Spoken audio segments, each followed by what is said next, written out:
Hello, I am the Ronan Pawn, and welcome to a twitch.tv/Ronan Pawn live stream on twitch.tv/Ronan Pawn. We have a webcam. I sometimes forget. Is my dick out again? Welcome to a Sunday live stream. Welcome to the show. Today we will not be programming in Python in a Python programming video game, which is what we were doing for the past two live streams. Last live stream went on for over 7 hours because I just got really into giving a imaginary drone the ability to perceive parallel dimensions. That was our last live stream. It was not an intended mechanic of the game, by the way. I wrote a very complex movement system, and in order for the drone that we were moving around to determine what was the best place, the shortest path to get where it was going to get to, it abided by Pac-Man physics. So you start on one side and you go the other, and then you loop infinitely.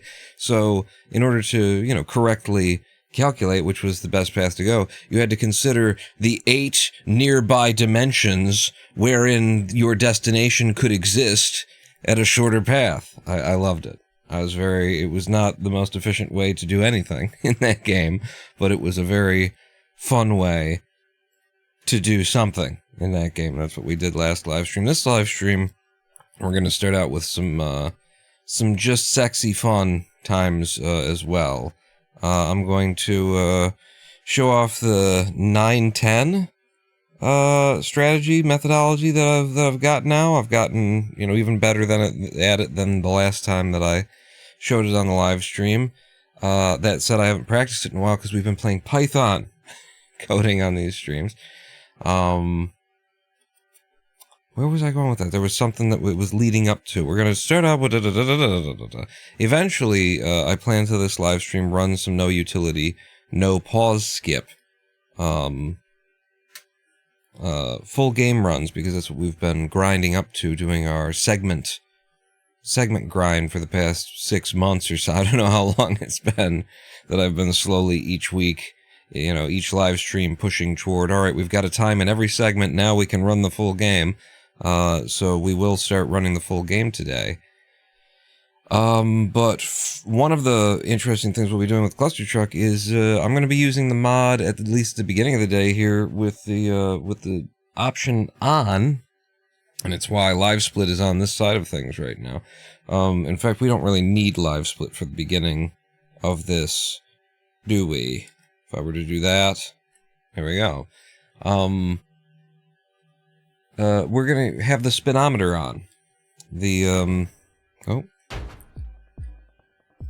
latest version of the Clustertruck Speedrun mod, 1.4.0, it used to be 1.3, has now split the speedometer into vertical and horizontal speeds.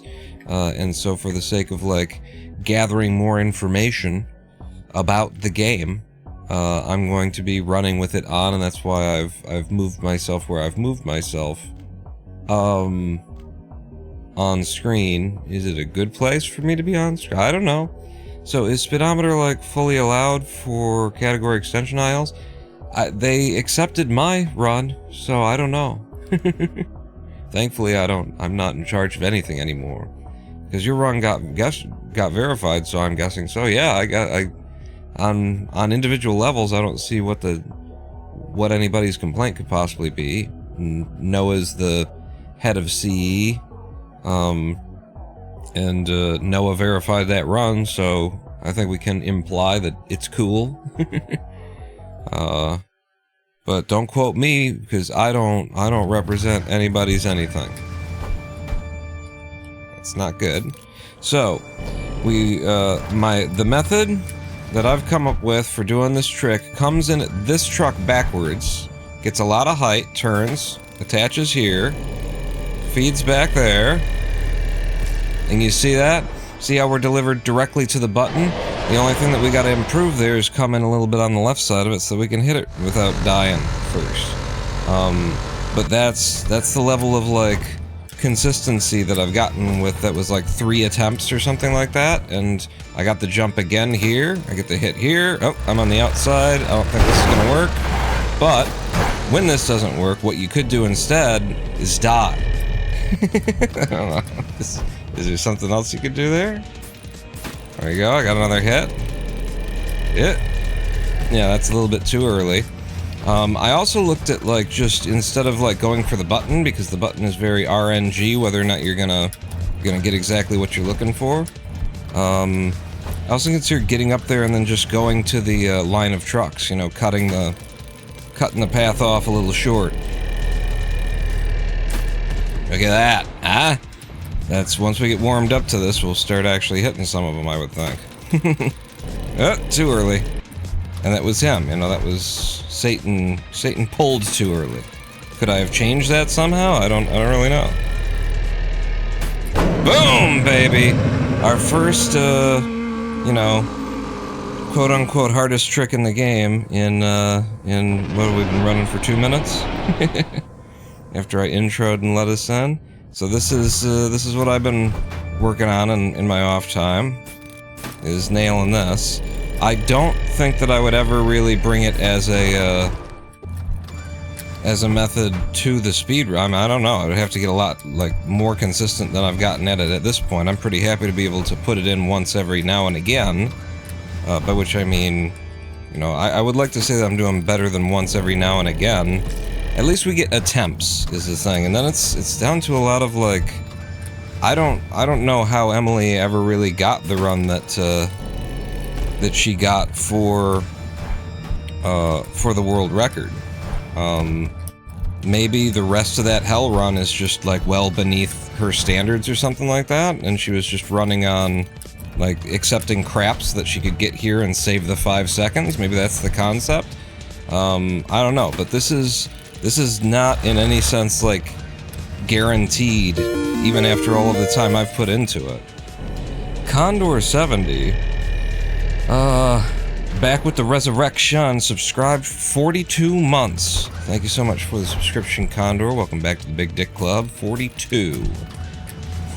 That's almost a year, I think, if I do the math on that. This isn't gonna work, but you can always just die. That's an option. When I was told, she grinded to get a good run that also got grapple. She also did it in one of her NU-PS, because she was really behind pace, says Sarah. I can't imagine this, like, being, I don't know, it's like, it's gonna take more days. Like, look at that, I was so close. She goes the outside, but her method for getting the mega jump is also, like, way less consistent, you know? It's a setup that only comes in every now and again. My setup gets you the height pretty friggin' regularly. I at this point in my grinding of this, even as someone who can do it, I don't see how you get it to be consistent enough to pull off in a full game run, especially when you, like, what did we figured out that you can miss the jump a couple of times, but you can't, like, miss the method.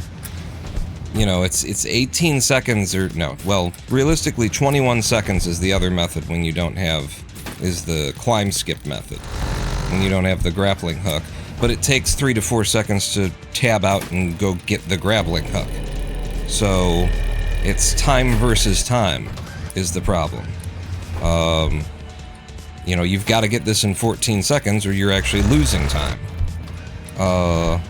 And the best time that I've ever gotten on it is 8.3 or 8.2 seconds. So, you know, you've got a potential 6-second time save there, but you can only fail it once. And then it's just time loss. So yeah, I don't know. And there's too much to it that's like futzy. You can't just... I'm not even sure that Satan's like reactions here are consistent. After all of this time that I've been grinding it, I think you can be in the exact same spot and hitting him at the exact same time, and there's a little bit of RNG to whether or not he pulls his arms at a certain time, and that kind of a thing. Like, it's all about manipulating Cluster Satan in this method. Absolutely. And there's our second, you know, hit. Ah, damn it, I actually let it go.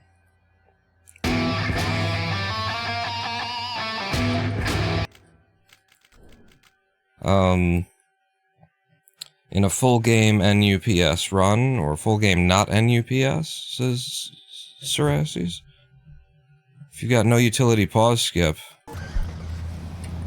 like, wouldn't you just do this, right? In NUPS? So you're saying that she got it in a NU-NPS, because if you're in NUPS, you just do one of these.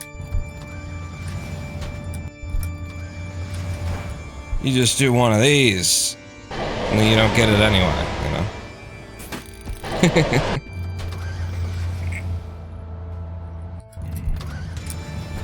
Yeah, I don't know.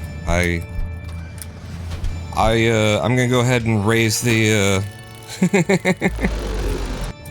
ahead and raise the flag that we've been told to raise from now on with the, with verifications. It's very, very, I don't know. The only person in the world who can pull this stuff off consistently, I don't know, it's fishy as hell to me. Doesn't seem to have a problem with methods that seem to be, you know, heavily RNG dependent. I'd be looking.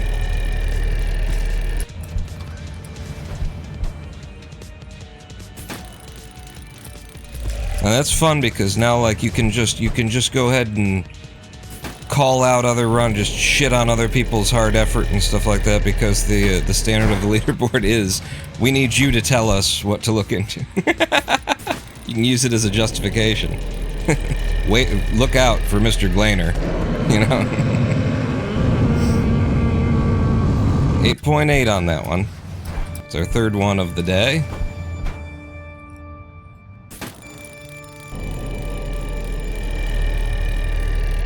Boom! 2 in a row with an 8.235! That might be world record!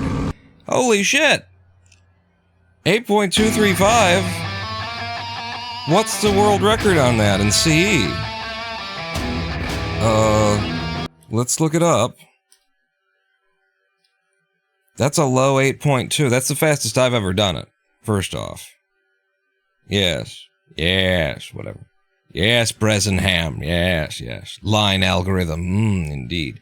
We want to go to, Clustertruck, but leaderboard extensions, category extensions. And so we go to 910, and no utility, and I'm on it with a 283. Emily's got a 216. I just took, half a second off of my best time. We just got my best time. We just got my best time ever, and we're encroaching on world record there. So I think there's a sub 8 possible. That was really good. Wait a second, you gotta pull this back down. Alright. Let's jump back in and keep grinding for an even better time. But that was 2 in a row, you know. So in terms of this being, like, plausible to be able to do eventually, like, with some kind of consistency, maybe. I've actually gotten 2 in a row the last time that, or in my big session that I turned into a video and posted to the Clustertruck Discord, the speedrunner Discord there. I did get 2 in a row in that session as well. So there's some reproducibility to it, but that won't go. That definitely won't go. The other, like, part of this that is a whole bunch of RNG, or just feels really bullshitty, is that the grappling hook does not release when you release it. So, you know, it might look like, oh, well, you're just making the wrong choices. No. At the exact right moment to release. Yeah, no. At the exact right moment to release, you release the mouse, you release your, hold on the left mouse button. Nothing happens. Frequently nothing happens. It just holds on to it. And I don't know if that's like a function of the speed at which you're traveling, or... I don't know, like right there, I let go of it because I saw that I was coming in too shallow. I was gonna try and like use it to get a little bit more height, re-fire the grappling hook. Just didn't happen. Why not? Because reasons. Because it didn't happen. And my best guess is that it's a function of how fast you're being pulled, whether or not you're allowed to release the grappling hook. Some weird ass physics, interactions in this game when you can't like release the grappling hook. The player doesn't have control over that. That's weird, huh? Okay. That was close. It was a little bit low. Oh, that looked like it was too far away, so I didn't believe, and I came off of the grappling hook. And it works there. It worked there, anyway. Grappling hook's release is very shady. In general. Whoa. Okay. Woo, I almost made that work. And that was like a really shallow one. That was a it shouldn't work kind of a guy. But this setup is very consistent when you're really like paying attention to it and trying to hit it. In terms of you jump out here, make sure that you're coming in low on the truck, make sure that your camera is facing a little bit low, and you take the pop and you get the big pop. It'll give you the height that you need. And then you want to push in a certain amount. Once you're in the air, you want to push toward that pillar a little bit before you turn to throw the shot. This is a little bit too far, I would say. Looks like it's gonna work out, though. At least for getting me up here. Boom! Into your chin, bitch. That's not great, but it might work.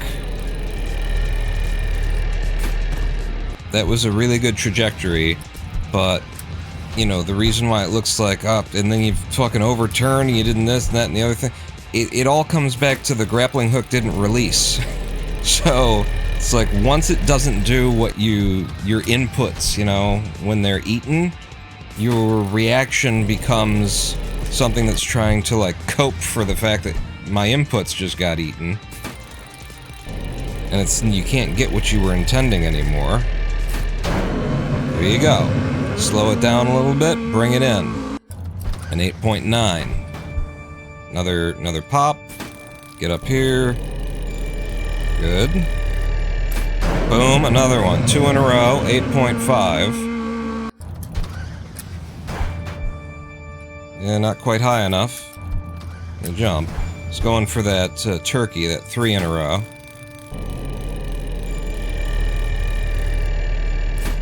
Ah, that was close. And then the flames killed me.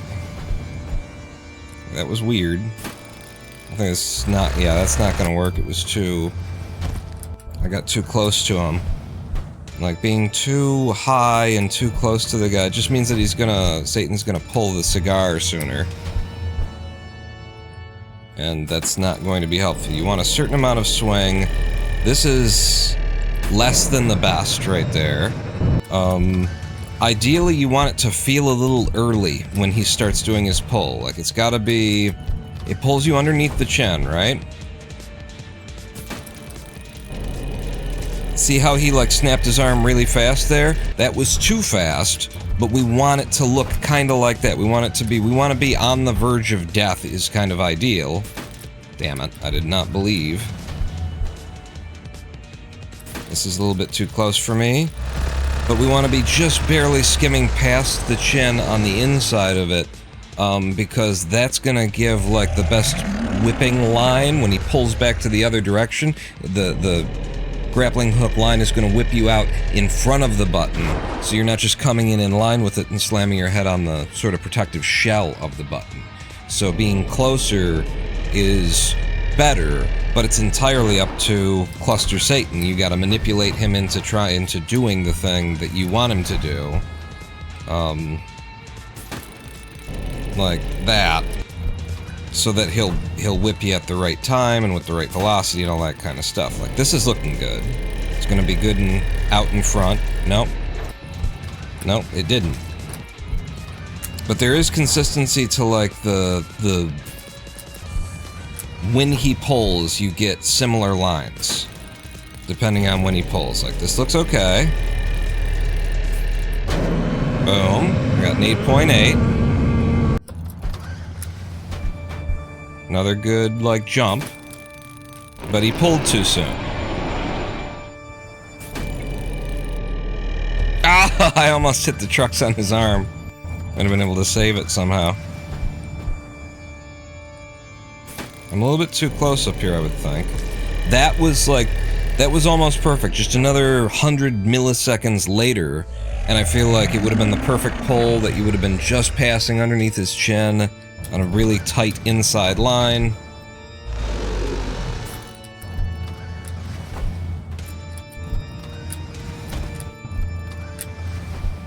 It was very much about manipulating Cluster Satan into giving you the kind of ride that you want on this.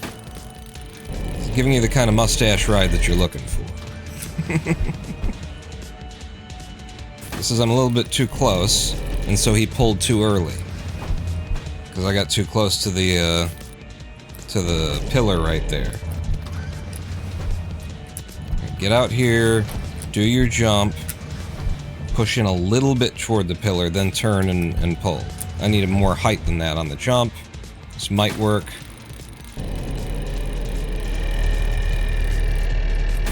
Ah, should have just not re-grappled on that one.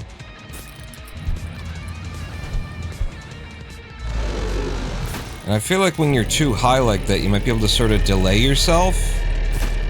Ah, that almost worked. If I were just a little bit earlier on the grapple, it would have given me enough ups to not run into his face like that.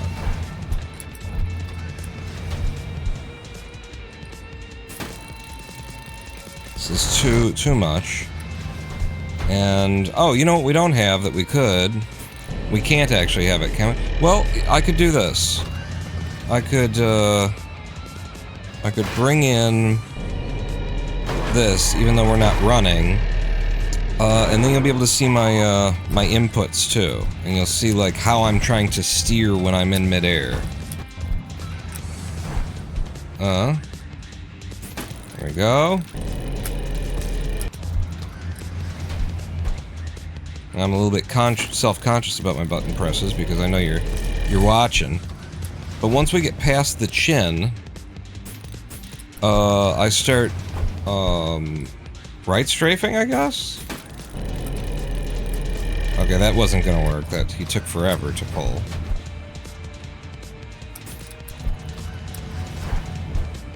I start trying to pull against it. I don't know how much it helps. You're mainly just a victim of how he decides to pull you here. But right here, I turn like that, and you see that I'm holding W and A there.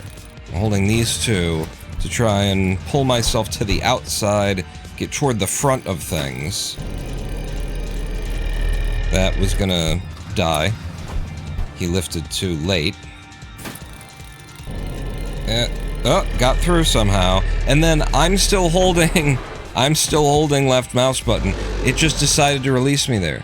Sometimes the grapple hook just releases on you mid-air like that. It's very, doesn't happen a lot. Rather rare, but does happen. There's just so much, like, nonsense RNG to this.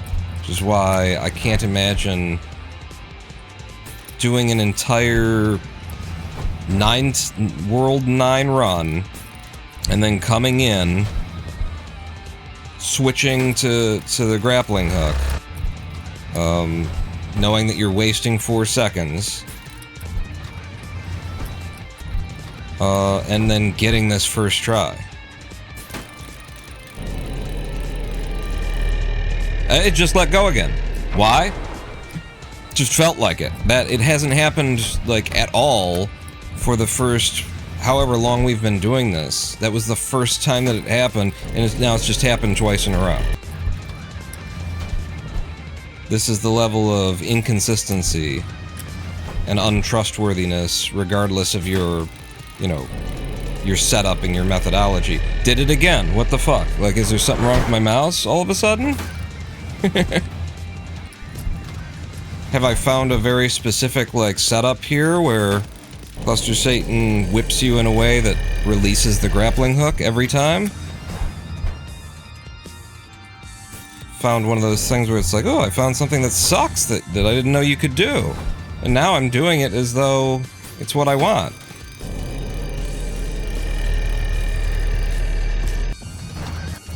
It's also very annoying that Cluster Satan's, like, face topology, whoa, seems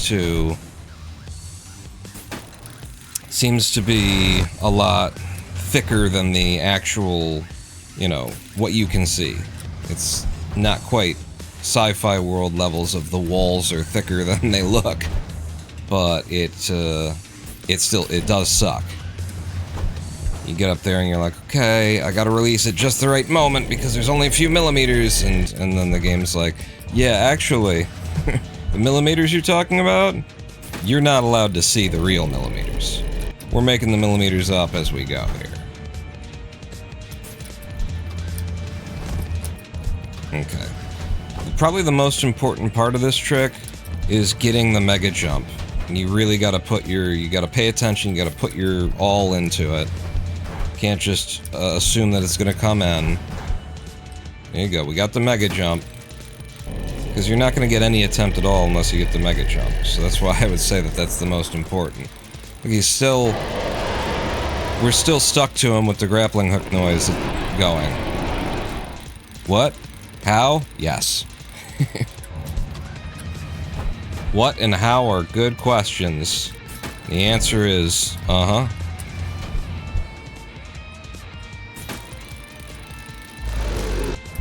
Okay, I think I need to be pushing more toward the pillar.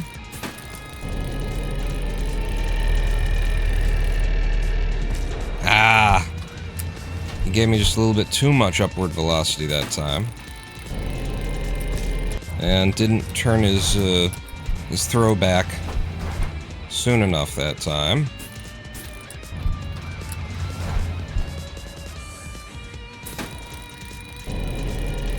This one's a little bit late. Tried to do what I could for it.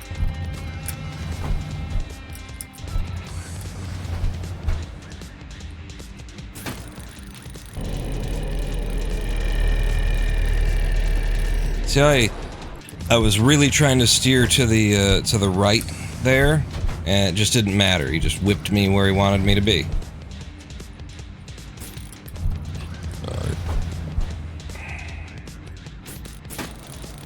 This one's gonna be weird.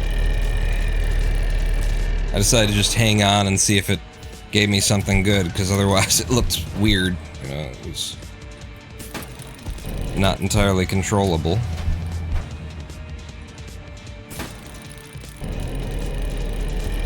Maybe there's something to be had by your,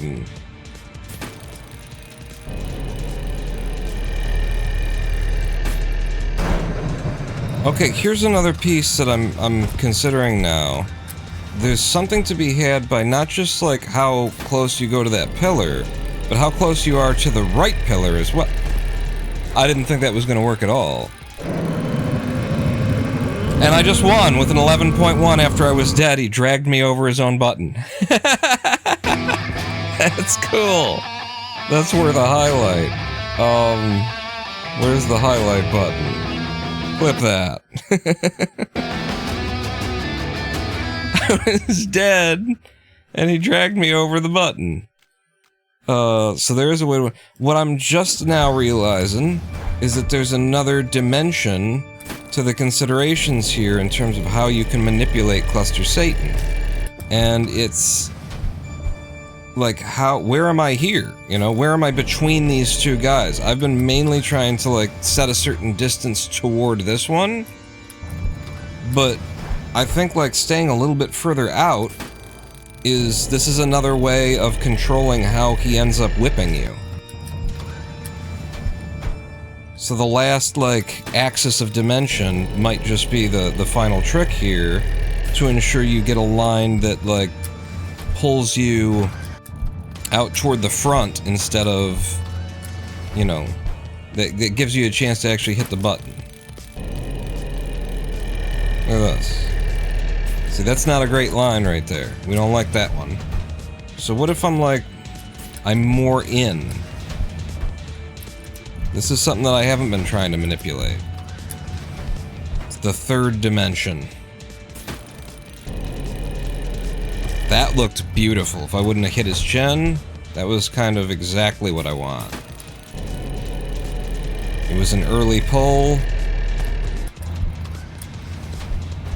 So if I go in more than I have been, I gotta be careful not to, like, get so in that I get hit by his arm as he swings it past us. That's the main thing. That's what drew my attention to. Oh, wait. There's another axis. See this? That was happening a lot. And I was like, oh. Huh. So I have to control that, too. What's this look like? That just goes. That's... You don't want to get that close. You need him to swing back first.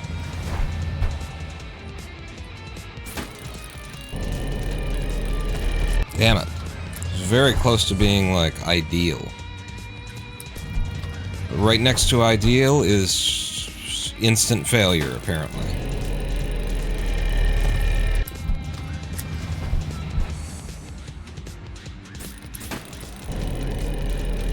That's not gonna... Oh, it did! I thought I was coming in at it too quick, so it wasn't gonna happen at all.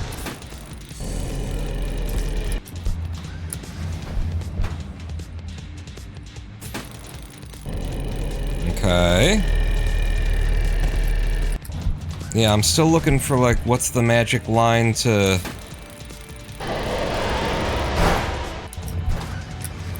to get him to pull me around to the front. Like, what increases that? That's not gonna go.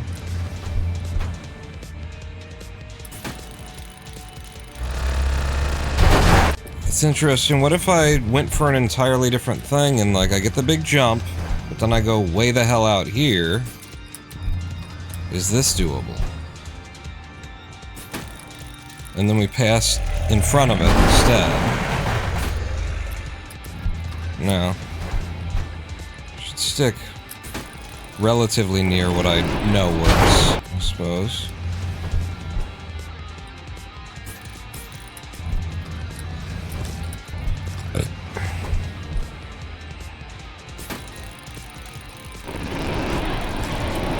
Wow, that's a weird line. I don't think I've ever seen that. Now that I'm experimenting, I'm finding all kinds of funky stuff.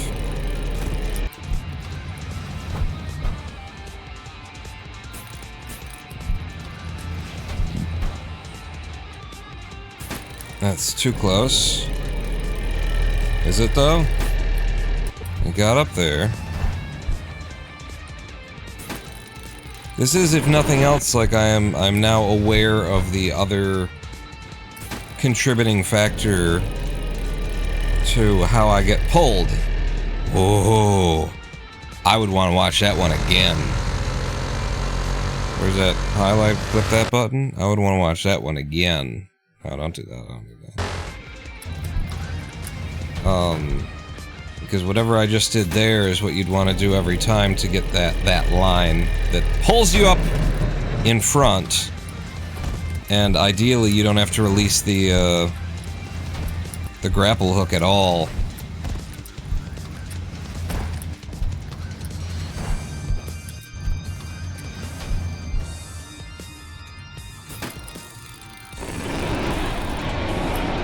Yeah, I didn't think so on that one.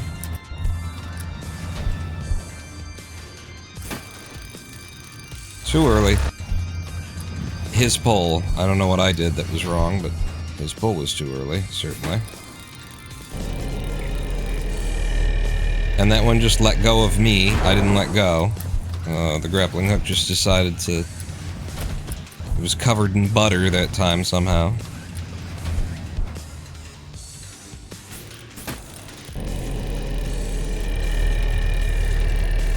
Damn. Some of it looks really cool. Some of them.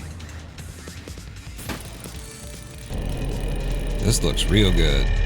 If it wouldn't have fucking let go on me. God damn it, that is incredibly frustrating. I don't... Call me crazy.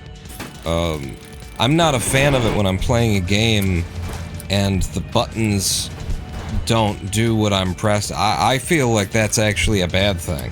Is anybody... I mean... Are you going to be intolerant toward my views, or... I'm saying, when I'm playing a game, and the idea is that I have control over the thing that's happening on screen, that's why it's fun and entertaining. I don't like it, okay? This is the part that's going to be weird for a lot of people. I don't like it when pressing the buttons stops doing anything. That's... I feel like I'm gonna get really blasted on Twitter for saying this, but I'm taking... Listen, hot take. I'm taking this position.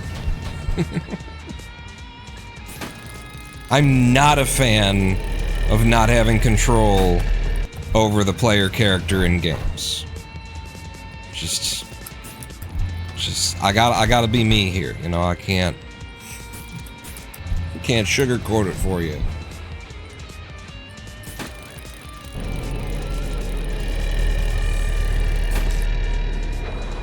You can file that under Reddit unpopular opinions.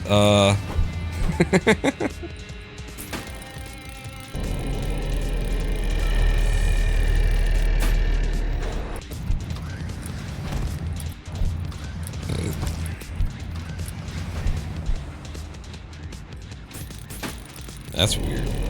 It's a weird line. There's also a consistent that, wow, that's interesting. Like, I'm so far away. Huh. Might be a completely different way to make it happen.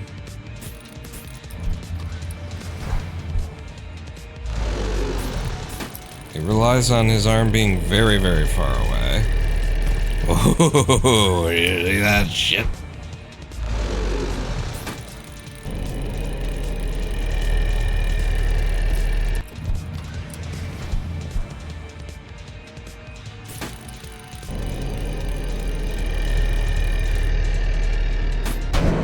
If you slow down and, you know, actually target them in, but you do have to have a line that allows you to do that. A lot of times you just don't have a line that would even work for that. Like this. I don't know if that one even works for slowing down and targeting it in.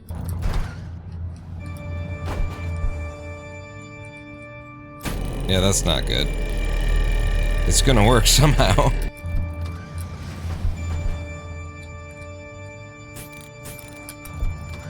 I liked the ones where I was leaving Cluster Satan's arm like very far back.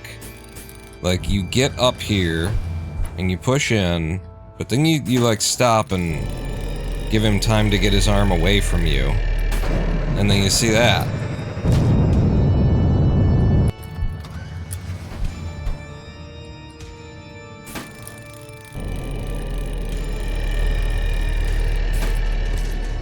Yeah.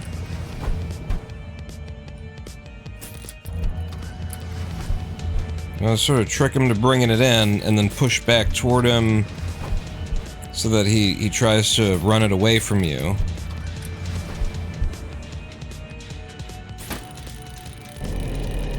So that it's both sort of, you could describe it as being both early and late.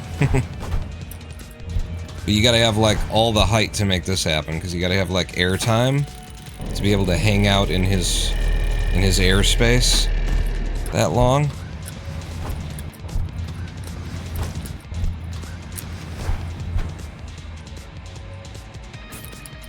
Almost.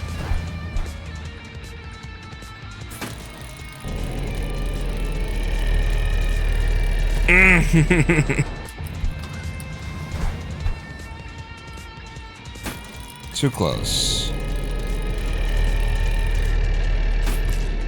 tried to, like, let go in the middle and, you know, control it in, kind of a thing.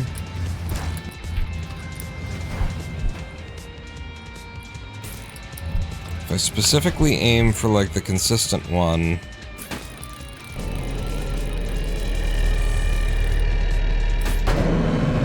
8.8.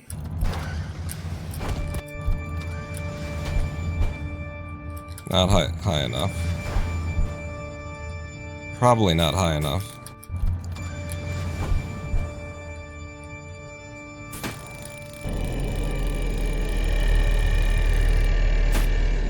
Damn it.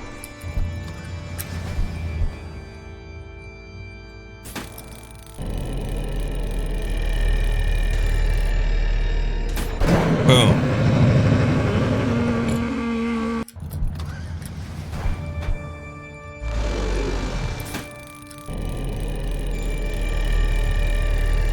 See, that one's too...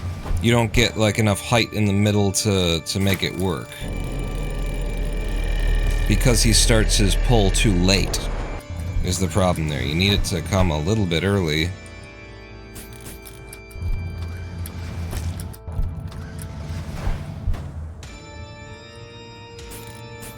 Seriously, bro? There you go. This feels good to me. That lineup was nice. For having that, like, you're in front and you've got enough to work with to be able to let go at the right moment. And I let go long ago. And we're still attached. So sometimes letting go just isn't gonna work.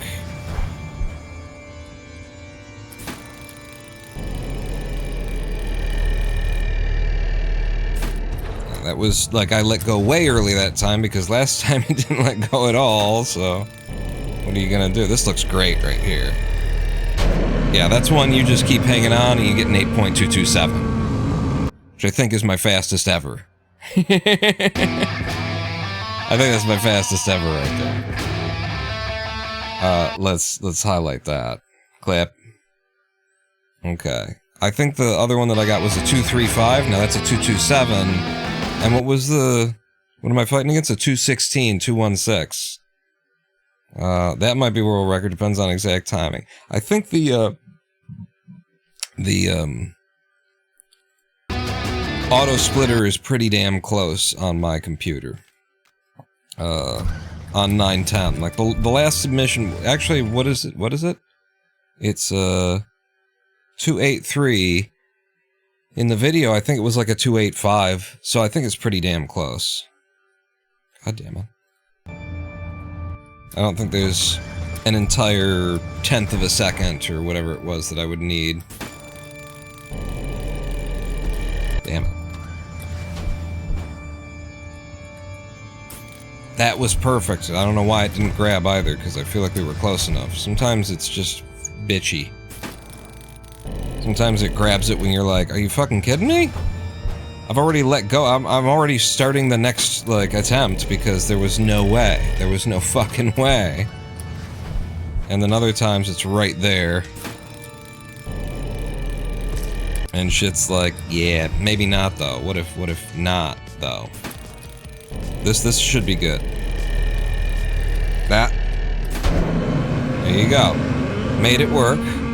Had to just sort of hang in midair for a little bit.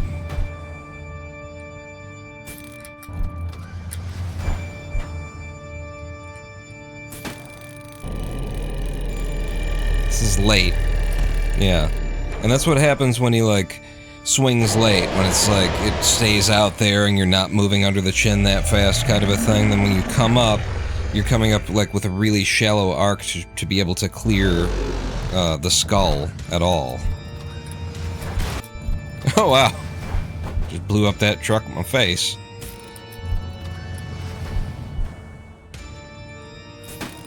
This feels good. Good setup. Now I can let go. And then come in for the 9. So it's a lot easier to get the 9-second clear.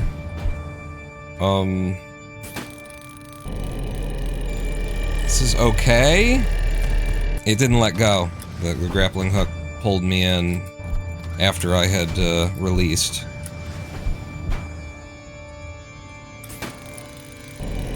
Here we go. Ah, that's one you just hang on to because it was like so close to just slamming me into the button without me releasing at all. Okay, that was a good setup. He's a little late on the pole, but I made it work for a 9-1.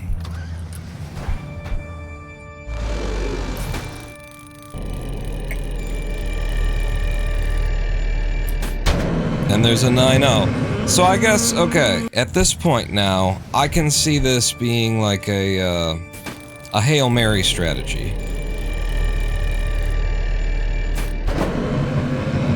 But the problem with it being a Hail Mary... well, I guess not. I was gonna say the problem is...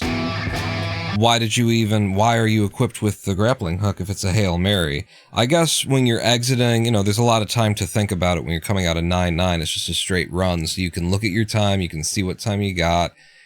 You can go, well, the only way that this turns out to be a PB is if I get that Hail Mary strat for 9-10. So... and then you just gotta be practiced on going in and out, which I have never done.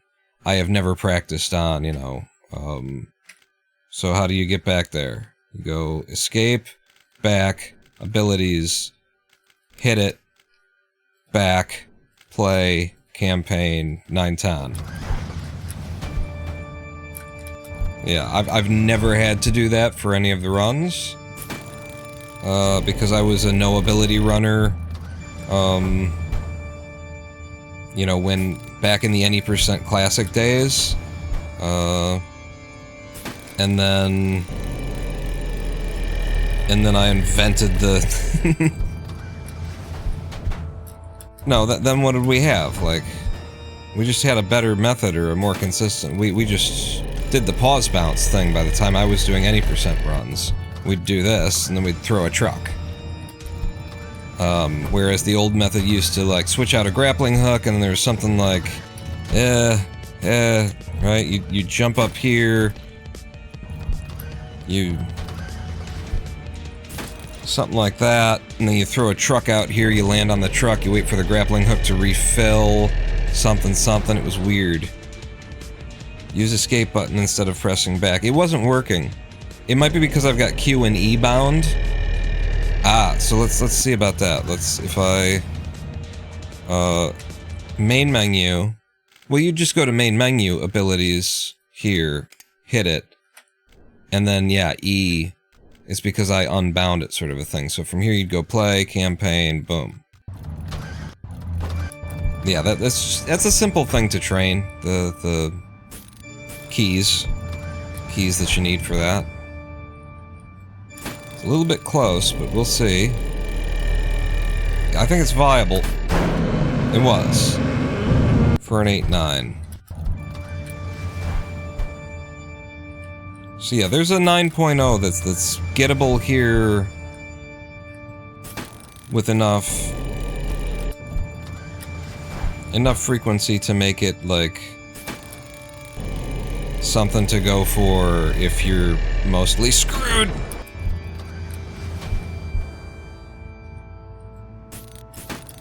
Yeah, that was weird. Not exactly sure why it was like that, but I knew it wasn't gonna work.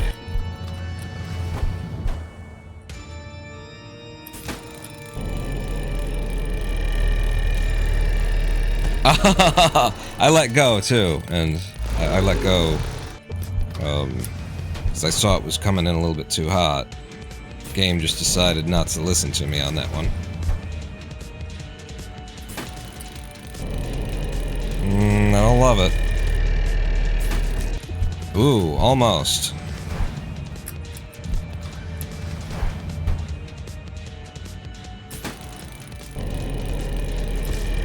Yeah, that one you just took forever to turn back. Need more height. It's not great height. It's not great height either. Ah, I just hung on because that one looked good. came in shallow. But if I would have, like, if I was just trying to clear it, if we were desperate, I could have probably gotten that one.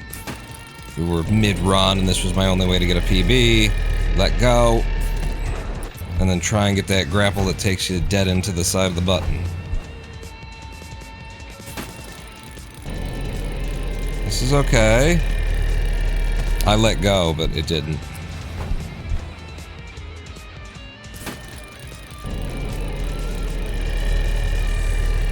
Again, I let go, but it didn't. This isn't good. So I let go way early that time because it was like a bad line. I didn't feel like I had a lot of chance. That was a good setup. Let go and it didn't.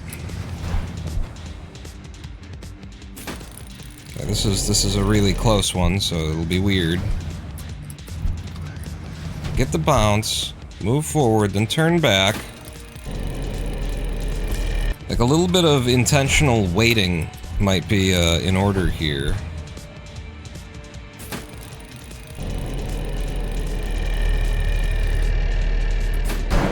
Here we go for the 9-0.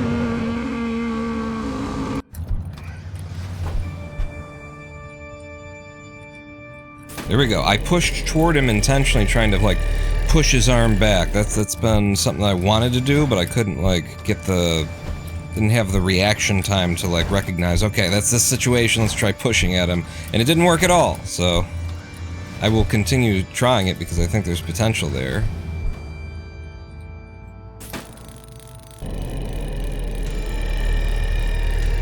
And I let go, but nope, it didn't let go.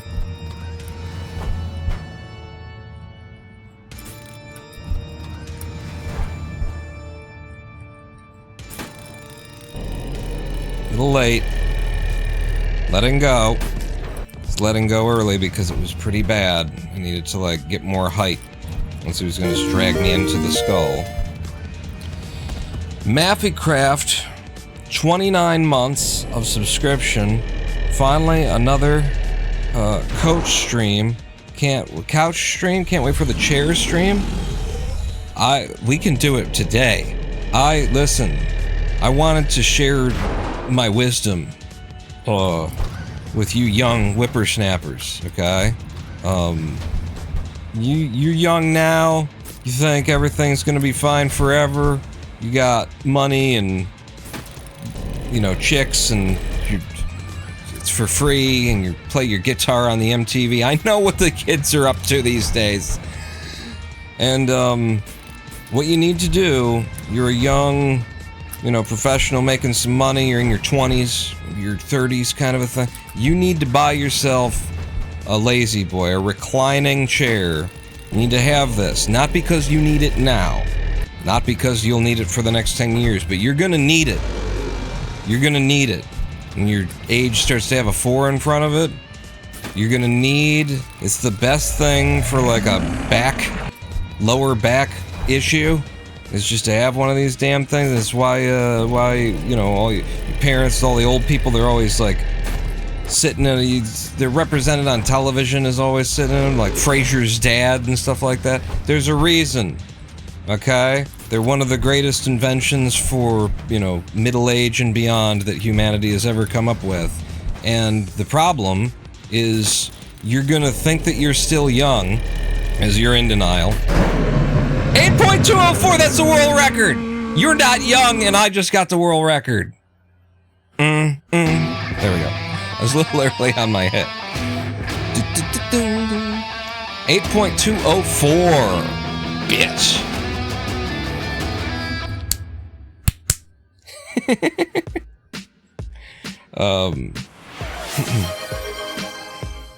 And we got a hype train? How do we get a hype train? You have a limited time to earn exclusive emotes. Did Twitch hear me say, I just got the world record? And it's like, hype train! Who made the hype train happen? How does that work? Thank you. You're gonna die and I just got the world record. So there you go. Good talk. Yeah. Yeah, look at, here's 8216 by Emily. I just got an 820 by 100 milliseconds. Blew Emily off the leaderboards there. Excellent. Oh, I needed to, like, highlight that. I can at least, like, add a marker to the stream so I know where it is later. Twitch sometimes just does hype trains with high chat activity. It's weird. I think it hurt. You know, on YouTube, if you say certain things, if you say, like, smash that like button, then the interface, if you've got it in the little window, the interface will actually, like, highlight the like button. I think Twitch just did that. I got the world record! So I guess then if it was doing that, then it has to evaluate my voice for, like, whether or not I'm being honest or not. Because then I could just say it all the time. We'd have hype trains all the friggin' time. It's awesome. And I was telling you about the Lazy Boy. So you gotta get a Lazy Boy. And the reason that you need to get a Lazy Boy, you need to get a reclining chair. One of the ones where you, like, you got that little arm on it, and you pull it out, and it kicks out the leg rest, and then, and you're like that, and it like, the black goes back with it, and it clicks and stuff like that. You need one of those because you're gonna need it, and on the day that you need it, if you don't have it, what are you gonna do? You're gonna fucking order and wait for it to come in, and your lower back's gonna be all fucked up, and you're gonna be trying to, like, you know, unpack and get it into the right thing, or, you know, the way that modern stuff is, probably assemble it. No, you gotta buy it while you're healthy and young, so that you'll have it when you're old and decrepit, like some of us. Nah, I'm not me. There's no gray in my beard. As long as we don't zoom the webcam in. The leaderboard's still on the screen? Oh, okay. Thank you.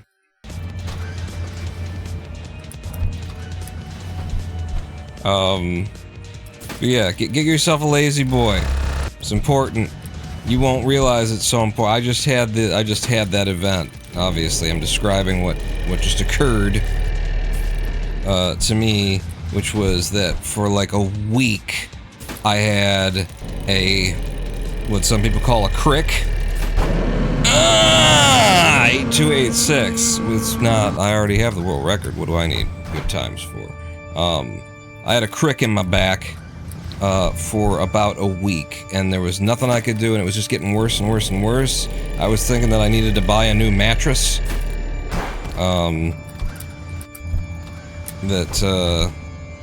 You know, we had rotated this mattress too, which, by the way, is one of the bad things about modern mattresses. With their, like, everything's, if it's not full foam, which is not supportive enough for me. I've used different foam mattresses, and they don't do it. I need springs in there. So it's either full foam, in which case it just doesn't do the job for me, or it's gotta be foam top with springs. The problem with that is that one side of the mattress is correct. You can't, like, flip it. And it's important to be able to flip your mattress, for, you know, and get the life out of it. So all you can do is rotate the tires. You don't get to actually change the tire. You don't get to flip the mattress. You can only rotate it so that the foot is the head and the head is the foot. And we did that recently, and I should have figured, you know, I figured that the foot of the bed hasn't gotten much compression on the spring. So, you know, it should work, rotating the mattress. But I still had this crick in my back, and then I just spent, like, I have this chair. It's been in my room just because it's something that, you know, I inherited from my dad, brought over or something like that. We had multiple different chairs like this. It might be one that I got from my grandfather when he died. We took out of the basement of my grandparents' house after Grandpa died.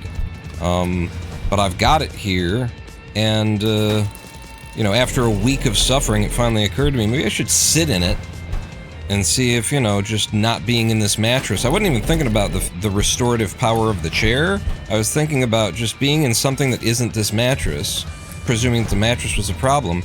The mattress wasn't the problem. My back was the problem. And I needed, like, something to help.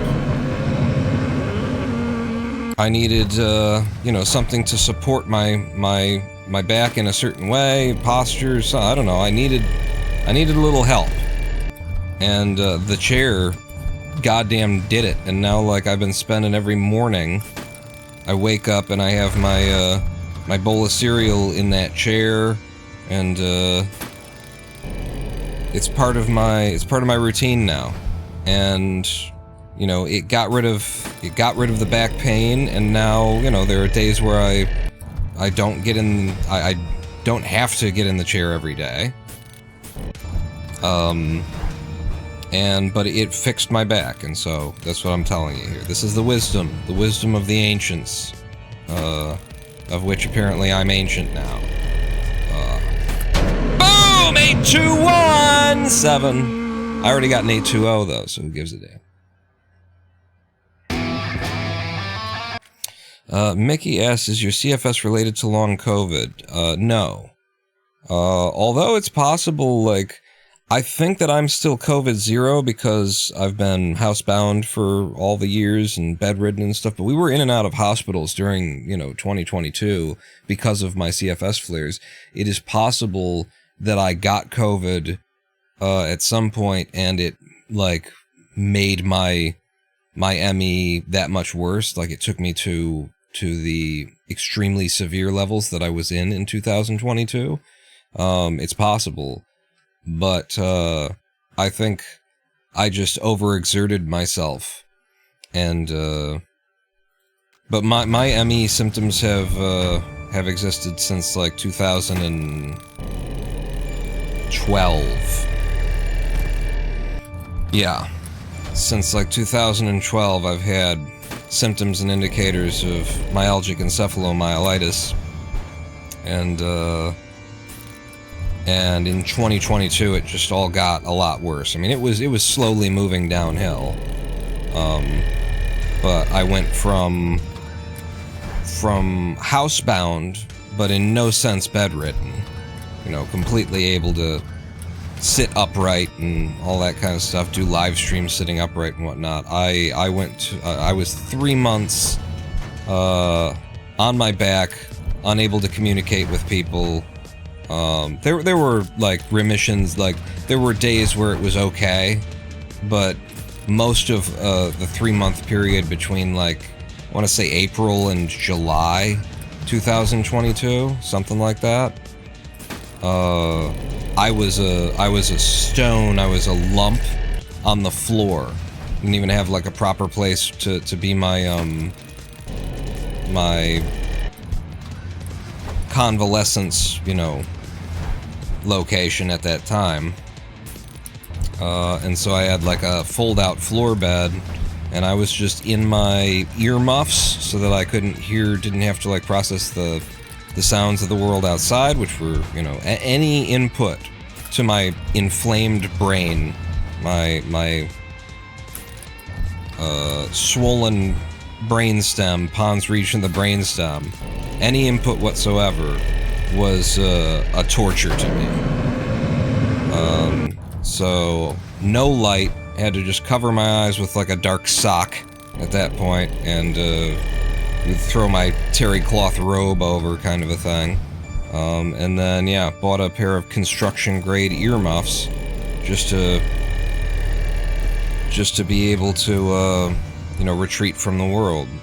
And found that even just, like, another person being in the room, my fiance, Lady Pawn, being in the room with me was too much. It's like, you don't understand until you're that, like, raw neurologically, like, how much data, how much information is coming in at your senses, just because someone else is in the room with you. Like, you're aware of not just their presence, but, like, are their footfalls heavy or soft? Are they, you know, is there a communication here? Like, people are constantly telling you things through their posture, through the way that they walk, through the tone of their voice, through the, like, there's so much data that is flooding in at all the time that your subconscious usually just, like, processes, handles, and, you know, makes you sort of feel generically like, I'm not sure if I can trust this person or something like that, based on these little subtle indicators. When you are so inflamed and hypersensitive, as I was,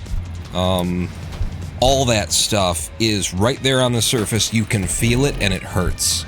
Everything hurts. And so for months, I was just in this indescribable neurological pain. When I went to the Social Security Administration's doctor to evaluate me for whether or not I, needed to receive Social Security disability insurance, which, by the way, their doctor said yes. Their doctor agreed and said that I am significantly limited in my mobility and all this kind of stuff. And they had to argue against their own fucking doctor, and I didn't get Social Security disability insurance. I don't have it. Anyway.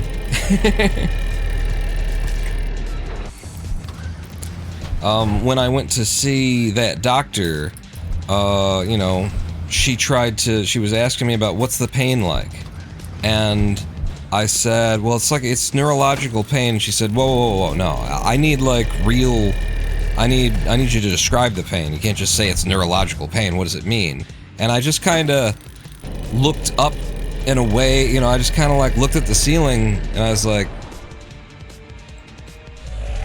there aren't words. I didn't even get to respond to her because she interrupted me. She was like, okay, let's just keep going, because she realized I couldn't describe it.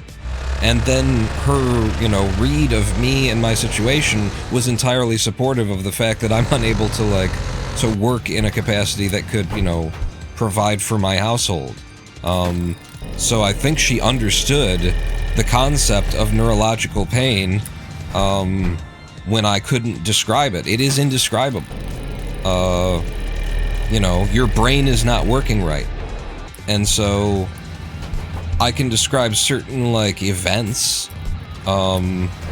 Feeling out of time was one of them. Feeling as though the actions that I was taking were taking place before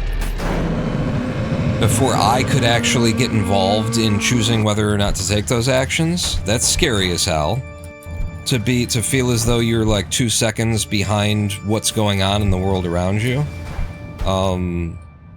The seat of consciousness, and this is a very, in the aftermath of it, maybe I could describe it as your seat of consciousness is lagging behind, your subconscious actions, and so I'm saying and doing things, and then I'm catching up to them. That was fucked up. Depersonalization, that's, something that medicine at least understands, but I absolutely felt as though I am not me at various times. Being afraid of what you might do because you don't feel like you're involved in the process of your thinking anymore. That's the kind of fucking crazy shit that was going on with my brain at that time. And the only, treatment for it, well, there does end up, what you need some neuro-anti-inflammatories.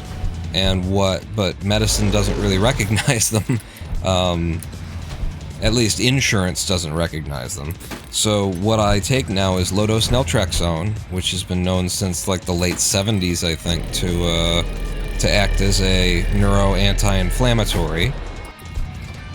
And I'm taking low-dose Abilify, or aripiprazole, as it's known in the generic, which I don't think they understand what the mechanic is behind LDA right now, but it's probably just acting as another neuro-anti-inflammatory. And also I take ibuprofen every single day. And I don't take it it does help with pain. When I stop taking it, I start realizing that there's pain that I haven't been there's new pains that come back that it is masking. But I'm only taking 400 milligrams a day. Is that right? Got it on the wall next. Yeah, 400 milligrams a day in the morning. The main reason that I started taking ibuprofen was not for the pain, it was because it's another known quantity that if you take ibuprofen on a daily basis, it acts as a neuro-anti-inflammatory. It does have that effect.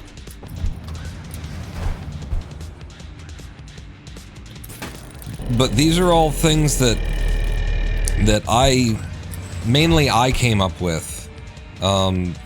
the only doctor who knew enough about my disease to help me and point me at these medicines. I had to go and do the research and find out from, you know, community and stuff like that.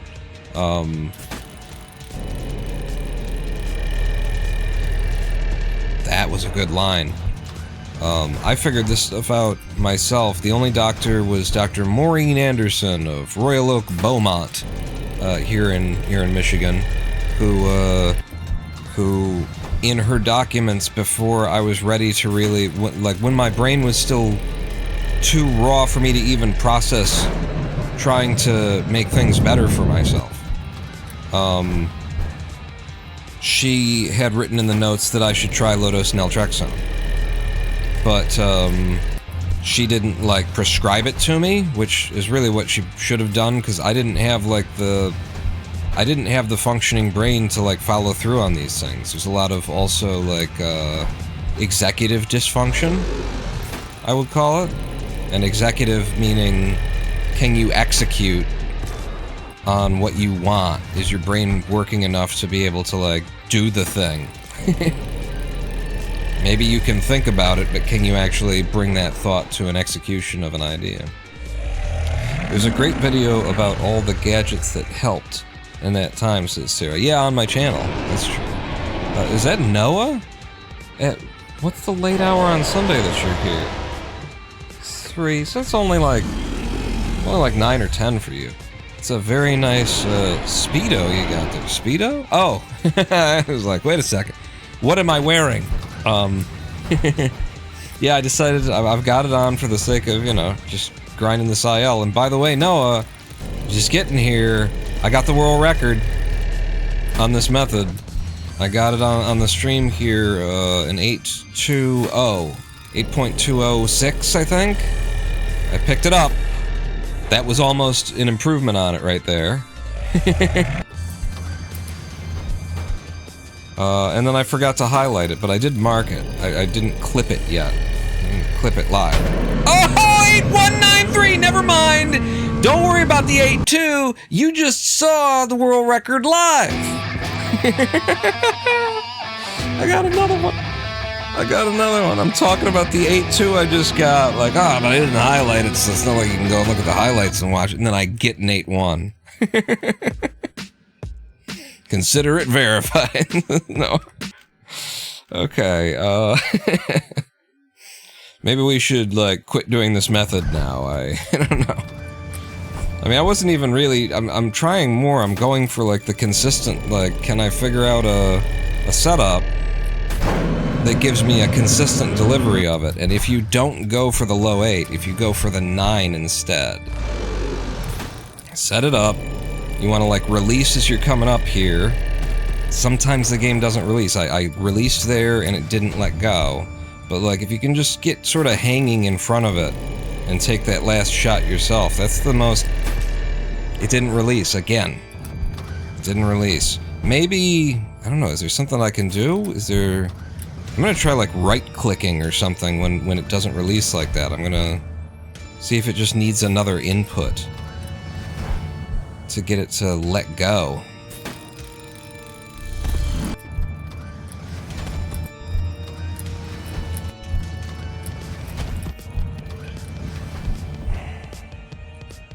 Okay, now, okay.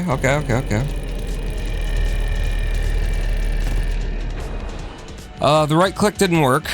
I did let go there, and it didn't let go, and the right click didn't do shit for me, so I think you're just screwed when it doesn't let go. Because, I mean, I'm hitting keyboard buttons, so that won't do it. If I target something, maybe that's it. I throw I grapple into the air. I throw it away, and maybe that'll release. Nope. Nope. How consistent is this for full game? I was saying that I can see now that it would be, if you've got a PB and you're not gonna PB unless you get this method, I could see you going for it. Because it's not that unlikely that you can get like a first try 9-second clear. It's unlikely, it's a 1 in I don't know what, but I think it's a 1 in single digits if you're really good at it. There's an 8-3, and I tried to release. Well, it was still pulling me. I was out in front of his forehead. I tried to let go because I wanted to float there and then target it and then get the 1 in, and it didn't let go. But I think it's consistent enough as a Hail Mary. I don't think that if you've got good green timing, you're gonna PB without it, that it would make any sense to go for it. Because there's just too much RNG, and I can't stop the grappling action unless the game arbitrarily decides that it's going to let me this time, you know? Like right here, I've let go, but it wouldn't let me go. So even the 9-second clear is not necessarily gettable. I let go really early that time because I was trying to compensate for the fact that it doesn't let me go. And that just left me in a bad place, and so it's incredibly touchy, and I don't think that it's even like consistent if you did it exactly the same way every time.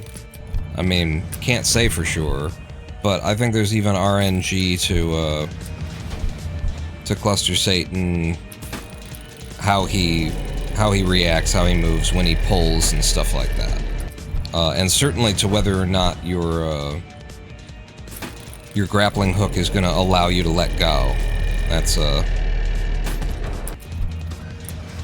tough one. Emily used it in the segment, but it's not very consistent. Who do you want to release and from what, says Nappycraft. We called Risk Skip unlikely at first. Yeah, it's definitely in the course of this live stream, I have figured out more and more about it. Including like you gotta like consider both of those pillars. Like, where am I in relation to both of these pillars? I move toward this one a little bit, and a big part of this is move toward this, then look back, and you want his cigar to be back from you. You don't want it to be right up in your face. Because otherwise he's going to give you the kind of pull you don't want. It's going to go either into the chin and kill you there, or it's going to be too shallow when you come across the skull, the surface of the skull, and you're just going to hit the skull and not actually get high enough to even have a chance to save it. So, step 1, get a bunch of height, move toward the pillar a little bit, turn back, try and get the cigar at exactly the right level, and then get up there and, for the slow and steady method, try and release. Like about here. Now, that was a little early. But try and release, and sometimes he's just not going to let you. Release! No, it didn't. You can hear, click, click, click, click, it's still holding on. Release! But it's a little bit too low at that point. See, he's dragging me through too much under. This one's better, it should come out higher, and then from here, if you can release and get that click, then you can get the easy 9.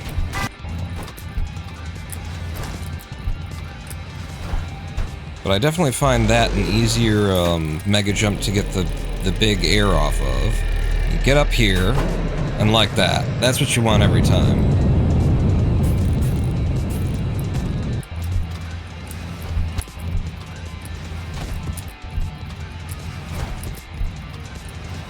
Get the big mega jump. Push in a little bit, turn back, connect. See, it's a little bit too... I needed to push that further back. The cigar needed to be driven away from me. So if the cigar is too close to you, you want to actually turn and push toward it to get him to pull it back a little bit. I'm not sure that works, though. It's more like you gotta be in the right position from the start. No. You can do it. You push toward it, but you gotta push toward the outside of it. Yeah. Okay, I now have an idea for that. Like, you want to push instead of in toward his body, you want to be pushing like this. You know, if you're pushing toward the cigar, you want to push to the left of the cigar. Disconnected for a minute. Oh god. Good night, Noah. Noah apparently leaving. Does it matter where on the hammer you grapple? I don't think so. That's less important of all the things, it seems to me. Because I've definitely, like, cleared it with a bullseye on the cigar, and I've cleared it with a hit on the side, hit from the corner. I've cleared it with a lot of different connection points on the cigar. Okay, this is super height. The issue with, like, driving at his cigar directly to push it back is that when this arm here swings across, if you get the connection, it's gonna hit you. So that's why I'm thinking, like, you push a little bit to the left of the cigar if you've got that particular setup. So I need the height. Give me the big height. It's not the big height, but it might do. That's the big height. Well, no, it's not, but it will do.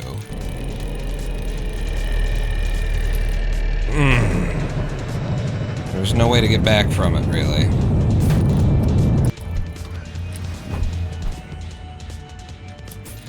There is also there's the backup that I was playing with a little bit the other day, which is you get up here, and instead of trying to go to that, you go over here, go to the trucks. A little bit tricky with the timing of, like, his arm swing, but it certainly can be done. See that. And then that might allow you to bring in, like, a little bit faster time. You have to imagine that you went out. Damn it, you went out and you spent 4 seconds, 3 or 4 seconds, switching into the grappling hook. But, I mean, if you can make it with that if you can get a 14-second clear, that's an 18-second time, and that's basically the fastest that anyone's ever done the wrist skip. Is about 18 seconds.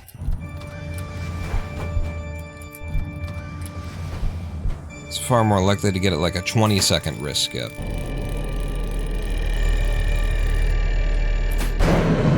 There's an 8-9.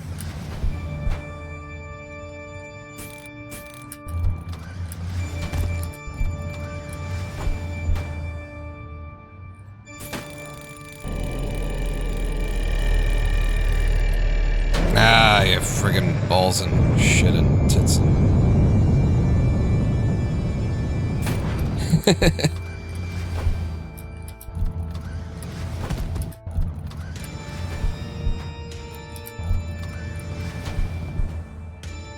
Good enough. Get me something. Okay.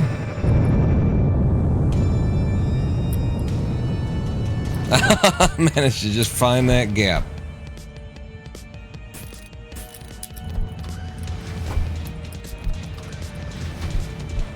Okay, there's the height. I thought he'd be closer, so I tried to push him back. See, but I don't know if you could push him back. That's the problem, is you want to push him back with a little bit of an outside movement, but you got to be aimed at him in order to, like, hit the... Woo!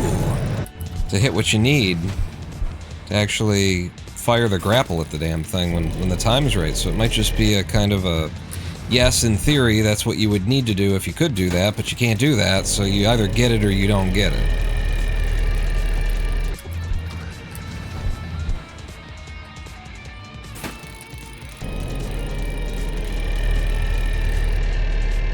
Ah! And then that's the... his head is bigger than it looks thing. Right there, getting you killed when it's like, that was viable, I could have made that work.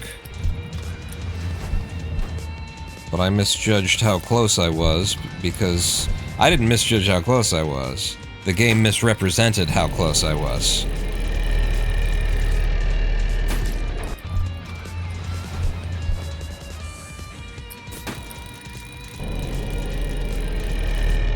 And it just let go all on its own there.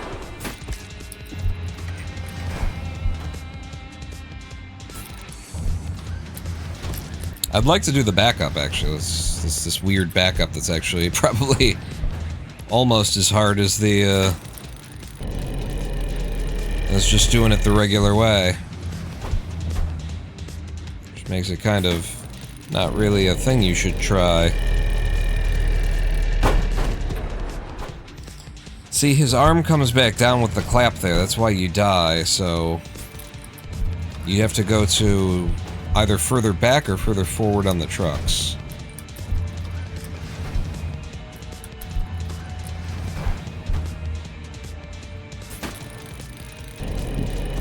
Too soon. Okay, nice big one.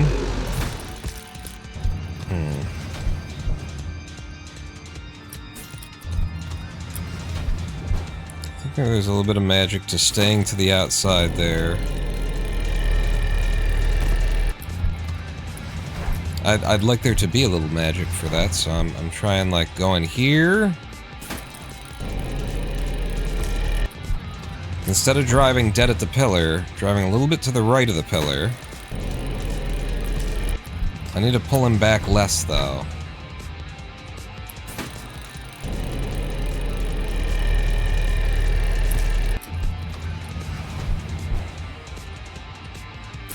Perfect. Exactly what I wanted to do, anyway. It didn't work, but it was what I wanted. That was what I wanted as well, so let's try the other way. Push a little bit more to the inside. That was a better line.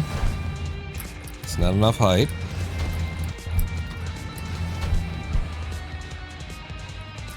That I didn't push to the inside there. But I did get a clear. Push to the inside. Hit him. Let go. Push to the inside. Hit him. Let go. Push to the inside. Hit him. A little bit too close there. Push to the inside. Hit him.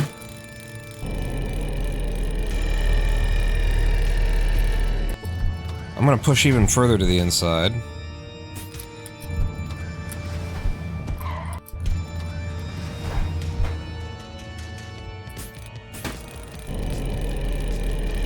It's too early on the lift, he says, and then it was almost perfect.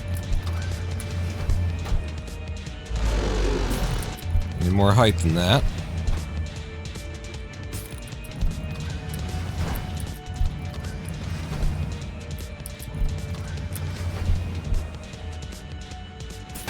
Okay, that's the problem when you push like that much to the inside, is that you're gonna get caught by the arm swing.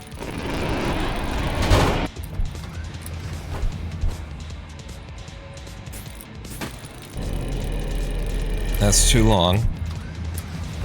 He didn't do his thing for too long of a period of time.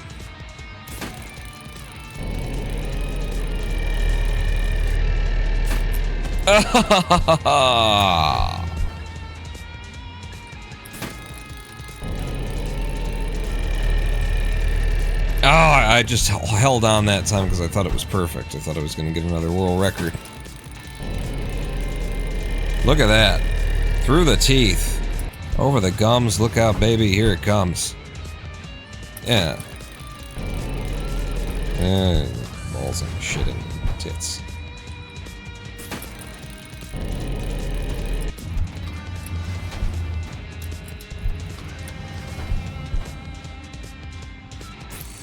Oh, really? I'm pretty sure that one should have hit.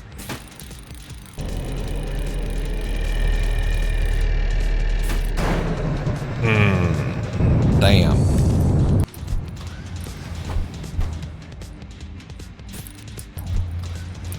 Wimpy Anteater is playing a game of some kind. Just saw it on my Steam feed. Wimpy, where you been? Where you been?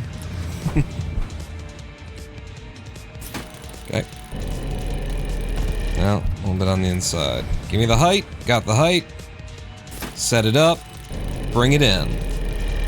Bring it in. No.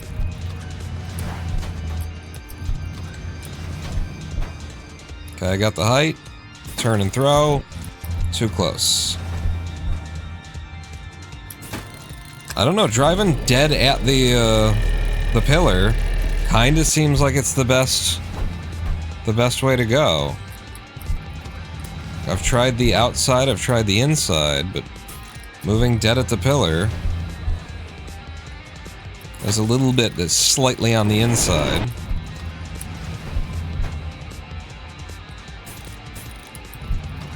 Give me that height. That's beautiful. Damn it.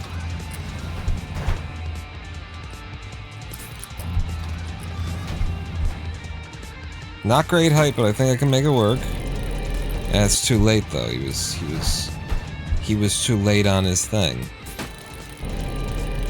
He's late here again.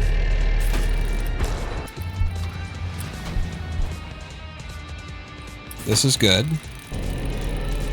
It's a little slow. Damn it. And then again, his face is like where it really is and where it looks like it is. Two very different things. There's an 8-3.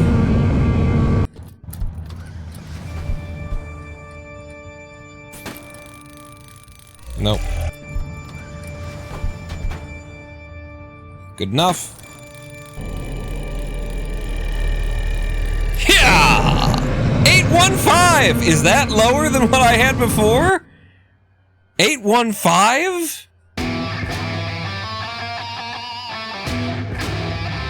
Is that... I don't know what's better. I got an 8-1 before. It's definitely world record, with a highlight clip that, and put a mark next to it and suck on the toes of it. That was a hell of a thing. It was 817 before. I think 815. I think that's the deeper of deeper world records right there. Yeah. Don't leave the goddamn thing up on that goddamn thing up, goddamn. Wow. I can't believe I've taken that much off of this. I can't believe there was that much to take off. Really. I believed in the sub 8 too, actually. Question is, can we go sub 8? That would be... like, you get up, you drive here, you gotta get it close, like, you gotta make it all happen super fast, right? Oh, I love it when this happens. This is only the second time I've ever seen this happen where you're still attached to it after you get the hit. And he brings you down with the hammer. So if we were doing it as fast as we possibly could, it'd be something like, you gotta get the jump out quick, get the height, rush it back, make the connection that's already too slow, I missed the first attachment. Boom, you, turn, get it. You can't just go at it, you gotta push it back. And then and get on the inside, bring it around, and then get killed.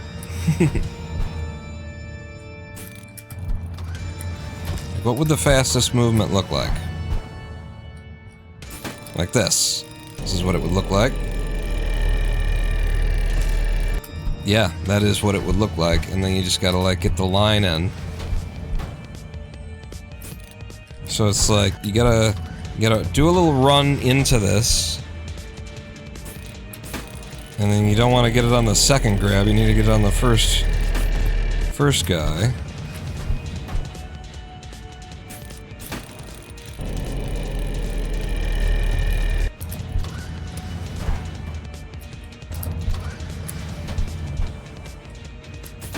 Yes. No. Good. Perfect. I mean, it was a perfect, like... perfect start, is what I would say.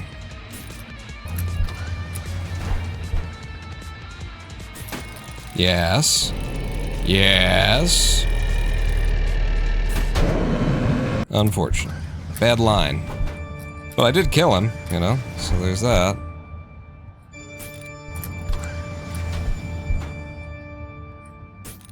Ah.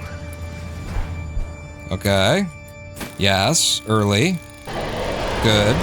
Aw, you didn't friggin' swing.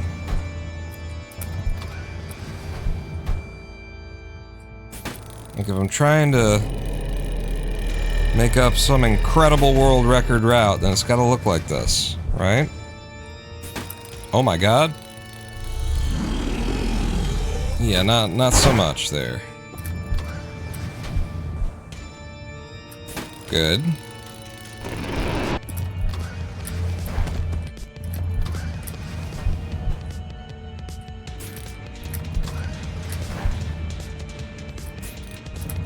Gotta get the big height. Damn it. Ain't no world record.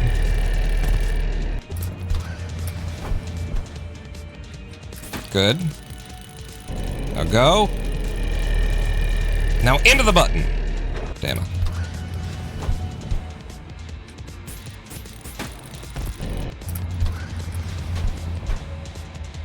Yeah. Yeah.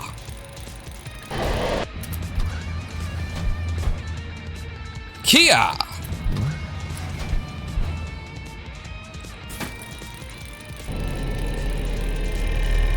Sorrento.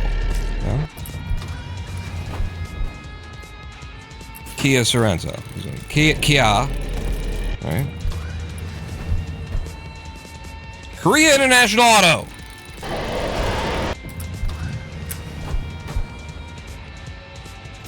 Hankook Tires. I'm just naming Korean automotive things at this point.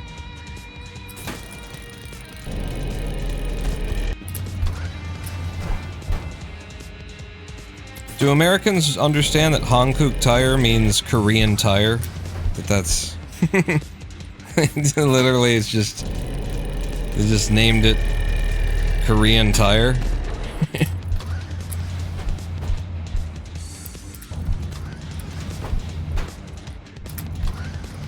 For all the unsophisticated Americans. They're driving around on some cleverly named something.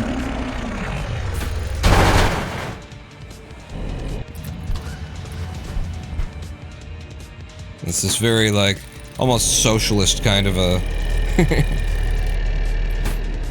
kind of a naming of a product, you know? It's good to take pride.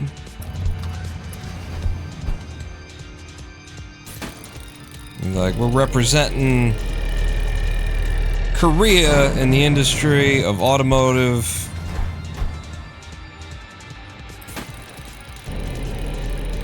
Hang on. Hang on! That looked good, didn't it?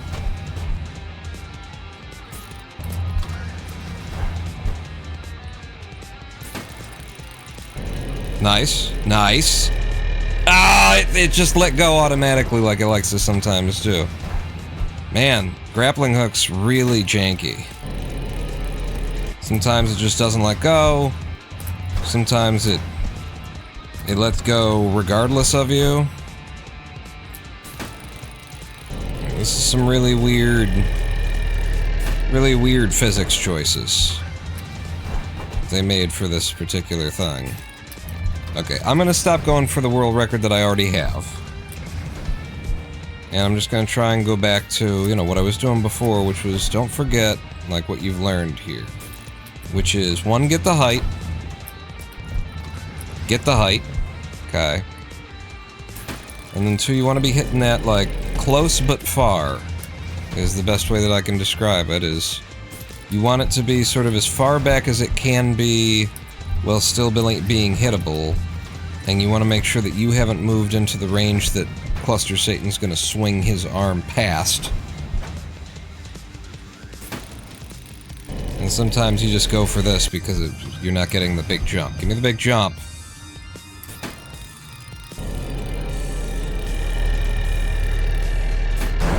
and then best to like let go when you're kind of out in front if you can. If the game will allow you to let go, like there, and that'll give you a chance to set up a final grapple to try and pull yourself into the button.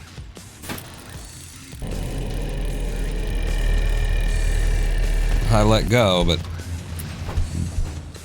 it wouldn't let me let go. Okay, that's not gonna work.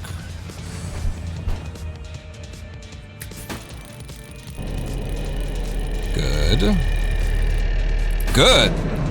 Except for I hit a little bit high.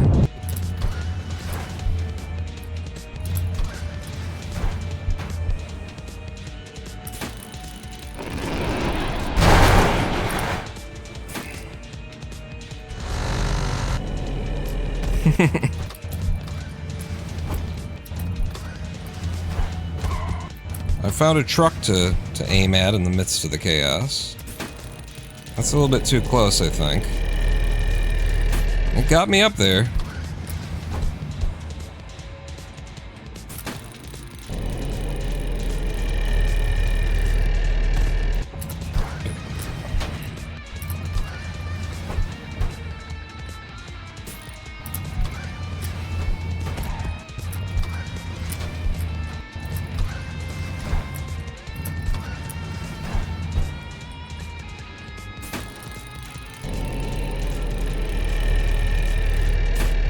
Damn. That one was on a pretty good line all by its own, lonesome. I might have been better off to not try and interrupt it and get my own grapple in. But then that can happen, and looks good, and if you just want to put them in, it's better to get up here, release, and then do something like that, if you can. I think I'm going to call that enough. Grinding. You are but one. Grinding this method. Possibly Pixie. Thank you for the follow. I think I'm ready to say that that's like enough. Futzing with that method. We've got the world record. I got it down to an 8.15, right?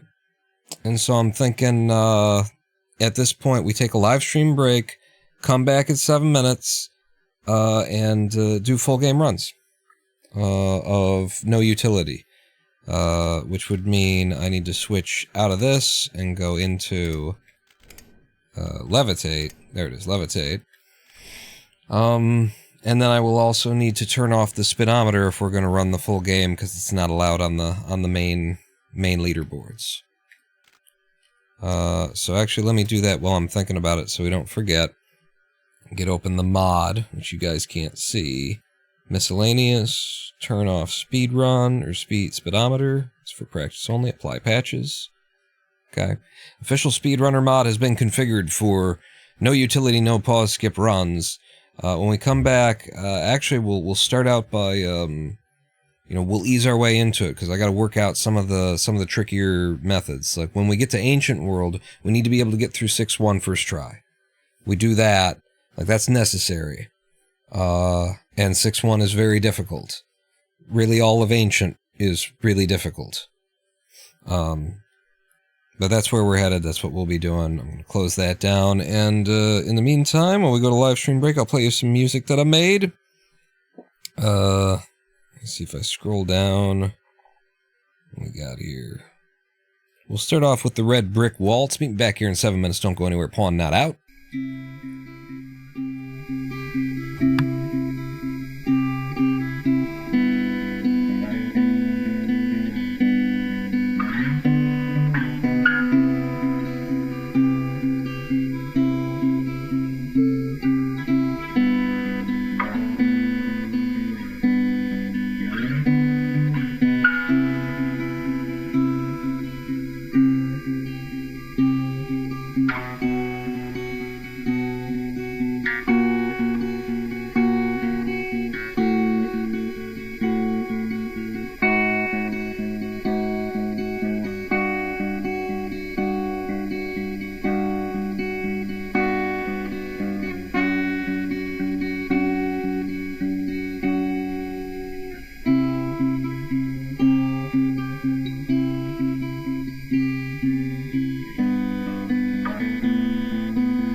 there is a world of camps. We know you have your choice of camps, but there is only just one great performing arts camp. Taste the lights, taste the action, taste the fame.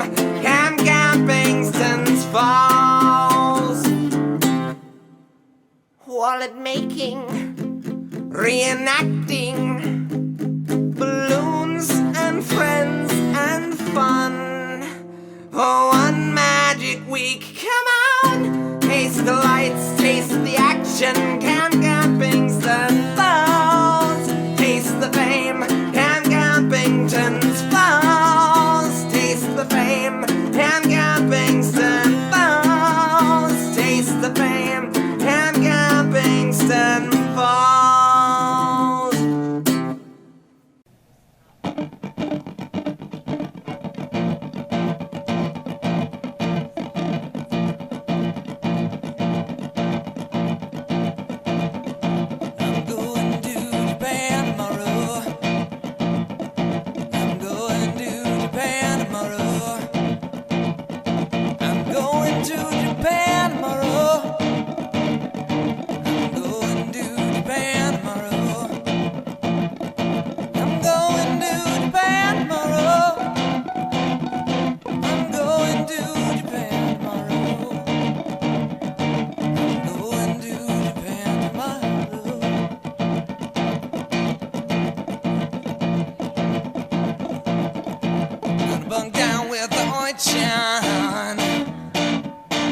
Spend my days with kites at the sun. Eat my round watermelon. You'll see me in Neon Genesis Evangelion. There's nowhere that I'd rather be than fighting angels in Tokyo 3. I'm going to Japan tomorrow.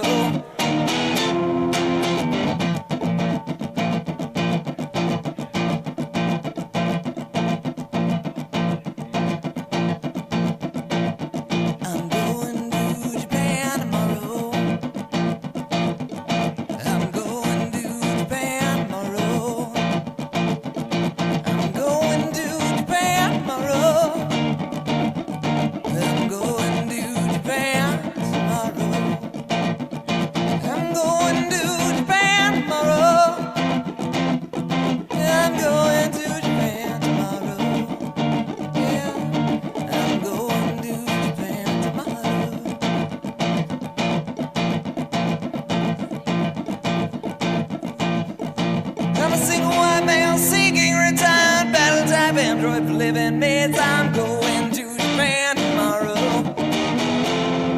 My mama said, did you Sabaka Koto Wanandes Ka? Motherfucker, I'm going to Japan tomorrow.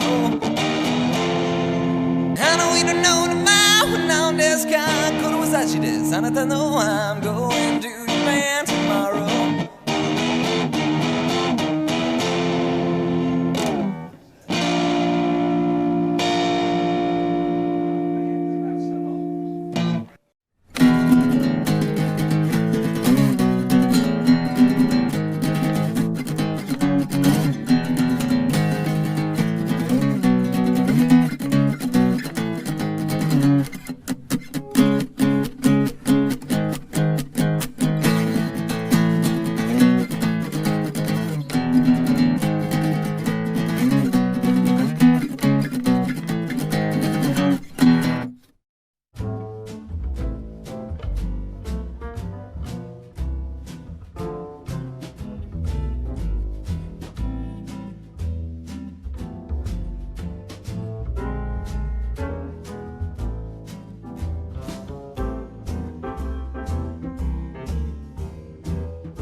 Yellow, I am the Ronan Paul, and welcome back to a twitch.tv/Ronan Paul live stream on twitch.tv/Ronan Paul.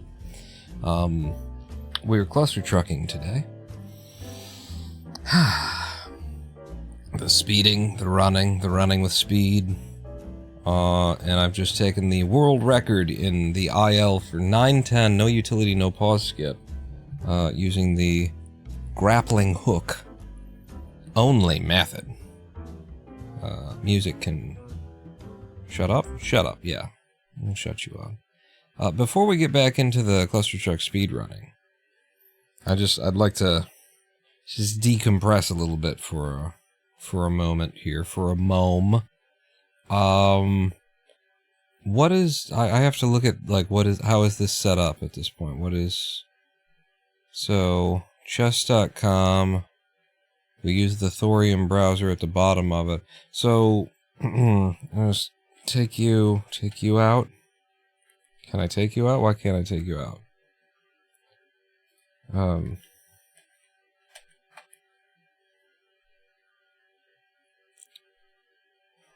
Alerts. How about if I do that? Okay. I'll do it like that then. I'd like to share with you some chess games. Just as a decompression, like that's a lot of... We just did an hour and 45 minutes worth of grinding a single level. I need a moment. I just need a mome. If you could mome me for a second. I didn't mean to do what I just did. Hang on. Now you're really gonna need to mome me. Because I need to... Firefox, history... Reopen closed windows. The window that I just accidentally closed, I need to close all of Firefox entirely. Thank you very much. And then we open up the Chromium. We used to use Thorium for this. So, give me Chromium or give me death. Actually, give me neither of those would be preferable. I think I'll go with. So I go full screen on this, and I mean full screen on this. No, I need to be able to, like, get to the site first. So let's head over to chess.com through Chromium. Is that how we're going to do this? Chess.com. And look at some games that I've played. So I've been playing a game called Chess Texas that I saw the Game Grumps play. I saw Aaron and Danny play. And I've had a couple of interesting games. I've had 3 games that I found noteworthy enough to record. I'd like to share them with you today. And do a little analysis, but before we do, I need to log in, so you don't get to look at this part. I'll use a password manager, so I don't know my passwords for any of this anyway, but I do have to, get out my master passwords. And I figure it just couldn't hurt to not show any of it. Log in. I'm logged in, and they let me log in through a different browser. Like chess.com they're not that worried. I think you should start off with a quick chess puzzle. Suggests chess.com.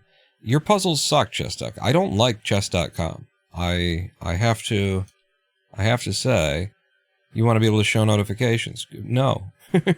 What if I don't like chess.com. I haven't been able to play here and feel good about it. It looks like what's his face is live on Chess TV right now. Hikaru Nakamura, one of the preeminent GMs of our time. So let's go look at my shitty game. We could be watching a master of the game play. Let's go look at my shitty games. And this is one of the reasons why I don't like this website, by the way. Do I not have a webcam here? I don't. Let's bring a webcam in to this scene. So we'll go over to the fake desktop. I'll grab this webcam. Copy. Chess.com.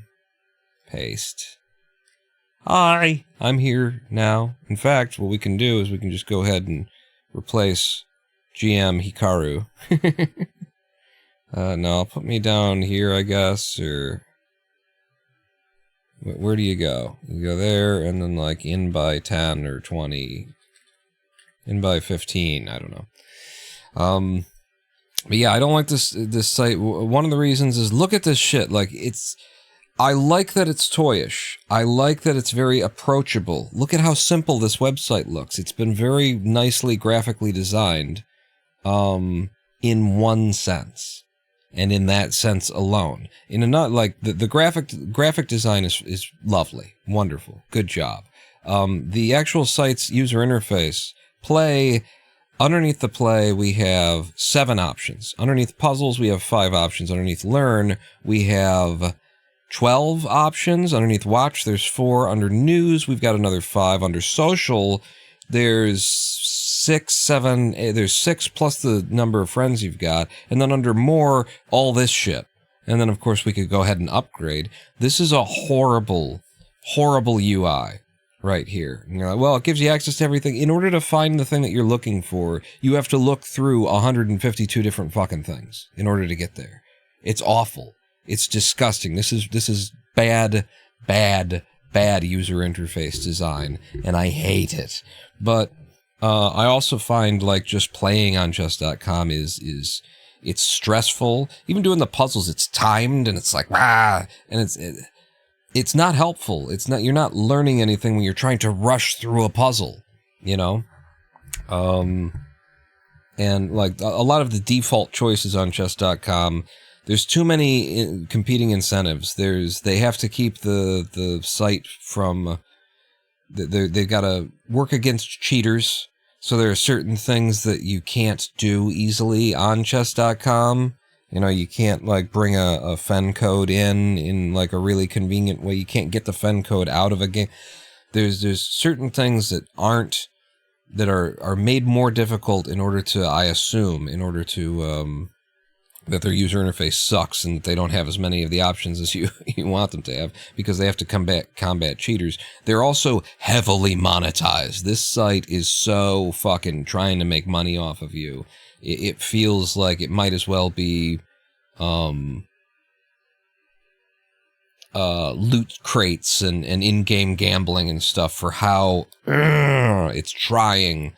You know, it's providing you a lot for free, but oh my God, is it up your ass with trying to get you to pay money. I would be happier if it provided less for free and didn't have its fist up my asshole all the time for trying to get money out of me.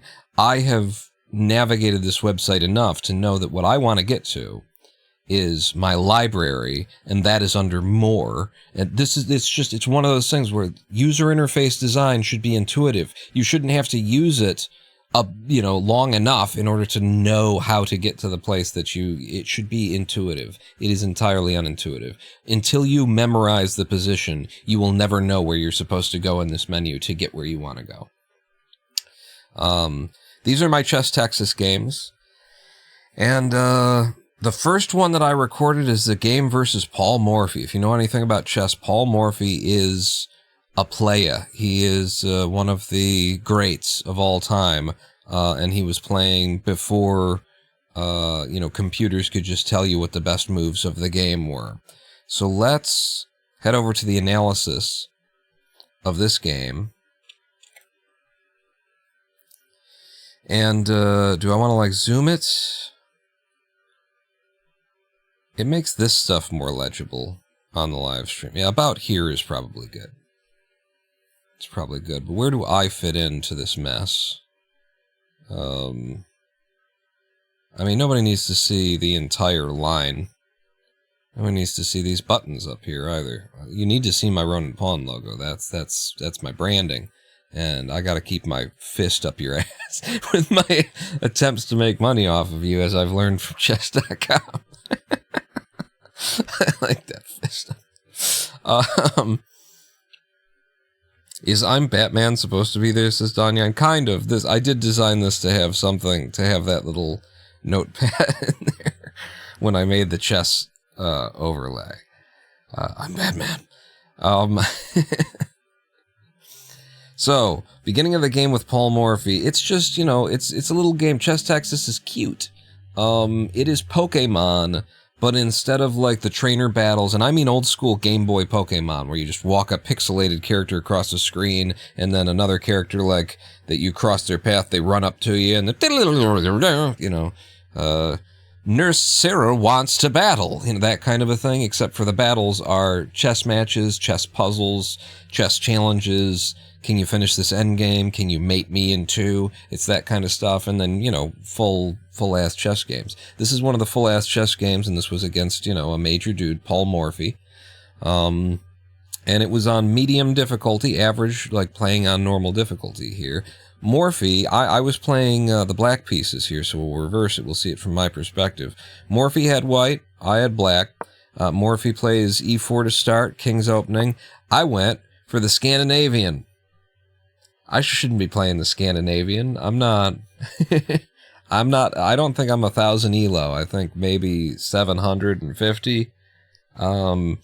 I hang my queen. I play stupid, especially at the end of a day. I'm better at the beginning of a day than I am at the end of a day. Like, I think everybody is like that. Your brain burns out on this stuff. But, so I played the Scandinavian. The Scandinavian immediately, invites a take right in the middle there. And in fact, can we change the colors of the... I think there's a way to change the colors of my things. I want to change the cloud analysis, the interface. Board. Is there a default color? I know I can hold Control and Alt and stuff, but they're... Okay, that's red. But I swear there's a way to... Again, this website is too many goddamn options. There's blue. Green. Isn't green usually the default? Did they change it? I don't know. I think blue is probably the most legible on this board, so I'll try and do blue for you. But so the idea of the Scandinavian is it's oh, fuck it, I'm not gonna remember to do the right colors. It's inviting an immediate take. You go ahead and take, but then I'm gonna bring my queen out immediately, and that's Morphy goes ahead and plays into it. And then the most common next move in this position is for to attack the queen. And Morphy actually didn't attack my queen. Usually this guy comes out and attacks the queen, but if I leave my queen sitting in the middle of the board, I'm going to have a problem. It's going to be a bad day. So if you're playing the Scandinavian, you probably want to put your queen somewhere. The computer says just go ahead and keep developing, get your bishop out, that kind of stuff if they're not attacking your queen. Sooner or later they're going to attack your queen. You might as well park it somewhere. And parking it to the edge of the board is a pretty good idea. So we've got the queen out, you've got the knight out, and the opening exchange in the Scandinavian leaves us in, just a common chess position, except for I've got a queen in the field. Usually you would have white has a little bit more white gets to go first, so they get more development than black does out of the gate. Now we get that knight play, which would have been a check on my queen, and so I would have had to play this move now. I played it early, one move early, big whoop, right? Now I just go for, basic, average, ordinary, everyday development. Let's get our knights out, let's get our bishops out. I don't know the openings and stuff like that. I'm just trying to play principled chess. Morphy brings his bishop to pin my knight to the king. So now I can't move my knight forward if I wanted to, which I didn't really want to in the first place. This bishop is defended by this knight, so I can't take it with the queen. I go ahead and break the pin because I see this as an opportunity to castle long. Why not make this into a real, I actually did have it in my mind when I'm playing Paul Morphy. Morphy, I believe, is known for being a very aggressive player, very let's fucking go kind of a guy, shake up the board. And so when Morphy played e4, I'm like, I'm playing Morphy, I gotta play the Scandi. Immediate, get the queen out, let's have a mess, let's have a fight here. So I break the pin with the bishop, and I've developed a piece, so now I can castle long. My opponent castles short, I castle long, and now we've got an opposite castles kind of a game. And in an opposite castle, that means that all of these pawns that I've got can be flung at the opponent to, at their king. You can do a pawn storm. It also means that they can do it to me. Right? They got pawns too. Their side of the board a little bit more messy. Lot of piece activity out there, whereas I've got a free and clear kind of pawn storm coming. But I'm still not done with my development. Morphe plays d4, which is defended several times. It's nothing free there. I decided to ask this bishop what it's doing here. I watch Gotham Chess. Gotham Chess is what I've learned most of my chess from. So, you know, he frequently says, Levy frequently says, you know, if they park a bishop here, you can just push the pawn and ask it, what is your intention with my daughter? He doesn't say with my daughter. What are your intentions here? Because at this point, you can either go ahead and, like, trade, which is usually a bad trade for the person who's sacrificing the bishop. You're giving me a bishop for a knight. A bishop is, you know, has a lot of power on the board. Look at how many squares a bishop covers. A knight is usually, like, parked in a way where the squares that it covers are not useful behind it, and then it's got a couple of them forward. You get a lot more power out of a bishop, so a bishop is usually considered more valuable than a knight. So what do you want? Do you want to give me your bishop for free, Morphe? And Morphe says no, but apparently by retreating, he's given up a fair bit of the advantage there. What did the computer like for him? The computer in this position actually likes go ahead and take. Really? Bishop takes c6. You see it right here. And then, of course, I take. And how does this end up being like a 1-point advantage? Then you bring the knight. And then it says that I would then play... I don't know. I can't actually tell what it's saying that I would play. Yeah, it's a little bit too small for me to read. I don't know how that becomes like... Oh, wow, hell of a thing there. But usually this would be a bad take. That would be the kind of thing you'd have to, like, just know the opening and know that the computer has determined that this is the better move. Anyway, Morphe falls back. I'm still looking for development, I should think. So I bring my other knight out. Just trying to play principled chess, get the knights out, get the bishops out, bring your rooks to the middle, and start an attack. Morphe developing a bishop apparently is a sacrifice of something. Seems like a pretty, like, normal move to me. I don't know what they want from me. I guess I could attack here and it's a fork, but then you come back like that and I come in here, and maybe it's a way of getting my queen into the field or something. I don't know. What are you recommending here? You like my bishop pinning the knight to the queen in this position. You also like e5, opening the center because, I mean, the king's not in the center, so I don't know. It's just, I guess it's a lot of material all occupying the center, fighting for the center, and I can throw some pawns into it and force some, you know, make some possible fork situations, maybe, is the idea there. I don't know. You can't listen too much to the computer, basically, is how I feel.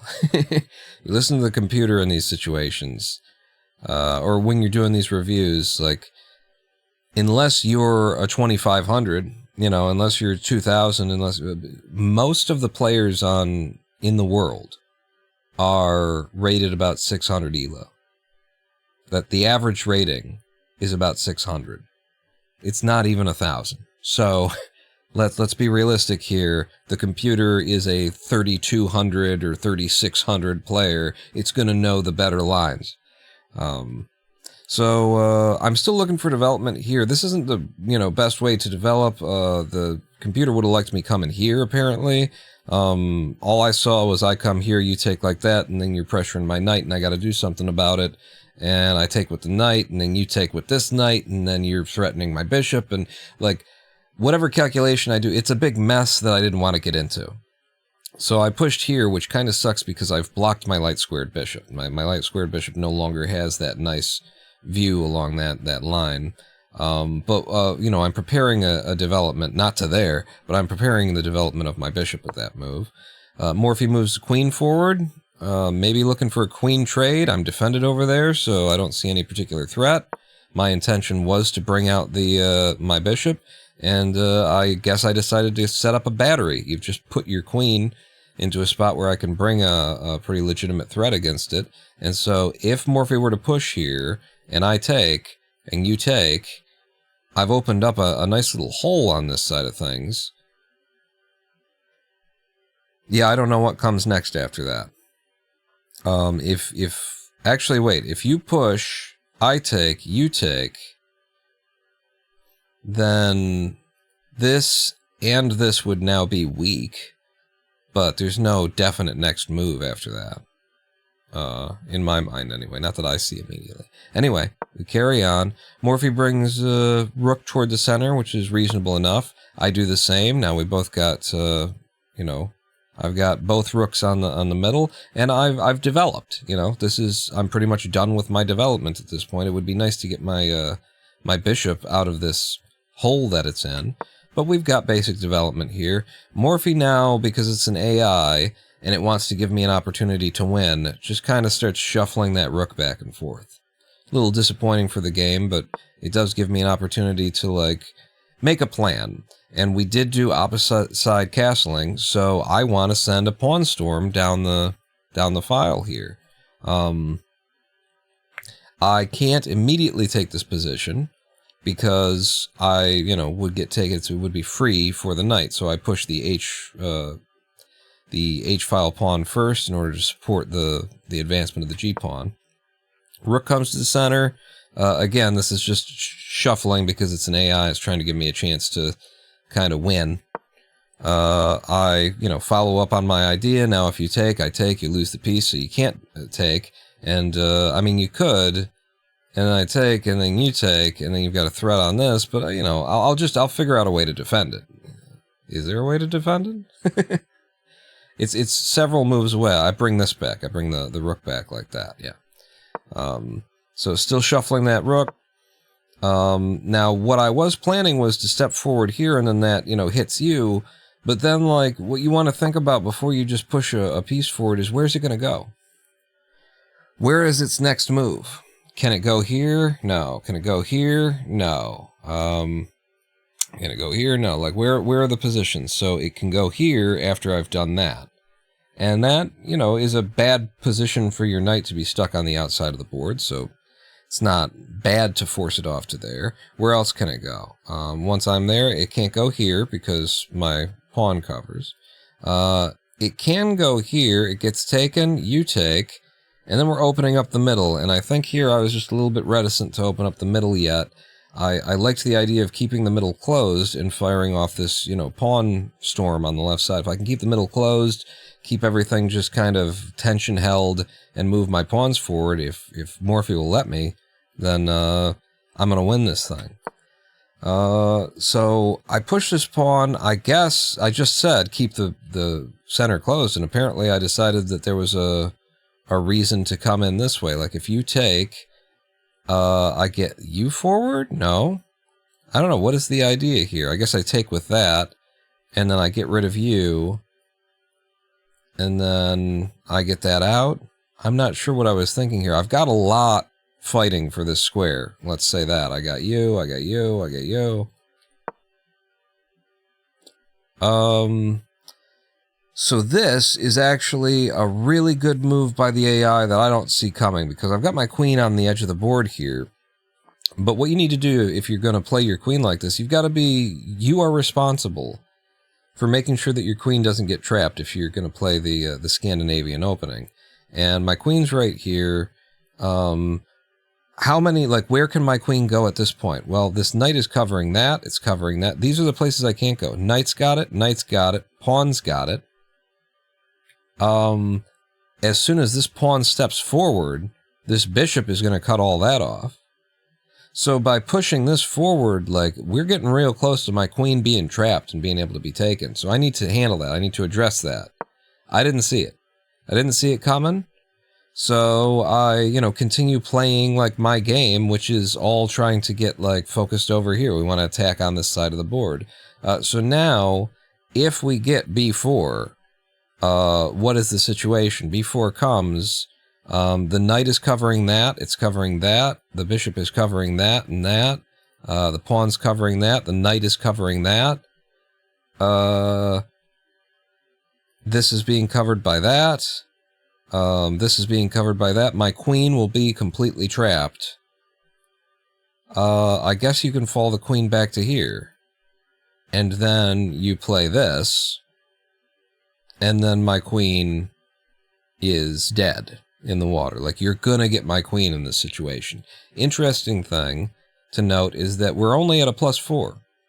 Queen's worth 8 points, but it's only a +4, and I think that's because I've got a very credible attack coming on the left side here. So you're going to get my queen, but the game ain't going to be over for you. You're going to have to probably sacrifice a piece in order to get my queen. You're going to be bringing that bishop deep into my territory, and I'm going to be able to take back when we get there. But also, I've got a very credible attack of my own. Thankfully, Morphy doesn't see it, doesn't play it, but I still don't see it myself either. So I guess Morphy puts an attack now onto my bishop, or my pawn there, undefended pawn, and if he takes it, then it'll be an attack on my rook as well. Yeah, that's what it looks like to me. What do I respond with? I play forward, so my answer is, you want to take that pawn, you go ahead, I'll have your knight. If you take that pawn, the rating is still bad for me because b4 is still on the board, and it can still turn into me losing my queen, but note that we've gone from a +4 to a +2.5 with that move, so I'm taking it back. There's only one move on the board that really screws me over at this point, and Morphy doesn't play it, takes in the middle instead, creating a fork, in theory. I go ahead and take back, which puts my bishop in the line of fire of this knight. Knight takes, but now I can bring my rook. Do I bring my rook here? Okay, no, I had it covered with the knight as well. I got the rook, I got the knight, I got the queen, so I take with that. And now the bishop just steps back, because I was attacking it with the queen, with the knight there, so the bishop has to retreat. And now I think I can execute my original plan. No? I might be adapting my plan a little bit, because now I've got these knights. Look at what I'm covering here. I got here. If I could bring my queen to levy a threat on this, that would be very good. But I'm definitely I'm about to break up the king's side of things. Look at we have equalized the position, and when Morphy shifts his queen over here, targeting nothing whatsoever, I don't know, maybe, targeting this pawn that I've got defended several million times? It's game over, apparently, if I play one of several different good moves. Do I play any of them? Nope. I've got, my long-term strategy, I think. I'm over-dedicated to it. What did the engine want from me here? Knight takes f3. So it wants me to jump the knight in here, giving a check that splits these two. The only thing that's defending here is we've got the pawn and we've got the queen. And so I give a check, you take, I take.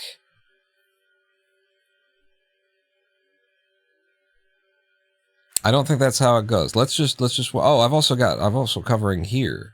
So it's actually I jump in, you take, I come in. Threat on the queen. What does the queen do? And then I guess we've just blasted open the king, and it's not going to work out in the long run, is what we'll assume. I don't know. Let's see what happens. So I take this position because I really want to bring this and crack things open. Morphy just sort of shifting rooks around. No forward movement here. So I push again. If you're going to play slow, I'll play slow. I've got an advantage here. And then by not addressing my attack in that move, apparently, it's on. I'm bringing my knight in here because, look at this, I come in here, I open all this up. I don't know what I'm thinking right now.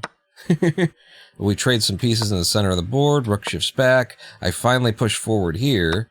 You take, you've opened up your king, and why is that fatal?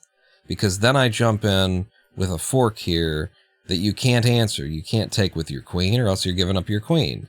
So you just got to move the king. So you move the king, and I check the king while taking a free pawn. King has to move back. I check again. King has to move back. Now I got your rook. So that knight just got traded off for a rook and a pawn. So I am up, I am winning, everything's over, and in fact, we've got some mates coming, really, if you look at this position. Things are getting real close to it being over, including the fact that I've now got this pawn 2 squares from promotion. I've left an undefended pawn on the back ranks, but that's fine because I'm investing in this pawn going to promotion. Look at how much coverage I've got here. Bishop falls back. I push. Bishop comes in with a check. This is a desperation check because, I mean, look at this. We're at mate in 10 right now. Desperation check. I step out of the check. What are you going to do? Now we're really talking about a desperation check. You're just giving me a piece. I take it with the king. Queen comes with the check, and I step back out of the check. Now what do you got? You got no more checks left unless you want to sacrifice a queen. So king starts running. I take with my queen. This is fucking brilliant. I love this move. This is real chess right there where you're like, I'm about to make a new queen, right? So let's sack the queen, forcing the king to take it, which means that I will be making my new queen with check. Boom. And now it's mate. You move there, and then all I gotta do is boom, take that, and I don't see it. I didn't see that mate. I missed the mate in 1. I played the far harder to spot move of queen takes rook on back, sacrificing the queen, make a new queen, and then I missed that it's a big board. It's a big board. It's a very large board to have to use your eyes on and see everything all the way across it. I missed the mate, and so this game goes on. And I'm ready and willing to trade the queens if you want to. And in the process of doing that, I, sack a bishop, but that's okay because I've got mate in 14, or no, mate in 10. I don't know that I've got mate in 10. I definitely see that I've got this pin. I'm going to win that queen. Like, one way or another, I'm going to win that queen, right? I go ahead and take. I got your queen. So now it's queen and rook versus king and 4 pawns.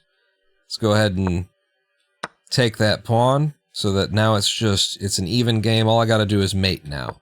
So, real easy. All you got to do is, you just want to, walk the king to the edge of the board. So maybe, check here, and then king would be able to walk this way. So it's a little bit, you're going to take a couple of moves here to get him there, but it's fine. As long as you don't hang your queen or something. Fucking goddamn it.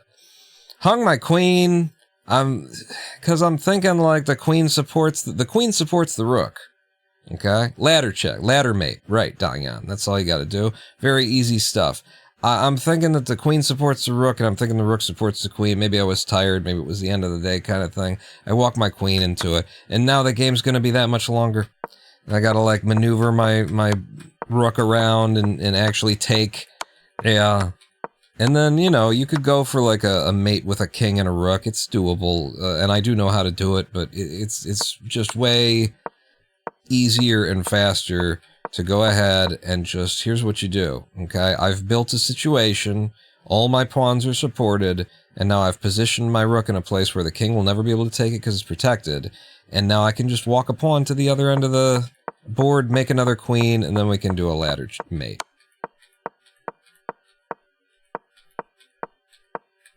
And there you go. But I turned it into a game where I won against Paul Morphy in 69 moves. I had checkmate. I had mate back on, I don't know, it's somewhere back here. The hell was it? Here. I had mate right here, move 37. Move 37. Turn 37 could have been mate. I decided to have the game be twice as long just so that I could get to 69. Nice. Move 69, it happened to end on. I was really happy with this game because I was playing against, a named character, Paul Morphy, pretty big dude in chess, and I went for the Scandinavian opening, which apparently we transitioned into a Nimzovich defense declined, is what they call it. But I played a Scandi, I played it okay, I hung my queen multiple times in this game. I trapped my queen by leaving it on the edge of the board. In the Scandi, if we go back toward the beginning of the game, in the Scandi, it is a good idea, if you don't know the lines and stuff like that, it is a good idea to play this pawn forward at some point. Just so that your queen will always have an escape. So playing this knight out to here, instead of playing it to here and blocking that in, or pushing this pawn first and getting the knight behind it, but getting this knight out of the way, and that means that your queen, which you've put out on the board, you have the responsibility of making sure that that queen doesn't get trapped, give it an escape hatch so that it can move out. I didn't do that. I played the knight forward, I left it in danger, and at a certain moment in this game, it was ready to be taken.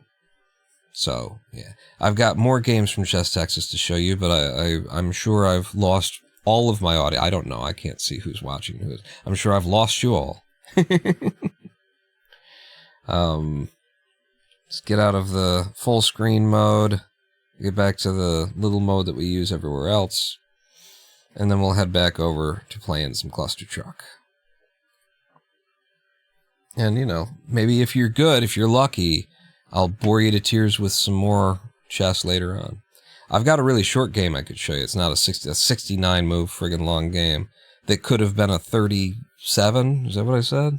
Ugh. I just joined for the chess, as Super says.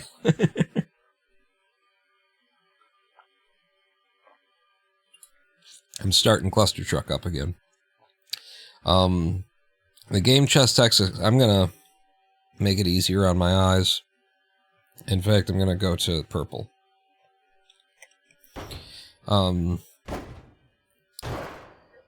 game Chess Texas, I wish it were better. It's better than I thought it would be. I got it for $5 on Steam, and so there's more in there, and I've gotten more out of it than I thought I would get for $5. I'm happy with it for the price, but it makes me wish it was a better game. I think this little game Chess Texas is made in such a way, and this would be just so wrong if it is. I think it's made in such a way that the sort of ELO rating that you're playing with when you start the game is probably the AI is playing at like a 500 ELO, 600, something like that. And then by about the 2/3 mark of the game, it's playing at 1600, would be my guess. And that's just not a viable chess game. Chess is a game in and of itself that you play for a lifetime. It takes years to go up a couple hundred ELO points. You know, there's at the beginning, you know, maybe you can, you know, go from like a 600 to 1,000 in a couple of months, but at 1,000, you're gonna stop making development. You know, you're either a child who learned, you learned chess as a child, and you see the board naturally, and you see the knights, you understand that, like, you either have that mind for it because you started very young, or you don't, and you have to work for it. And so, for any chess game, where it's like an RPG game, that's what this Chess Texas is, an RPG game where you play chess, for it to start with the assumption that the player's like at a 600 ELO, and then progress to like a 2,000 ELO bot you have to fight, or a 1,600 ELO bot, that's not a game. You can't do that. Like, what you can expect from a player from the beginning to the end of playing a little game that's got, you know, a bunch of chess games in it, is 200 ELO points of advancement. That's what you can ask them to do. That's the amount of challenge that even if they don't make progress while they're playing your game, it can be hard at the end, and they can have to, like, play the bots over and over and over again in order to get a win because it's 200 ELO points above them, but they'll eventually get a win. You cannot have your ELO rating start at 600 and end at 2,000. You can't do it, and that's what I think is going on in this game, because I got to a certain point where I just could not I can't get past these things. I throw myself at them over and over and over again, and they're playing perfect openings, they're playing, you know, and it's weird because it's AI, so like they'll play a move that's like really bad and hang a piece, and then they'll follow that up by playing perfect fucking stockfish chess for the entire rest of the game, and you can't win against it, you know? You're not going to win an end game against an AI if you've got a less than a 4-digit ELO, which is what most of the surface of the planet, most players who play chess are less than 4-digit ELO.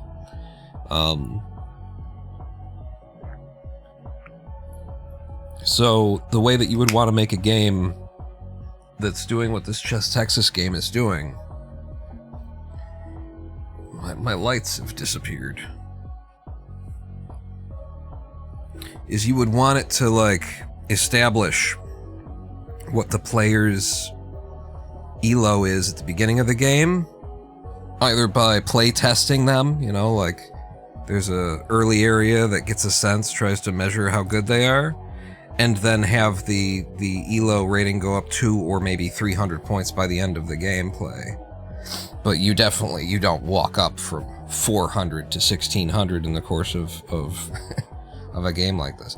It makes me want to make my own game, because now I see the potential. I see how it could be done.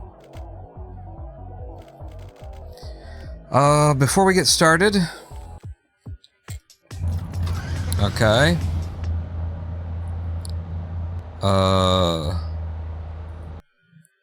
I need to warm up on World 6 a little bit, and we can't have live split doing its thing. I'm just going to close live split. It's not even on screen right now. Close live split down. Which side of the screen am I going to have stuff on? We're in game source. I'm going to be over here. Something like that. And then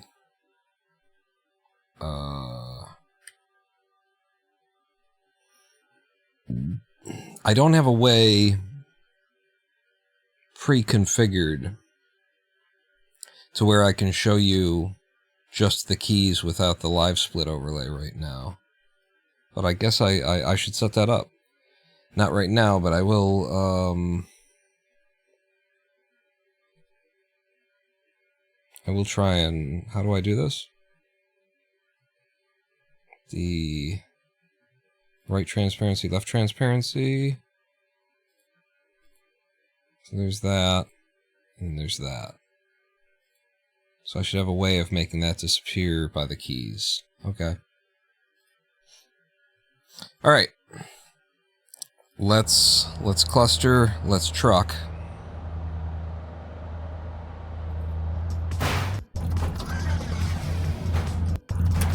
And I need to get warmed up on some of these later methods that we're going to encounter in the full game run. So this is one of them.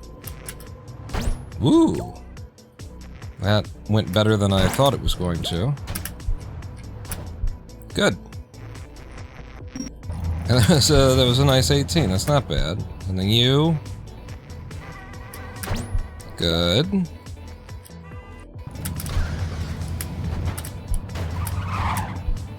And another good one. Like, Ancient World is tough, so... Okay. Fuck that up. Don't, I guess... Or do, but go all the way out, and then do? Yeah, I like that. That's good movement. And here... Let's just... move fast.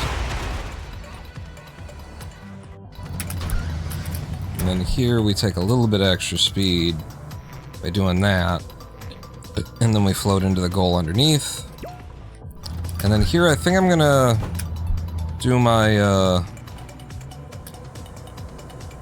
I'm not gonna go for the between the bars stuff. It's just it doesn't save enough and there's too much time loss at stake. Is that good enough? Yes.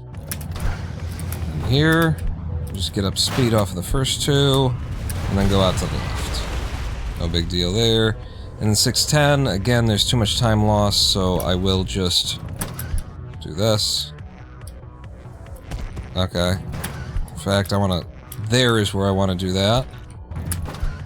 Here in midair, and then switch directions, yeah. Okay, let's go back to 6-1 and grind this a little bit. Because this is what's going to be tricky. Yeah. And you see how much time that it loses to miss it once.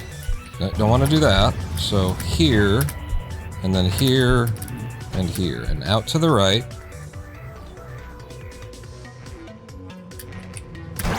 Good. Slowing down a little bit will be very helpful here, like not trying to get absolutely everything out of it. Tried your 610, by the way. Oh no, I guess I haven't. I think I was done with grinding Ancient by the time that I saw that.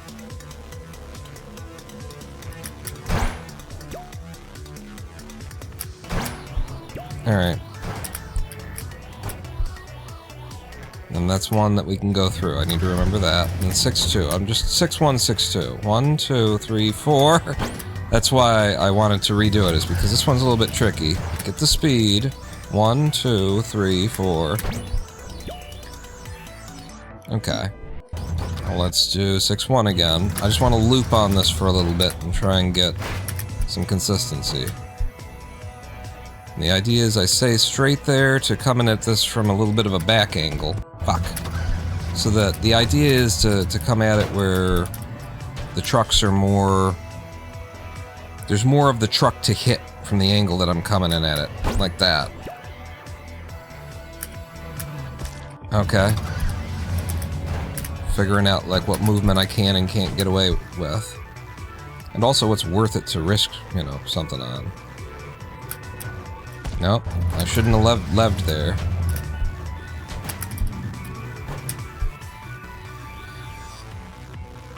What if I come in from behind? Okay. That could be a lot better. Like, we're not going for the fastest possible movement anymore. We need a safe movement. So that's fine. You land this. That'll be fine. I don't mind losing a little bit there. Jump early. I lost a little speed, and we died because of it. This one's very touchy. 1, 2, 3, 4. Heh. 1, 2, 3, 4. Yeah. 1, 2, 3, 4. Good.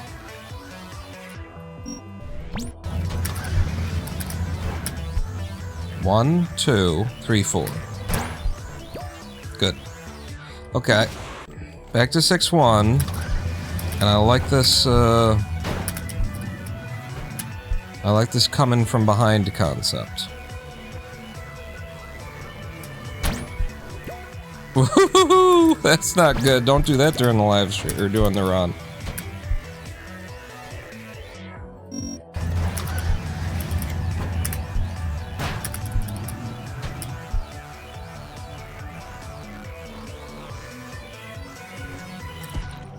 Okay, those are a little bit... Their hitboxes are slightly bullshitty. Got it.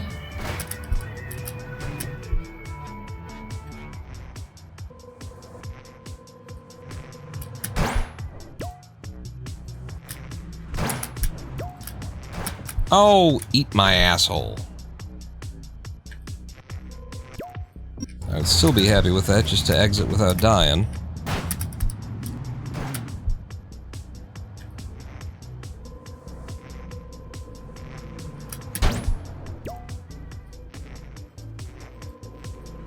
Yeah. Seeing what's salvageable and what isn't.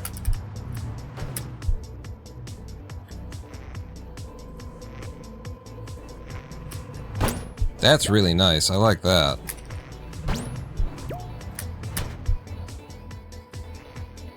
Yeah. So it's a bit of a continuous curve. Just one lev from back here. One boost. It's like...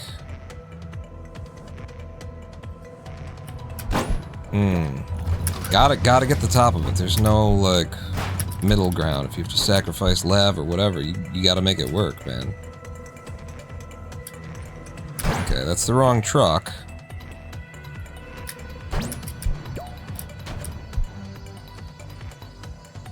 But I still made it work and got some good time out of it. What if I did that? Like, what if that was the method instead? What if I went for these back trucks?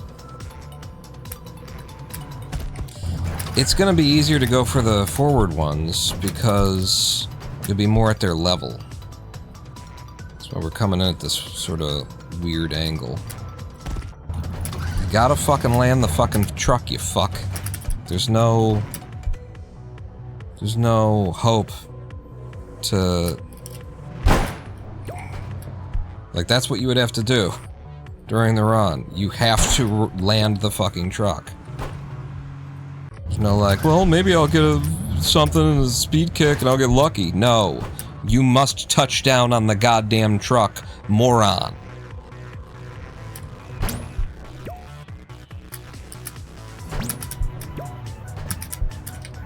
Okay. That was... Didn't know how much speed I was gonna have coming out of that.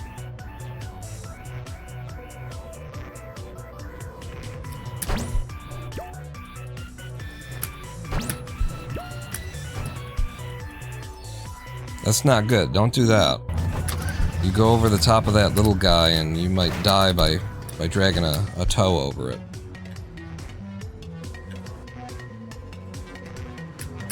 Good.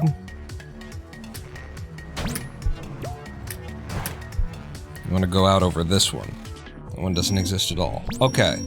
You know what we're going to try when we get there anyway. Anything else that's like super problematic. Expialidocious. 7-3 I didn't remember last time, but it's like that.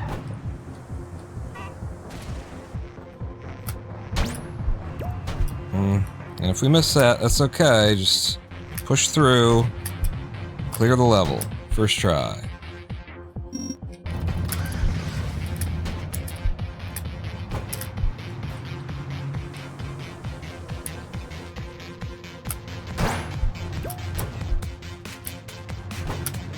Oh, okay. Is that what happened, though? Didn't look like that's what happened.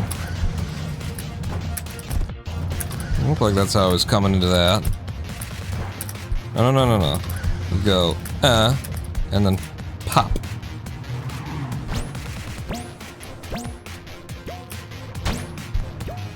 And that's what I'm looking for. Just like that. Every time. Pop.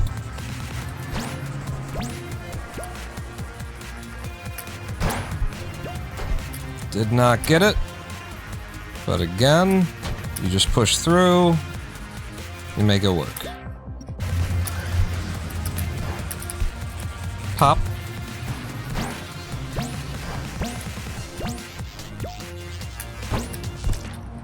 Yeah, that's, you need the speed if you're gonna do that. So be ready to tell the difference. Okay, none of it worked. Right. I know I can get it out from there. Pop.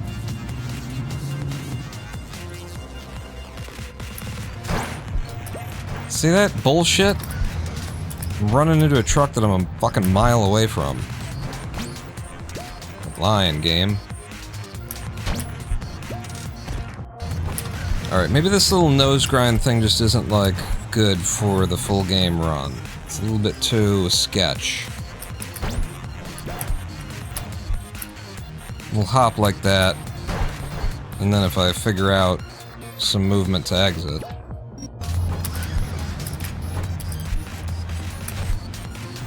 Pop.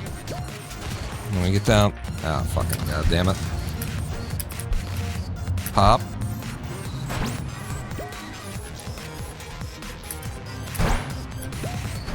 Okay, that's not good either.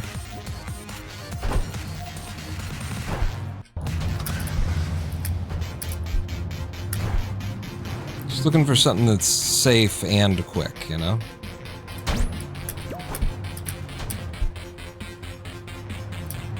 Safe, reproducible. I don't like how things are, like, exiting into that area, though. Oh, cool. Fucking magnetic pushing. Love it. Shove me away from shit.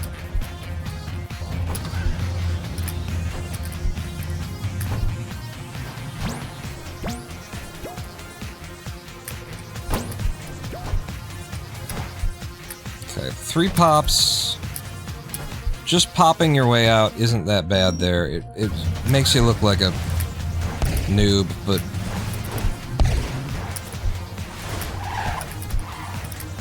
for the sake of safety... Oh, good. I lost all of my speed right at the end. Wonderful. And then, anything special to happen here?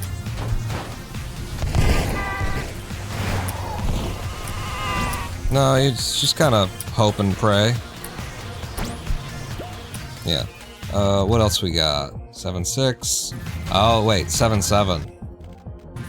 No, 7-8. I'm gonna do that. You gotta get the bounce. This is a big time save moment. And I like to get real low here. Come off the spacebar, stay low. And do one of those. Wasn't quite enough. I spent too much lev early. Really? You have to use 4 here. So it's not that you spent too much lev. It's that you didn't get enough height?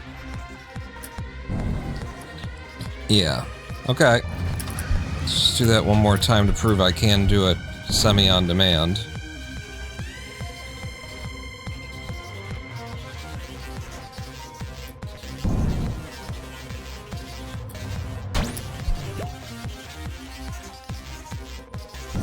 Yep, okay. And then 7-10 is bullshit. 8-1. 8-1, we pop like that now. Because we'll be coming in without the assistance of the little hop that you get from the level, so I need like this movement to start it off, I guess. Up, over, under.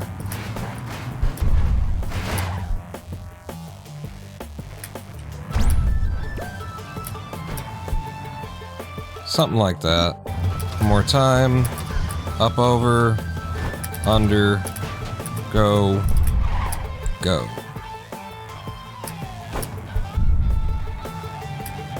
Yeah, something like that. And then 8-3 is another one I'd like to...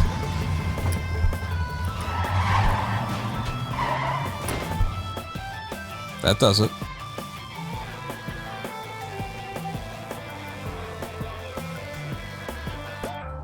Yep. Anything else? It's particularly problematic, like all of hell.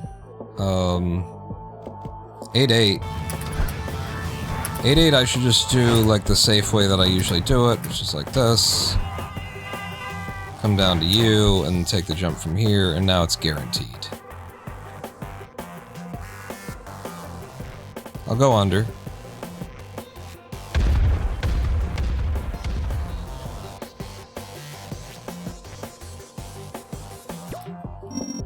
And then 8-10.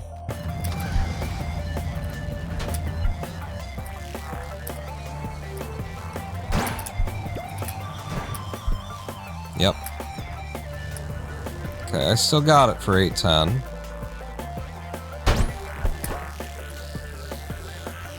Good. And then there's all of hell, which I think I it was like this? Or do you go out to that one? And then it's, you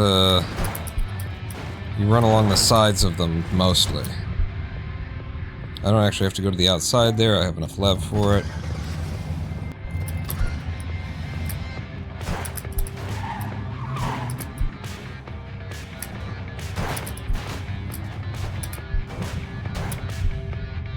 Again, didn't need to go to the outside there. I don't feel like this is how I was supposed to do it.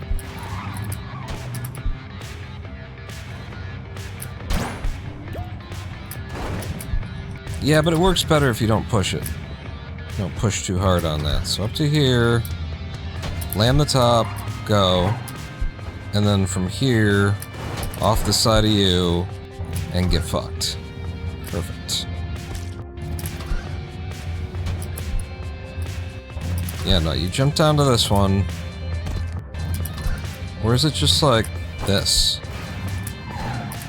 Yeah, it's just like that. I'm supposed to start with the side rub.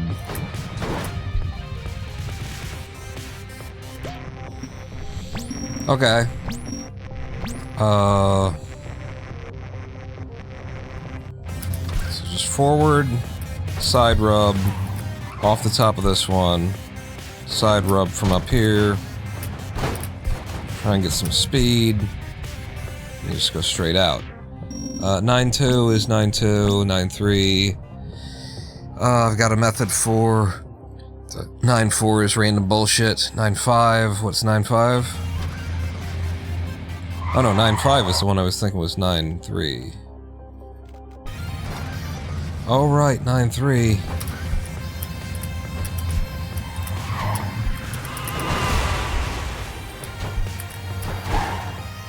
It's definitely not how you want to be doing this.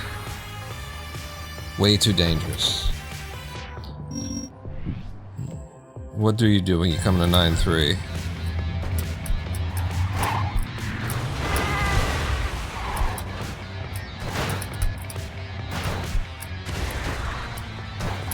You hope that the level treats you well like that, I guess. 9.7 is random bullshit. Maybe I warm up on it a little bit.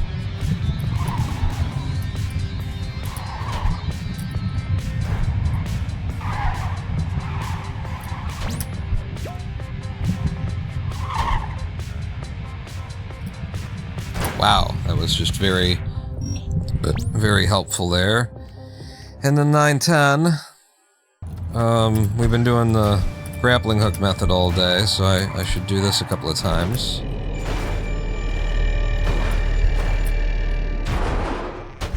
Nah, it's too low. I don't understand how I got that low either. It's like I got sucked down by an extra boost of gravity or something. It was crazy. Okay, made it work.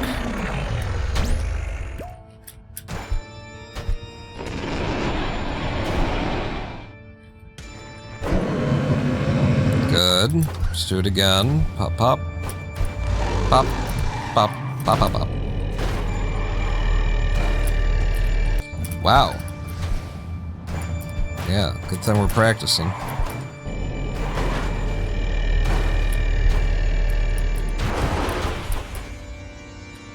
Yeah, that's a problem.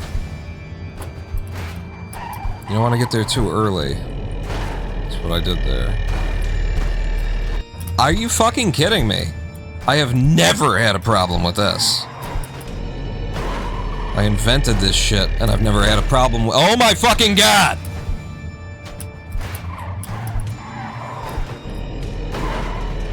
I got the fucking yips? What are we fucking talking about here, huh? And then I'm too low? Again?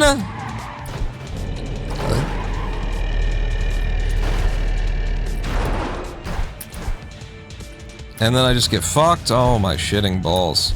This is the game telling me, just go for it, man. Go out and get the grappling hook, buddy. You'll be fine. Oh my god. This is free.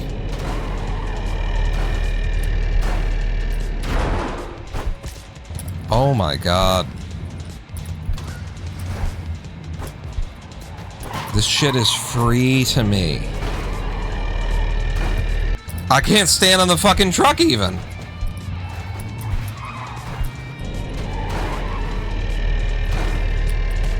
Oh, Jesus fucking cocksucking, dick-licking, shit-eating, dick-fucker Christ! What the fuck? This is not okay.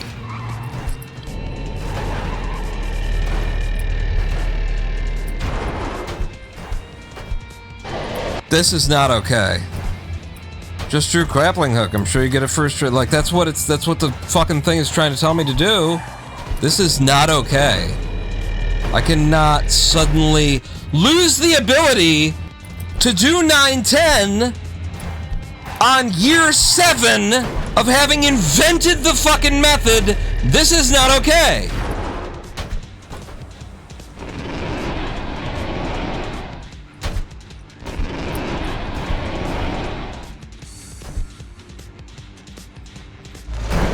Two successful attempts in 20 is not okay.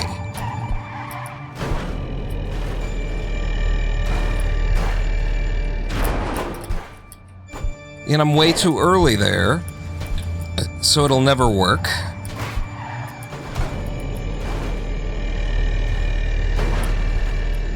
And now I'm late.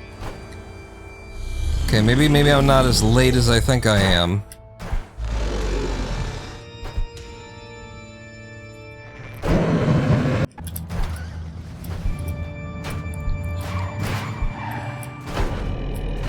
Like, late is better. Favor late. I'm really late now. Okay, that's way too late.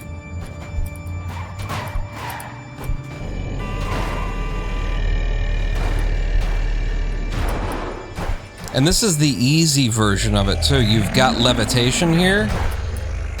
The version that I came up with doesn't use levitation. It's for no ability. And then I do this.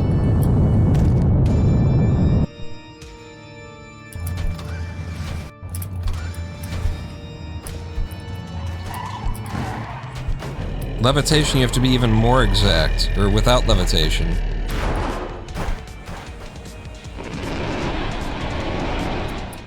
I don't know what the fuck that was.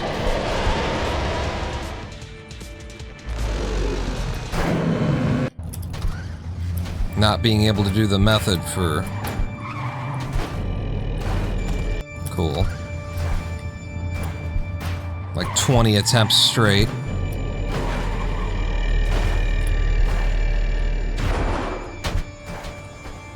Just giving me like another little something to be worried about when I get here, right? Thank you. Yeah, I don't usually do the inside. Everybody does the inside. Go to the outside just for absolute certainty that it's gonna work.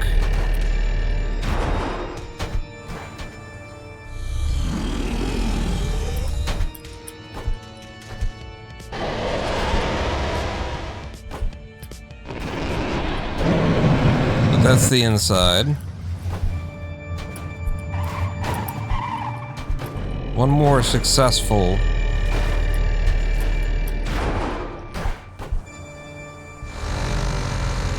And we'll start running.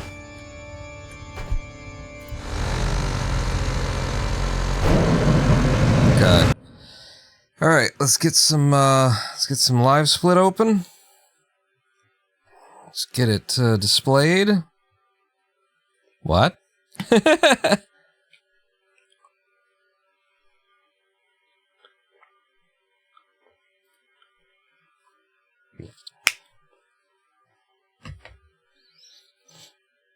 Now let's fix my my overlay. Put you back in. Okay. Because of the way that I had hacked it to be not present. Let's do some runs. Let's see if I can't figure out how to run here. Nope, I can't. I started with a 7-3. Run's cursed. Very nice. Okay.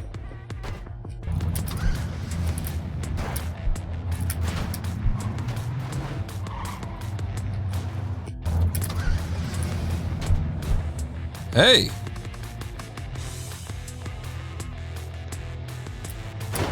Oh, fuck. I got that first try, like... Usually you gotta warm up a little bit on this. Yeah, see? Try and get the, throw that's big enough to get you there. That's what I didn't want to do last time, so I went for the, trucks in the back, and it screwed me over. Yep, still not high enough. There we go. That's high enough. That's how you want to do it. Okay.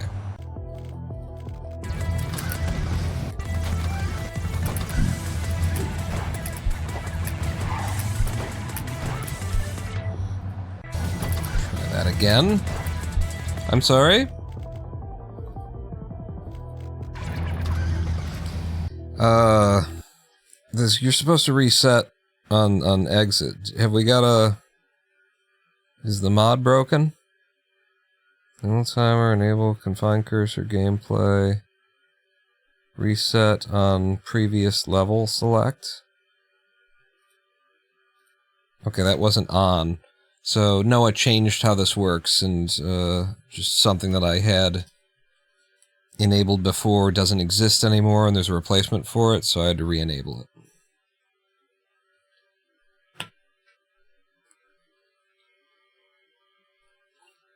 It's supposed to reset when you go to,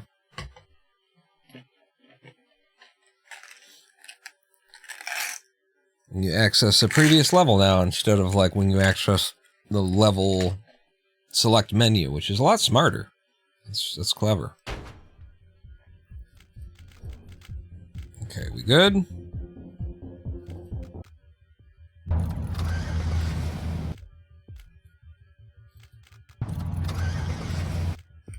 Okay, I'll do a manual reset here, and then we'll see next time if it's working or not. You don't lev 3 times here. Like, leving twice is already more than what's usually done.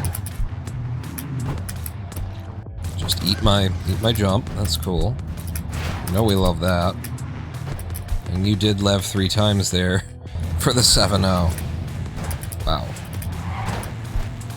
I can't get 1-1 working.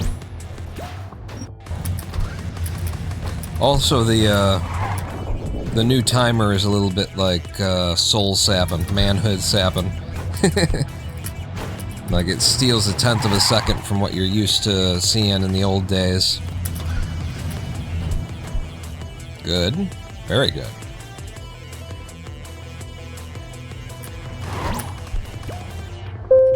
Yeah, baby. What am I doing? Oh, you're wasting time. Giving back what you just saved. And a lot more, in fact.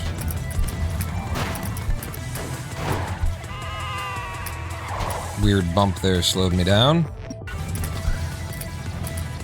Okay. No. Just like that, I think. How are we supposed to do this?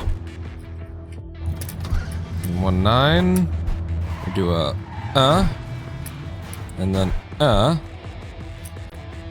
I'll take that. Ooh, just barely. Barely cleared it. Weird, but I'll try it.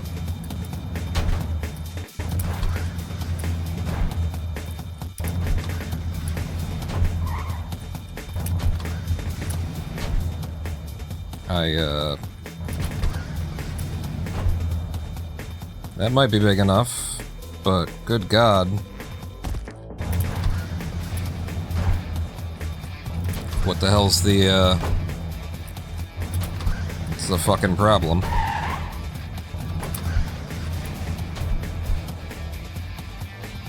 That finally went.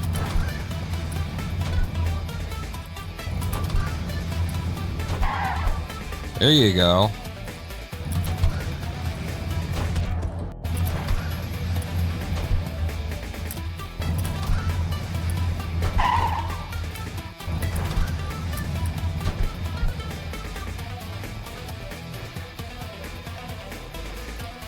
I mean, yeah.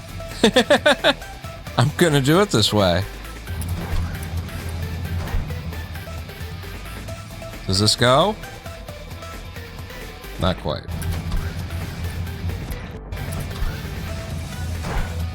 But I know from my experimenting in 910 that like a reverse push against it is more effective. I'm gonna do it. I'm gonna do it that way. Finally, a good 1-1. I got one, everybody. I got one. There is nothing here to make this work. Wow. I finally got a good 1-1, and I'm looking ahead at those trucks, and there's fucking nothing. No chance.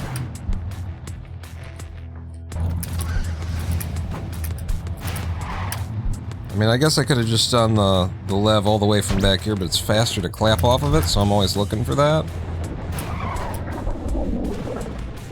Gold? That was pretty cool. Yeah.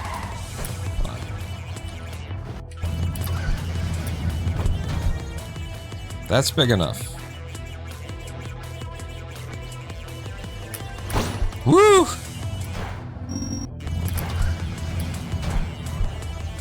Okay.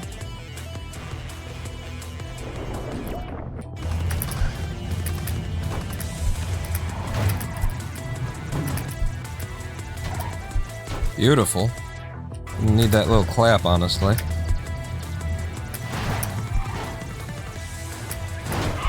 Woo!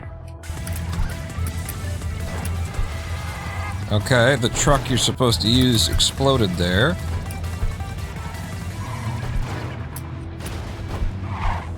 Hello. Second attempt is nice.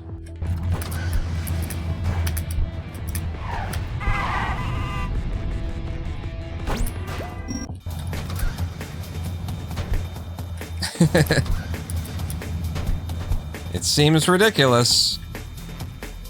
And it works. Oh, that's also supposed to be a...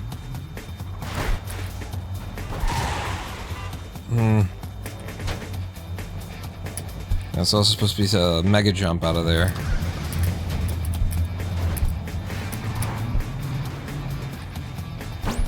Okay. It'll get me there anyway.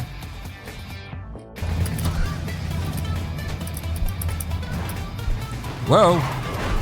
Yeehaw!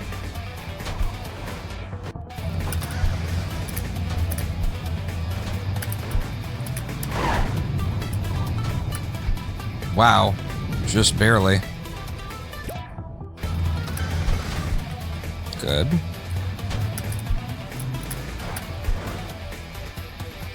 Good.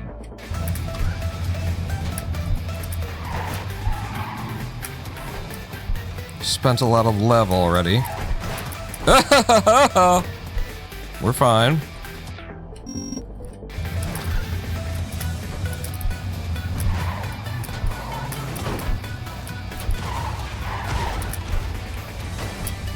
Probably could have just gone.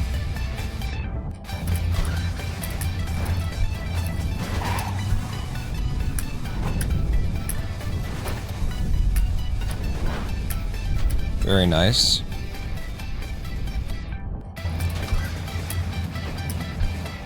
Could have practiced this one actually for all the trouble I had last time. Didn't need it. And then 3-1, and hey, we're green. Coming into winter. Nice. What? That's the fastest I've ever done that? What? It's 3-1. What the hell?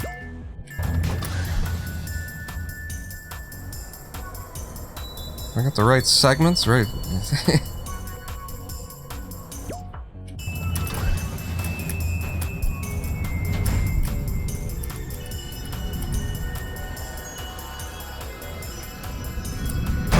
Yes. Good fast turn. Okay, I didn't do that any of the ways that you're supposed to, but I did do it.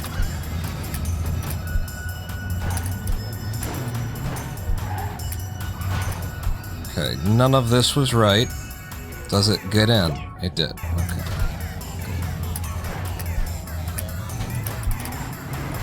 You just go over here. And then this. Boy, I don't remember. Yeah, something like that.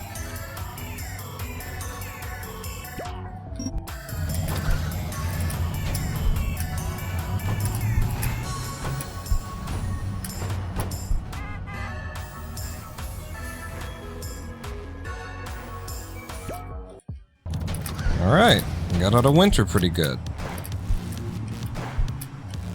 Slowed down a little bit to try and make it through! Ah.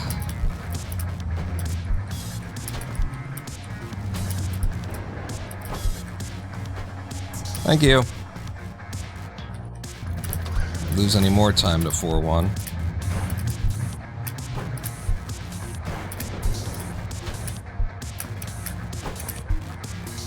Okay. Decent.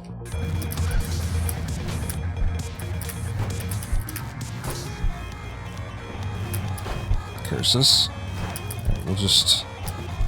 Never done this, but we'll go that way.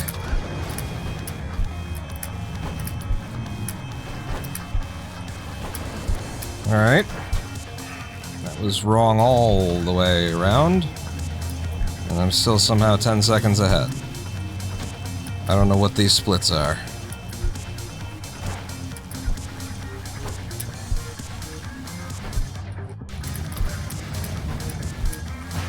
Yeah, just do the easy one.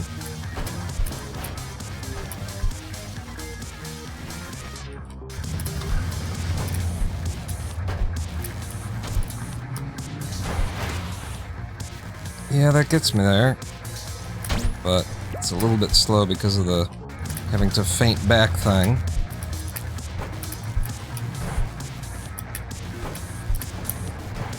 Woohoo! Ha ha! I made it work.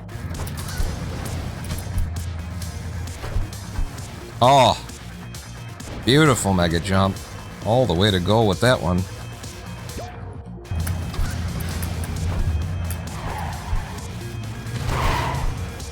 Oh, I was gonna do it! Oh, fuck me! I was gonna get like the primary strat.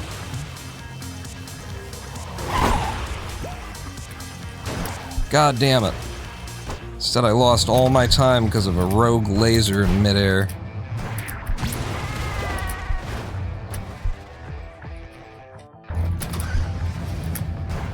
It's gonna get the real method that I never even got in like ILs. I mean in the segments. I never pulled a segment out that had that in it. I was gonna get it in my goddamn full game attempt.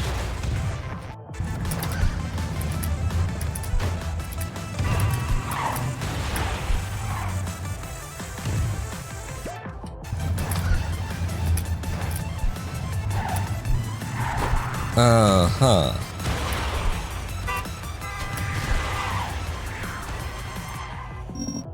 Sure.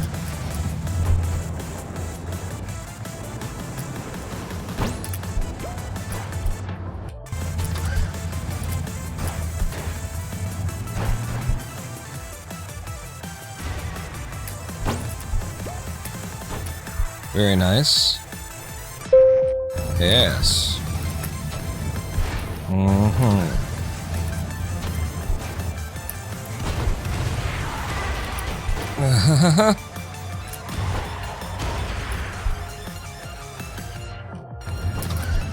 Sometimes in Clustertruck, this thing to do is turn back and kind of have a look at what your options aren't anymore because you're out of lev and at the end of the level. I worked so hard for that.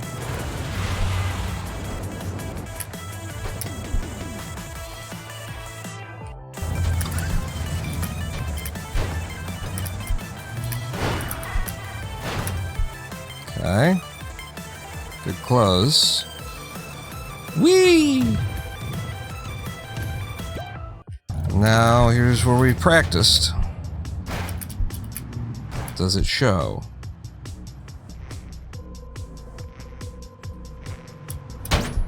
Nope. Nope, doesn't show. That's not even the right, set of jumps. There we go. Like that. Nice and easy.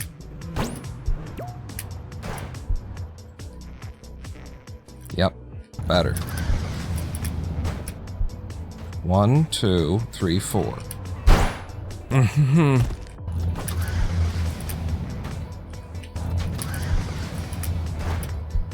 One, 2, 3, 4.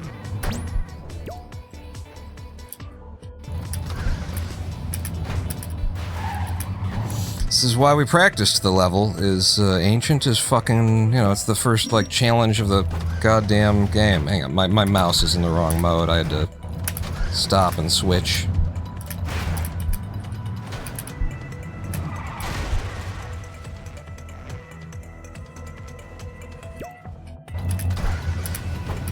Oh.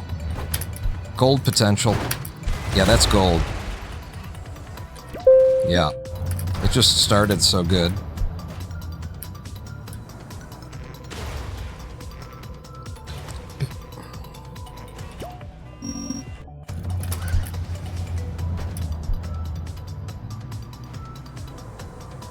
Woohoo.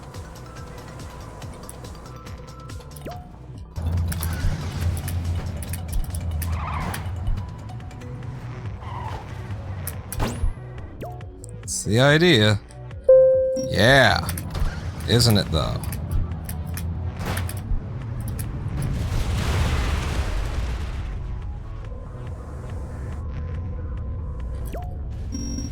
Let me go. Beautiful. Really? I am just overall better at the game. You know, it's showing that our, segment grind really was worth it. Shoot. Like, my movement is just generically better everywhere.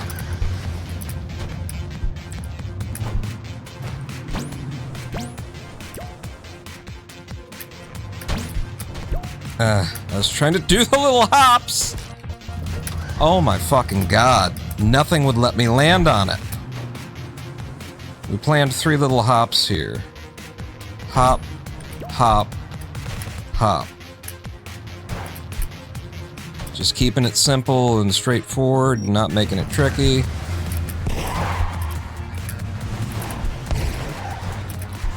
That was the plan.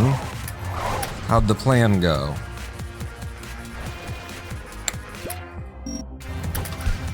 Let's do this.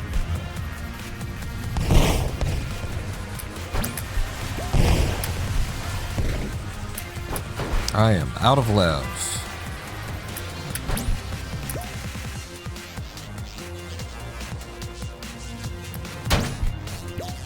Good enough. It ate my fucking jump. Wow. I don't think that's ever happened in all of the, like... Oh my god. Oh my fucking god. In all of, like, the segment grind that we did, that truck, this level never got in my way this way. And that truck never hopped up on me in a way that fucked me like that. I never lost a jump on it. This was always free.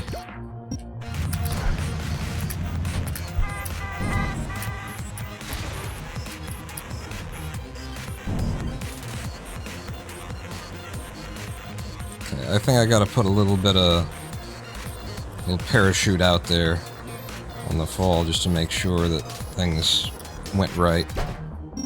Here we go. Tricky level.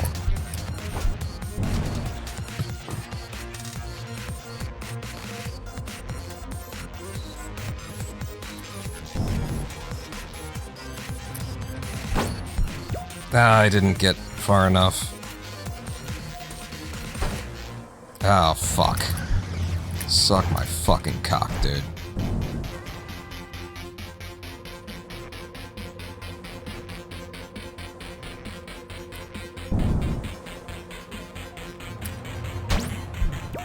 There you go. That's enough. That's so much that we've got extra, even.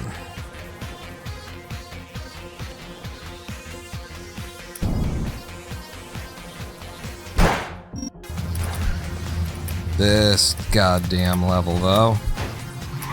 Okay, it treated me good, it gave me a good RNG. And all skill, no luck coming up. Nice gold. All skill, no luck. All skill, no luck. All skill, no luck. Certainly no luck involved here, just all skill. Oh shit. Okay, I was expecting it to not work, and now I can't figure out how to even start the goddamn level. Wonderful.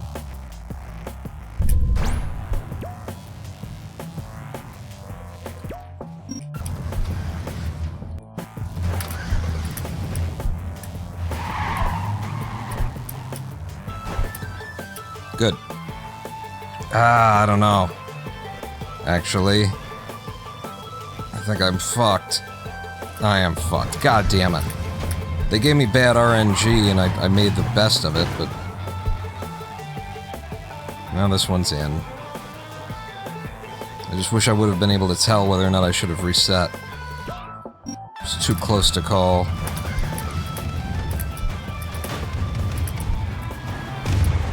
Wow, that one came out of nowhere. I was watching them, you know.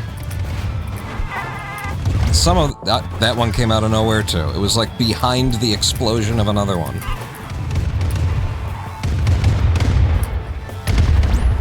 And of course, when I say I'm watching them, I'm watching everything. It's with a wide eye that I'm watching them, but I am watching them. Fucking Christ, old shitting tits fuck.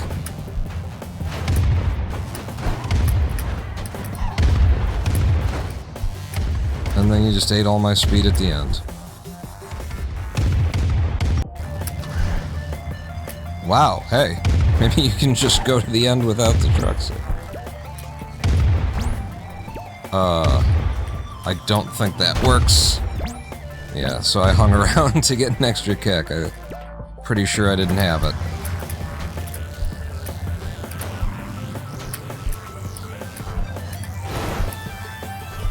Looking good up here.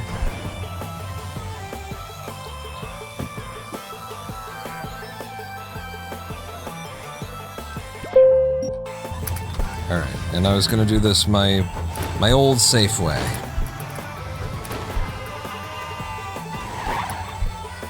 Which just lands that front truck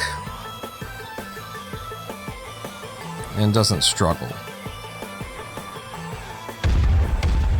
You just have a lot of lev near the end here, take it very easy, go over the top of everything and just bring her in.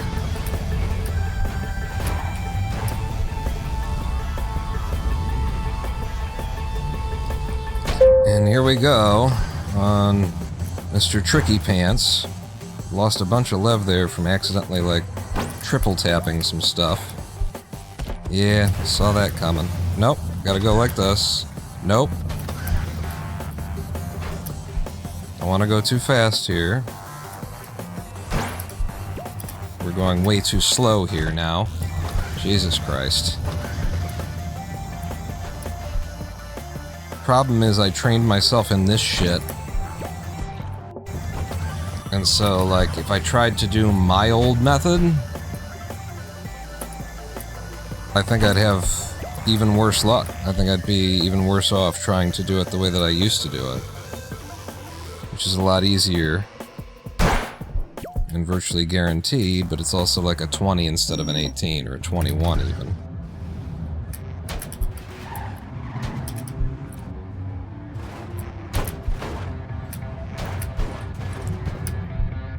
Get on the outside for this one just in case. Really?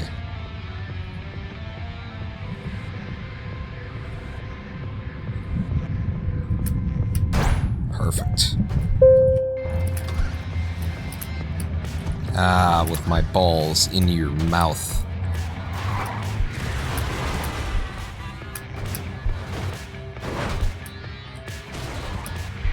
Oh, come the fuck on! I was fucking warp speed through this shit.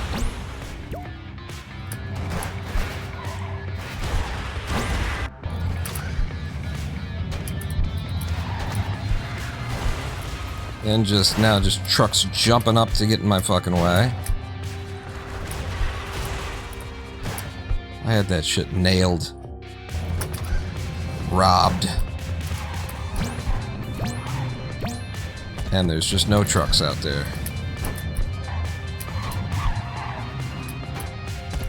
Fuck.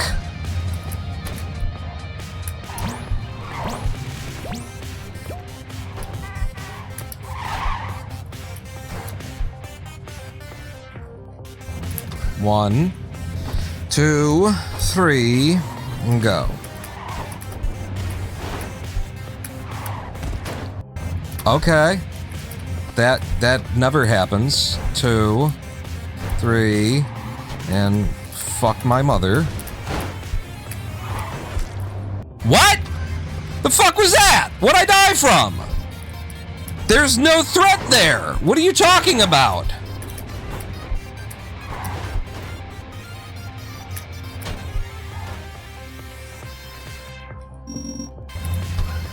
There was nothing to harm me there, including the shit that's falling from the sky in the level. And I died in midair.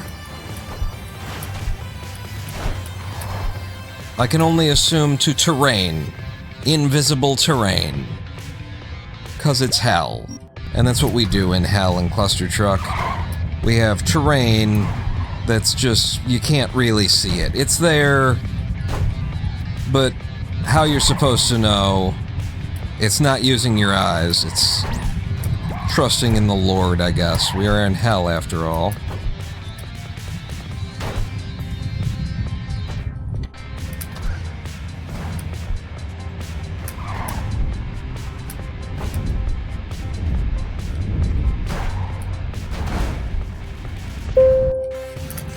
Okay.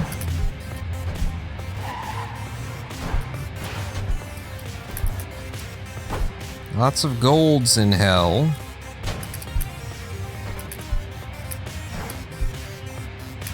Despite the overall experience.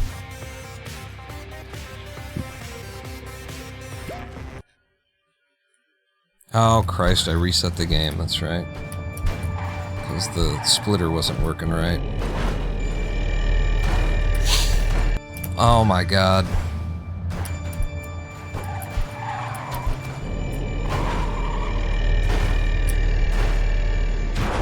Perfect. Nailed.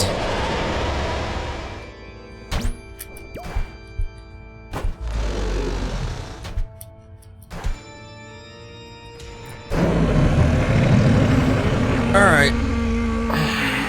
That's our second full game NU-NPS run since we completed the segment grind.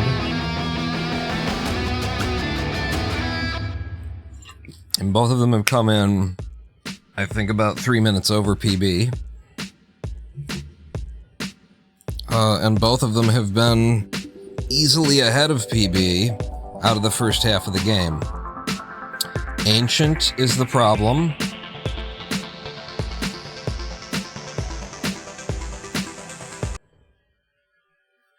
Where do we lose all of our time?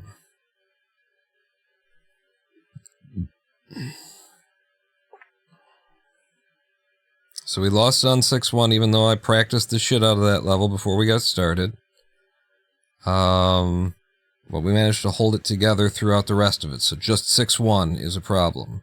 Then 7-3 took a little something from us. 7-5, 7-6, 7-8.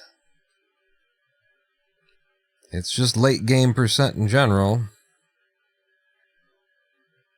Managed to hold it together through World 8 until 8-10. I feel like 8-10 is one that we need to...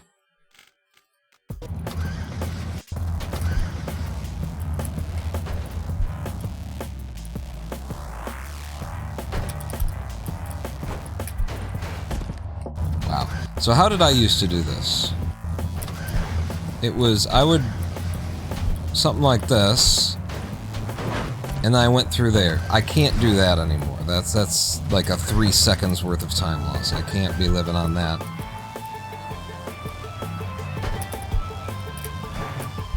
That's how we want it to happen, right there. Just like this. Yeah. It's just tough. 810 is just tough. It's a very tricky level.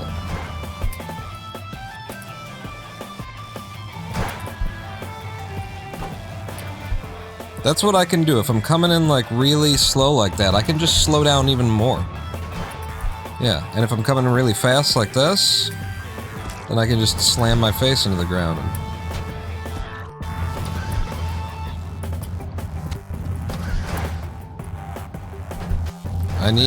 I need this to come like this. Under. I don't want that speed. God damn it. I need this to be, you know, consistent to some kind of a level.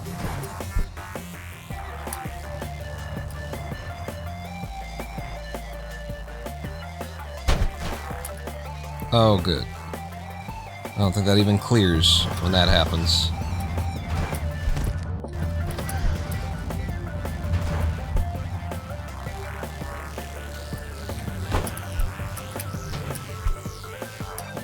That's exactly how I want to do it every time.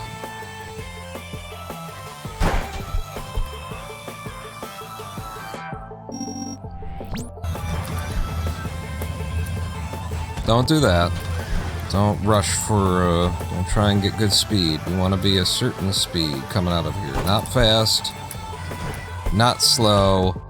That's the situation where you could see that a little bit earlier, and what you needed to do was slow down even more.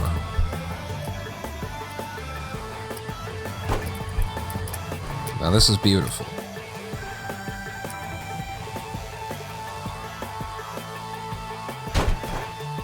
Damn it.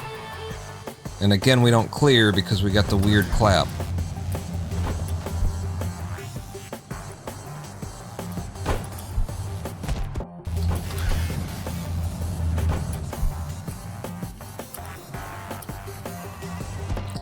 I am happy to slow down for like a 19-second clear here.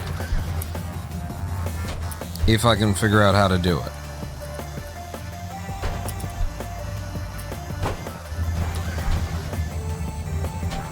I want consistency, no death. I don't care about 1 second of time loss.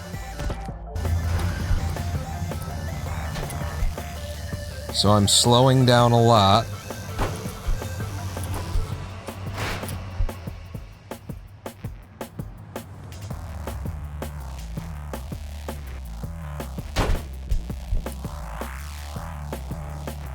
There you go, 19-second clear. And I slowed down a lot.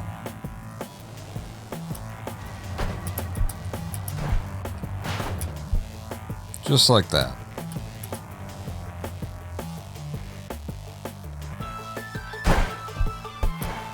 Leave me with extra lev in case I get the shitty clap. 19 seconds every time.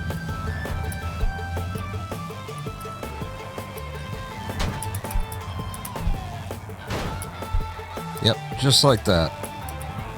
Simple, clean, easy movement. Self-explanatory, takes care of it. Good. That's one of our problems. And there's this guy. You can't... Boy, I would really love it if it didn't... If it knew the difference between 6-1 and 1-1.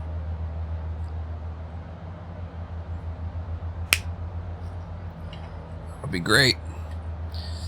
But there's no way. Well, that would be... We could make it do that, couldn't we? Noah could override it. We could mod the game so that it did know the difference, so that the splitter knew the difference between 6-1 and 1-1, couldn't we? Maybe not. I mean, we definitely could, but it would be more complicated than I think. I'm just going to close live split.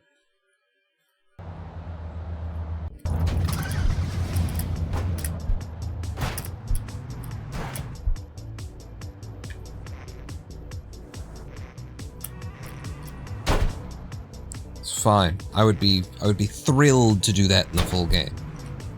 Not thrilled. I would be okay with that. Still a sub 20.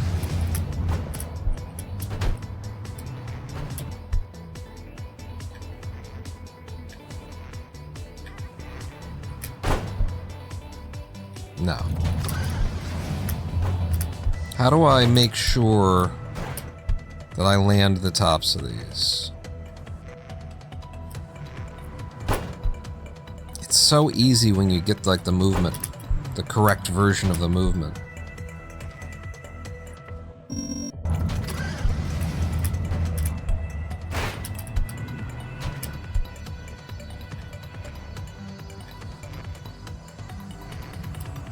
Yeah, you just stay high. You just stay a little bit higher than usual.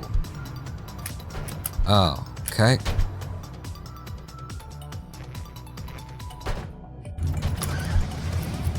So that's the trick, really, is just stay a little bit higher. 2, 3, we're very high. We can come down and make sure that we clap that. I almost fucked it up. And then I fuck it up right at the end anyway. Don't do that. A little boost there.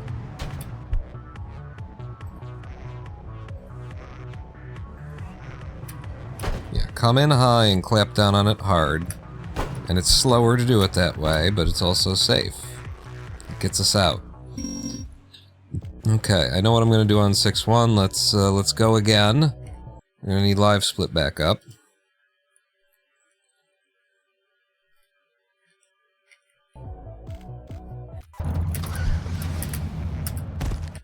Beautiful opening. Beautiful opening again. Okay. A decent 6-7 start.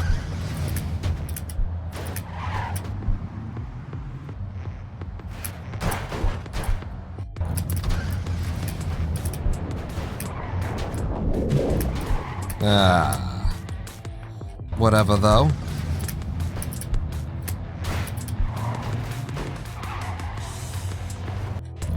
And then the big mega jump. We didn't get it. So we just reset the whole run, right?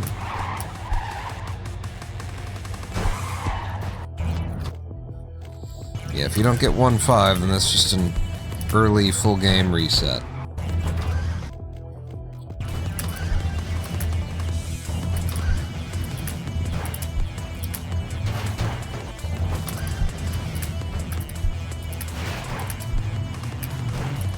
God damn it. It's like so fast and then you're slammed to a screeching halt.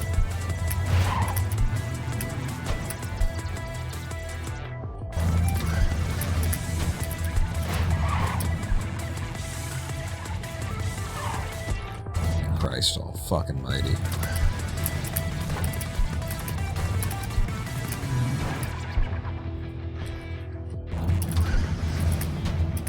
Definitely need another live stream break after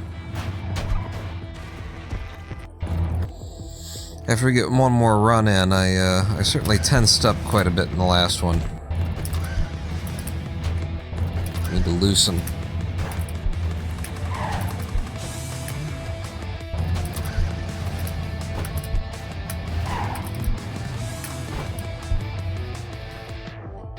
Whatever.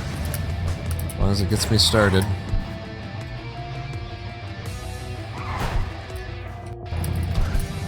Okay. Okay.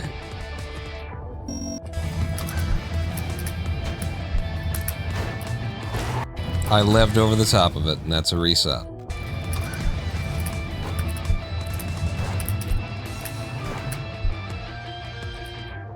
Nice 6-5. That's how you want to start a run.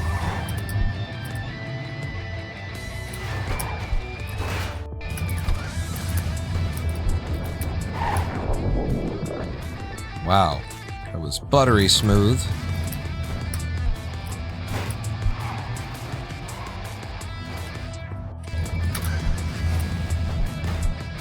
God damn it, you stole it from me. Like I had it, and then it took it back.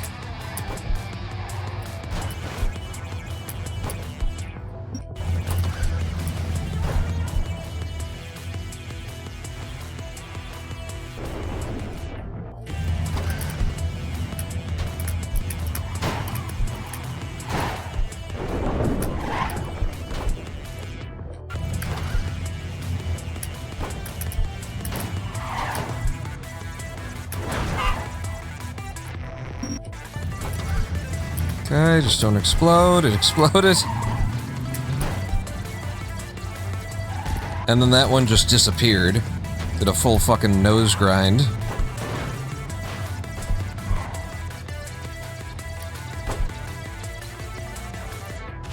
It's 6 seconds behind out of World 1. I'm okay with that, I guess.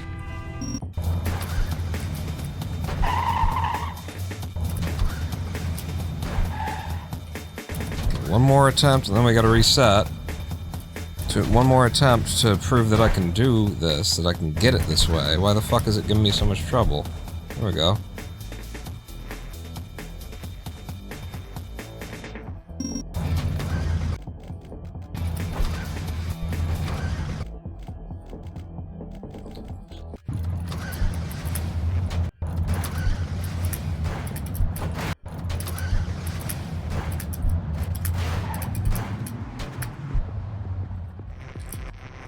Hey, it worked.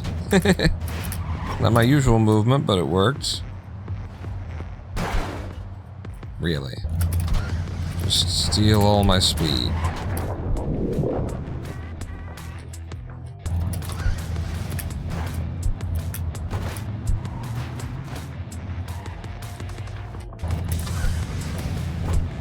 Nothing.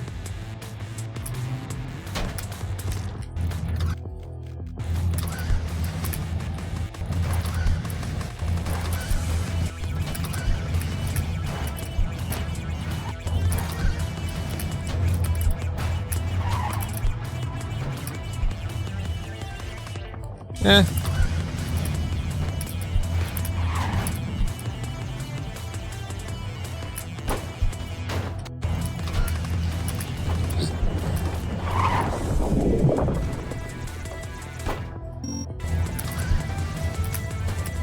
Fun with the camera.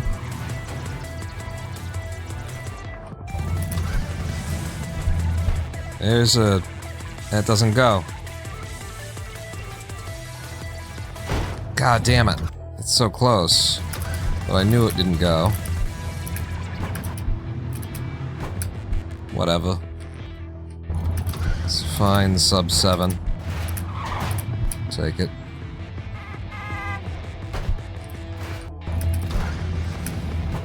Man, all these levels are giving me like weird, shitty sock catch starts.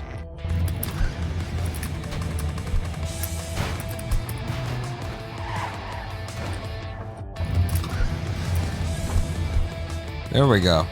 This one makes it.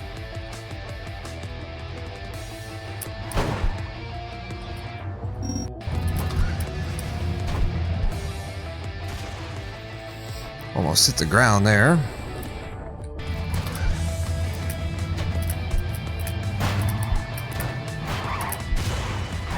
Yeah, baby.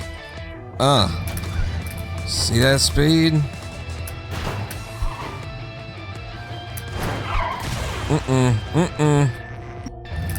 Alright, we're in. No explodies. Thank you. Good mega jump. No trucks needed. Gold even. Probably could have landed on that one with the wheels up.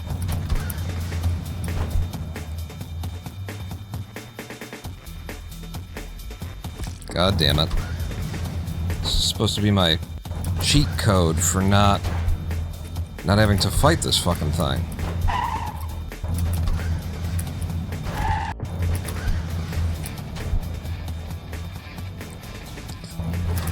And it keeps stopping me. There you go. Another 15 fucking seconds lost to my, like, this is easier.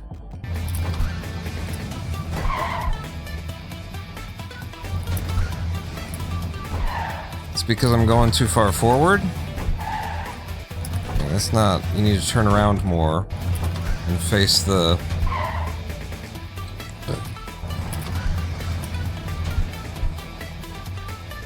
Okay.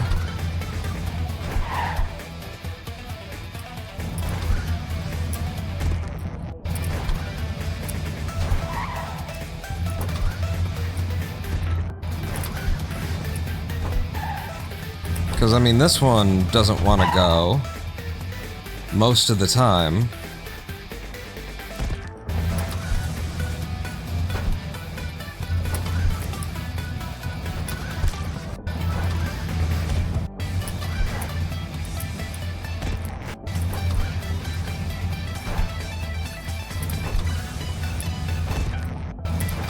What the fuck's the trick here?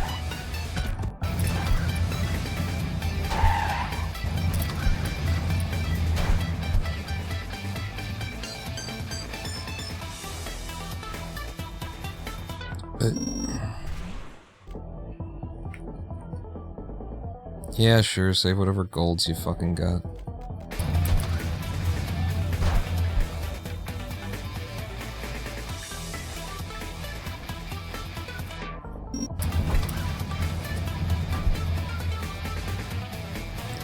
This one doesn't make it. This one might. Nope.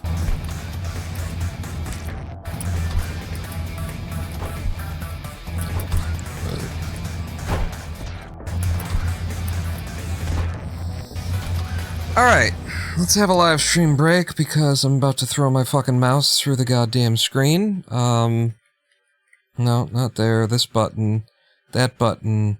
Roll the fucking music. I'm walking away.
bounce balloon eclipses both the sun and moon. To understand, you know too soon, there is no sense in trying.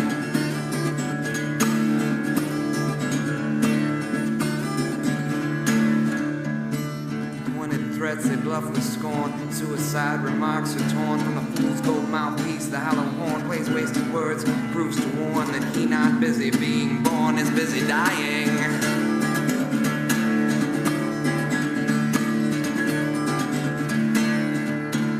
Watch waterfalls of pity roar. You feel the moan, but unlike before, you discover that you just be one more person crying. So don't fear if you hear a foreign sound to your ear.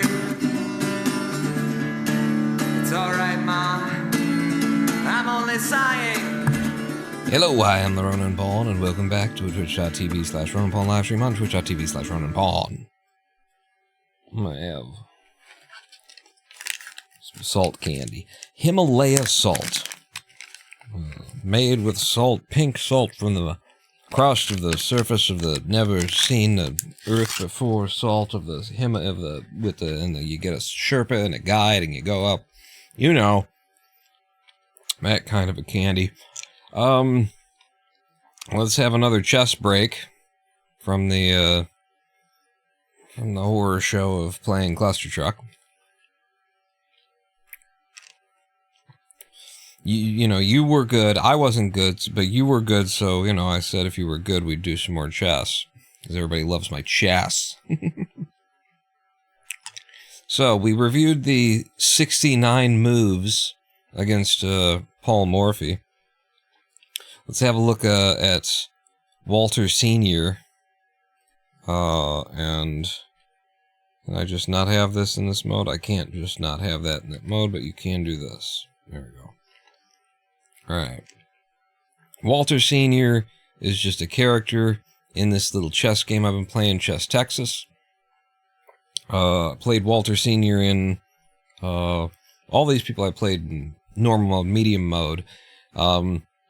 At a certain point I got in the game, I was hitting a wall with like almost every bot that I was playing against. I think the ELO, you know, just so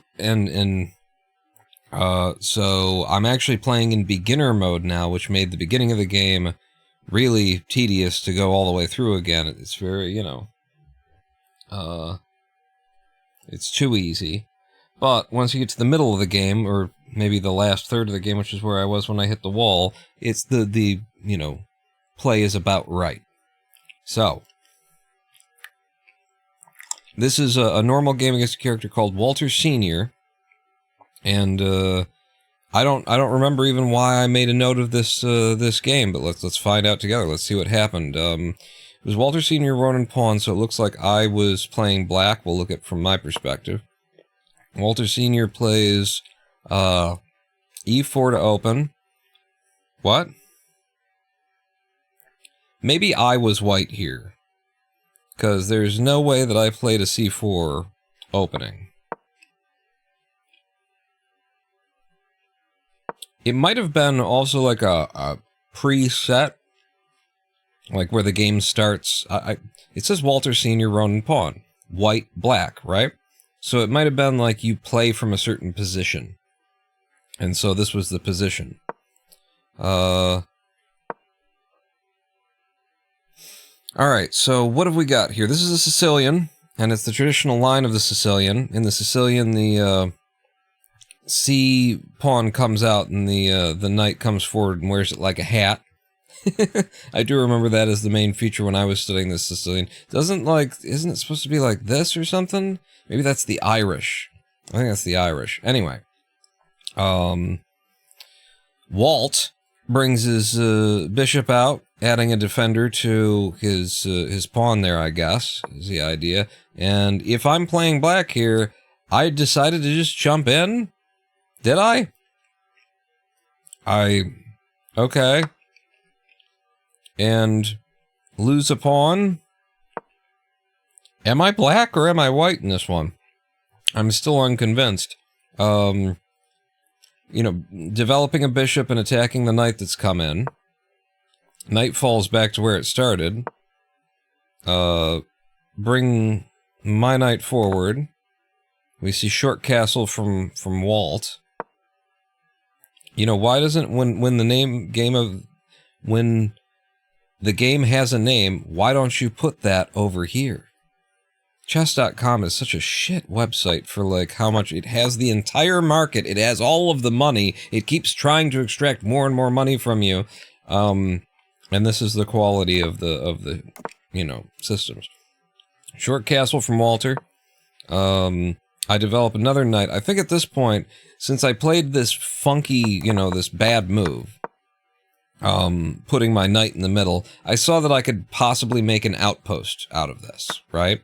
But I didn't, you know, remember to defend my pawn. I've still got a, you know, a pawn to lock me into the center, so I've got an outpost. An outpost is a tile on the, you know, past the center point, where you can't really be pushed out of it.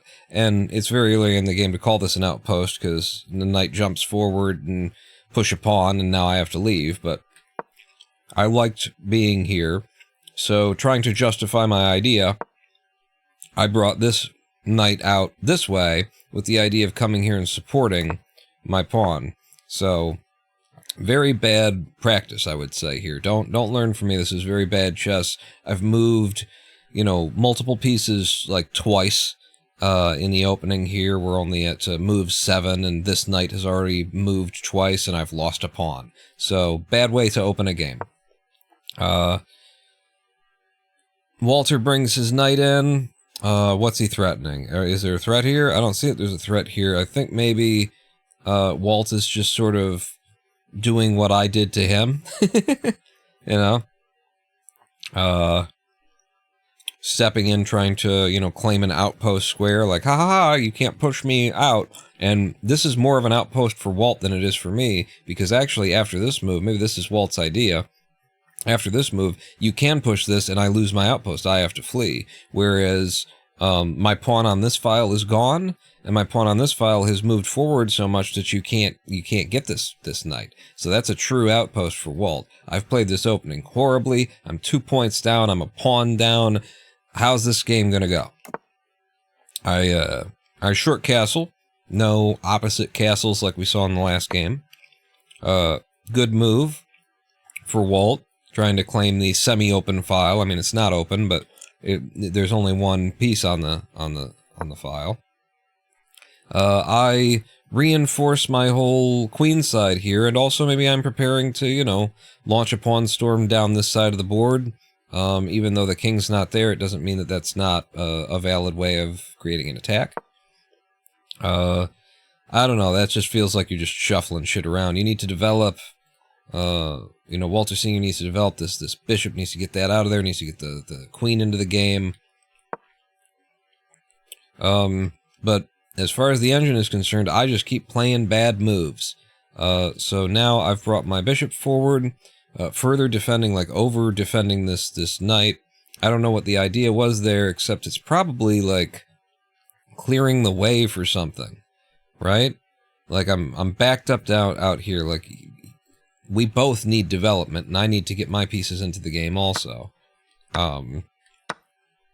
So, Walt takes, which is apparently a bad move, and has given up a point of advantage. I take back, and now I've got, like, tempo. It's a forcing move, and now where do we go from here? You know, I could take that, but it opens up the file for you know, the queen could come out. I don't want to help Walt develop. In fact, this position isn't that bad for me. Sure, the computer says it's one for, you know, it's advantage white. This isn't bad for me, because, like, how you gonna develop from here? How do you get out, right? You've got many turns before you get any of these pieces into the game, because everything involves having to push a pawn. Now, you can push here and kick me around, but you push here, maybe I just take there, you know? That would be a bad move, by the way. Don't do that. But so I'm pushing this pawn up here to get my bishop out. Same concept from Walt. And then I go in the opposite direction. because I see that I can threaten this knight, which has this outpost in my territory. I don't like having a knight with an outpost covering my back ranks here. Walt develops threatening my knight there, but it's defended by a pawn, so it's no real threat. And I take. I don't want your outpost. Get the hell out of here. Which means now you got this pawn in here, and it's locked up. It's not going anywhere. It's in the middle. That's just going to be a target in the game at a later time. And now I'm pushing forward here. What's the idea behind pushing forward here? Am I trying to go there? I don't know. Maybe I'm opening up this line for my queen. And I think that's what I was doing, and I think Walt saw that that's what was coming, and so decided to take the same diagonal. Interesting move here. Doesn't hurt me any, apparently. In fact, the computer kind of liked it. It was dancing around here in the top moves for a second there.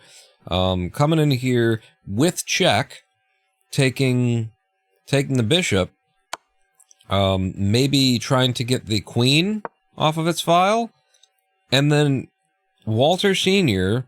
just throws the fucking game. Is this why I recorded this game? I'm not sure. This might have been a character that I was having a lot of trouble getting past, and then it just threw the game. I think that's a different character. So yeah, now you've just given me a piece. I've been able to, like, come in, claim it, return to my protected position. I'm just up now. I'm just up material. And you're bouncing your king back and forth. This is just a bad AI at this point, right? So why did I record this game? I felt some kind of pride about it, apparently. Rook takes, so retake in the center. I've got some pretty bad, like, you know, the doubled pawns, but we're both, look at that. Black, white, doubled pawns in the e-file. White still has a better situation with their pawns because they're together. All these pawns are together. There's support for each other. These two of mine are just in the middle, and there's no support on either side of them. So that's a bad thing to have in the end game. Queen takes my pawn over here. Computer doesn't think that it was a good idea. Why not? Computer says that I should respond with an attack on the king side. Where does that lead? Like, how do I get support for that? I don't see that I get support for that. I don't know. In any case, I attack the queen. Where are you going to live is the question I ask. And the queen gets to take another piece. The computer thinks that this is also bad.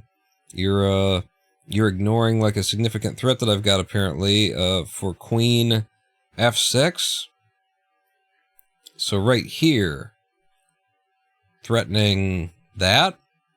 But how do I get there? I guess you go there. And so you defend that, and then you've got yourself a heck of an attack. Let's see. I actually step off this line. Why did I do that? This is a nonsense game we're watching right now. This really looks like a 500 elo player. I can't quite make sense of it. Now we're just shuffling rooks around and stuff like that. What's my point? My point is to try and trap the queen or something, or I'm trying to attack this. I see that. So the idea was I came here threatening this pawn. I come in here, take that pawn, and then I'll be threatening that rook. So the rook came in to defend. So I said, well, then now I can get to this pawn. And he said, well, yeah, I guess you can then. That's just, you can go ahead and give up your rook because it's protected by the queen.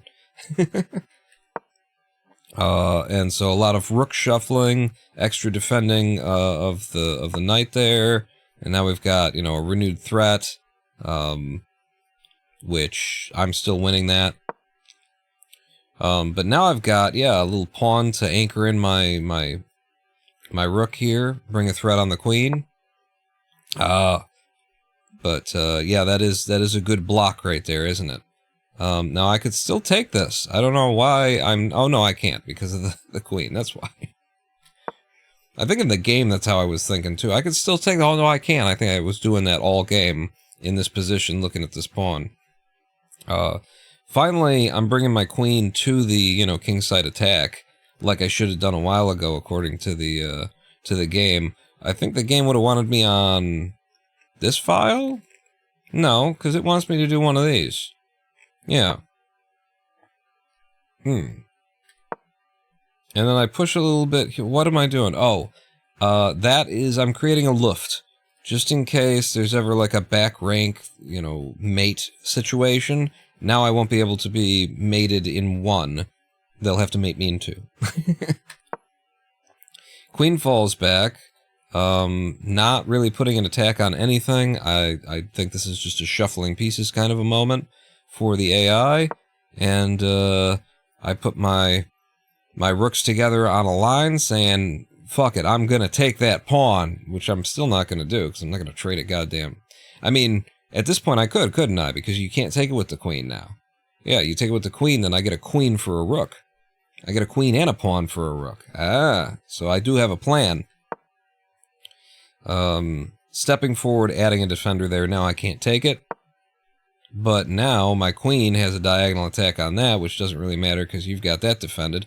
But, you know, chess is like this. It's about, like, pressure. It's about making sure that you defend your pieces, you protect, but you also attack. You protect, but you also attack. And now we've got a pawn move here, which is apparently a really bad idea. Seems like a bad idea, considering I could, like... you've just surrendered an entire file, to rank, rather, to my my rook here. And hey, my attack finally begins. Look at this. Huh? My queen has a pin on this pawn. This pawn cannot take there because it has to continue defending the king. So I can come in here and I'm threatening... I've got a fork. I got a fork of rooks. And you've just got to move the king, and now I can take one of those rooks. There you go. And you can't even take back. Oh my god. That's a hell of a situation, huh? To have that. And then the opponent takes here, and I want you to find mate in one. There's mate in one on the board. Don't look to the analysis. Where's mate in one? Where's mate in one? Find it. Mate in one is right here. The knight now defends this square, so the king can't take, and the king's the only one who can defend that pawn.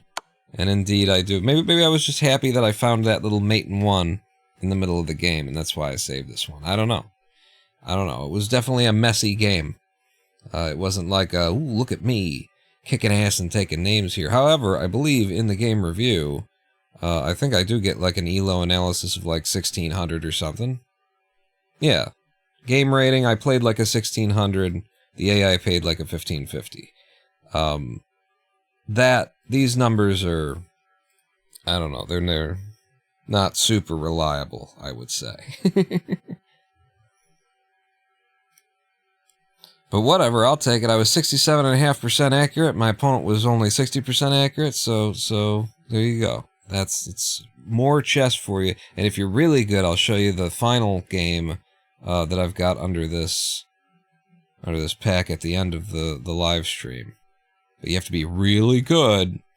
It's an incredibly short game. It's a 12-move game versus Jacob.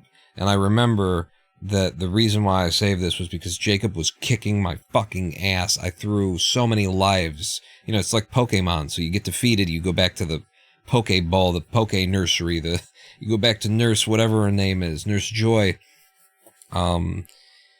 That's what happens in this game, and I kept having to make this walk of shame to Jacob. He kept kicking my ass and kicking my ass and kicking my ass. And then finally I just played like a slightly different opening against him, and he fucking caved, and it was like, what the fuck? Like, that was when I realized, I think I need to probably just,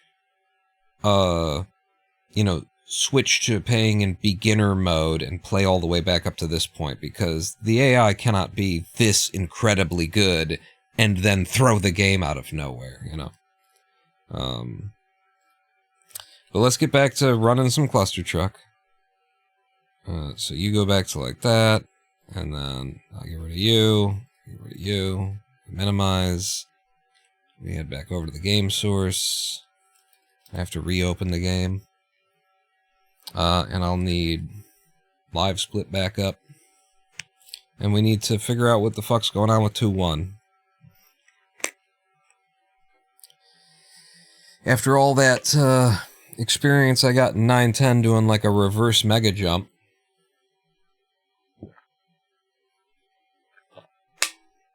I brought it to 2-1 because 2-1 is a tricky little mega jump that the terrain is weird for that truck, I think.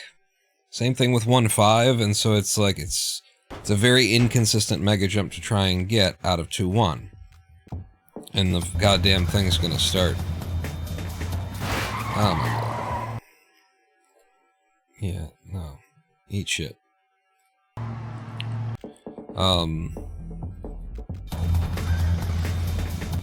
So, I was trying to answer it by doing something like this. Ooh, what if I did it off of you? What if I did it all the way back here? Because I've been going off of that truck that's further forward.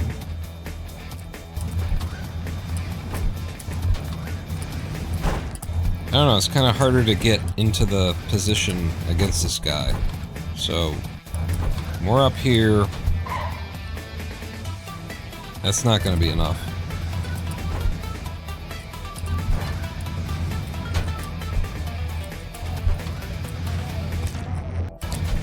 I gotta get my nose down.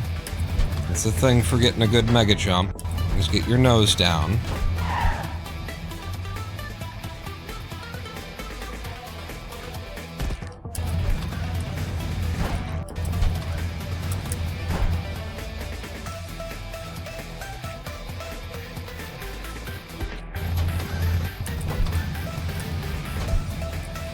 What about that? What if I just went from the other side? Can I get there? No. Just find a different truck to go off of. One that's like on a piece of terrain that isn't crap.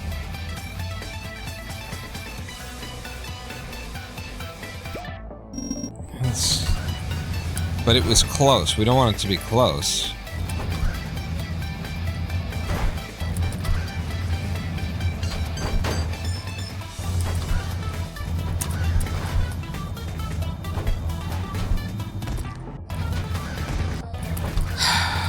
I mean, this is that's the truck. It's the one you gotta do it off of. You gotta do this. It's just this bullshitty, inconsistent thing that's gonna ruin your run. Ruin all the work that you just put into the first minute worth of the live stream, or the minute and a half worth of the speed run. Because it just won't come in a lot of the time.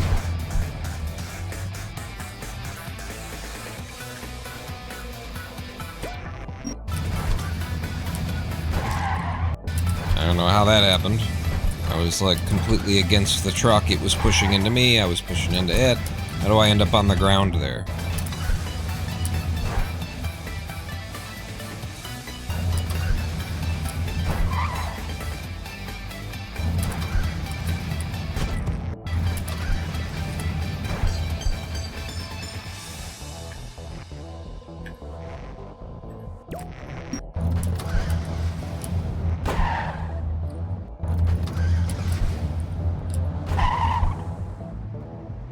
Like, is there a delay tactic that gets me there, like, more consistently?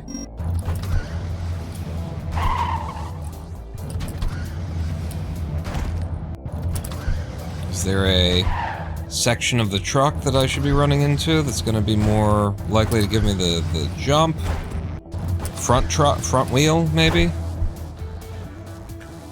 That got enough of a jump to get there. I think if I would have managed it better, it would have gotten there. That didn't do nothing.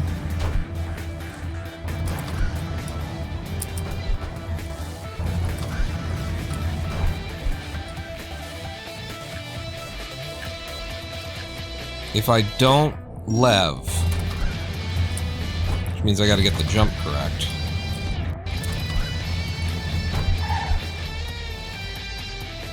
If I don't do the levitation, it seems like that maybe is increasing the likelihood that it works. It also leaves me with an extra levitation, which will help me get out.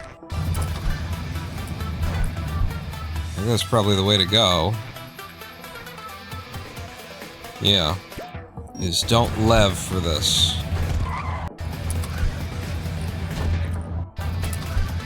Which makes it harder to hit.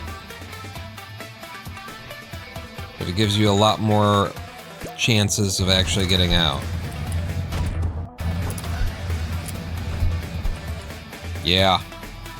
So the levitation is the problem on 2-1. Don't lev going into this one.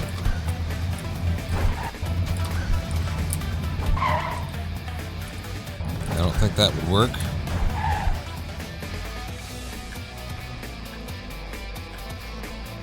Okay, we know what the problem is. We haven't, it's not like solved, but it's enough to keep running on.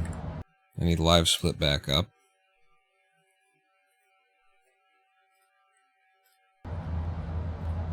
Okay.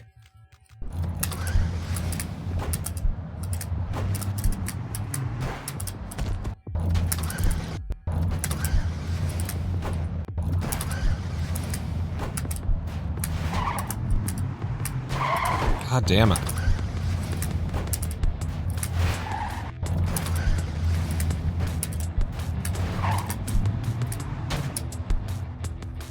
Here you go. A start. We gotta start.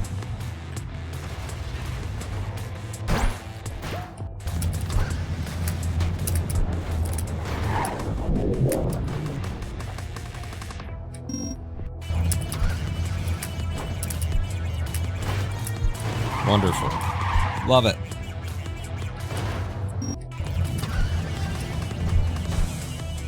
And that did not come in. And so now it's either a reset, or you walk it in with shame.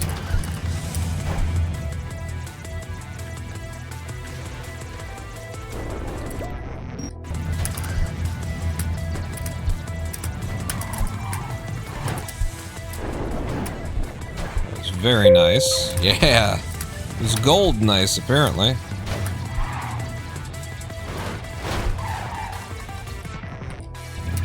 Reset coming into 1-9.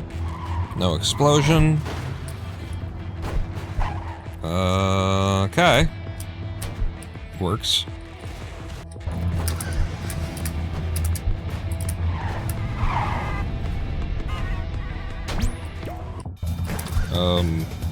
Wait, what did I say? What do we do here? You do that. A no-lev guy, and then here you can do a lev. Didn't really get me what I'd like to see.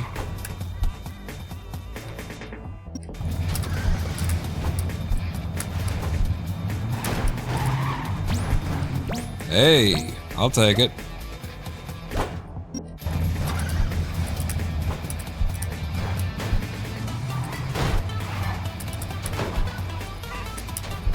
Okay.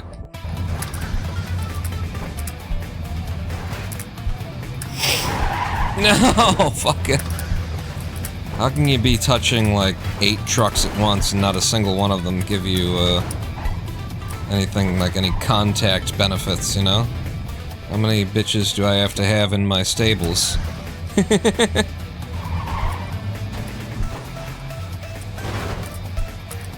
Oh, come on! I did some work there. I did everything wrong from the very beginning, but I would... Alright, 12 seconds or something behind now. And then... this. Look at that. I want to go all the way to goal off of that. That makes up for it. I'm happy again.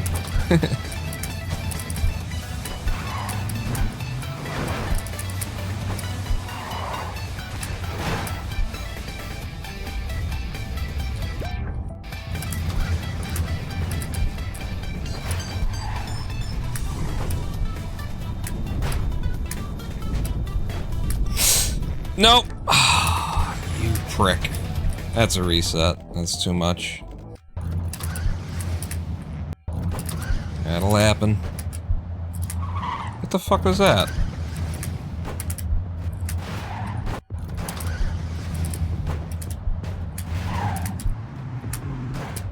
Alright.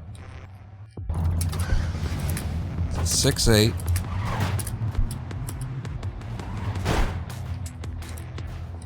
Okay, 7-3.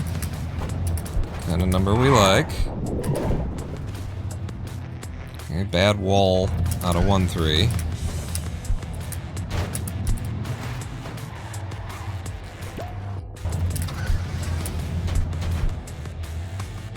No, it didn't go.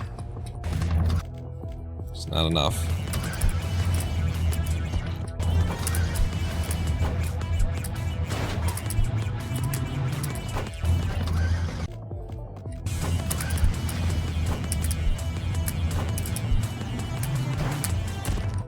Okay, just eat my jump.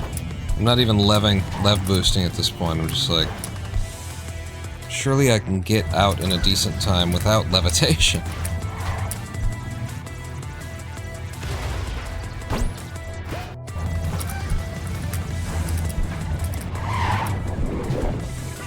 Hey, worked out pretty okay.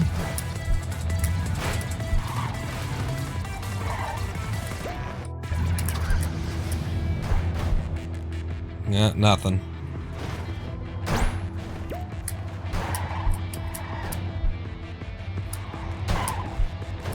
You take the walk of shame. And the 1-2 second time loss.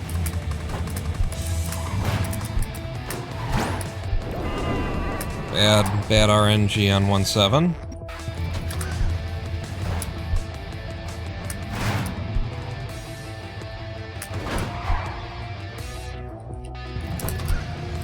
Okay, 1-9. No explodies. Good.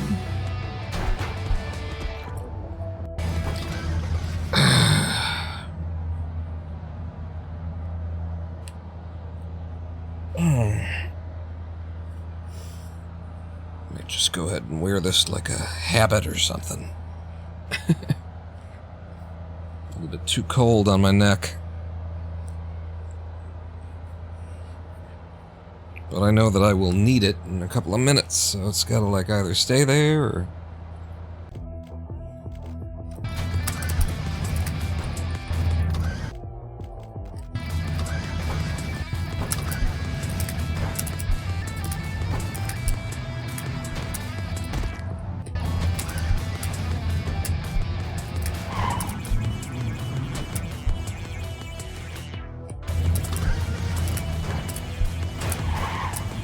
Okay, just slow me down there for no good reason. Thank you. Love it.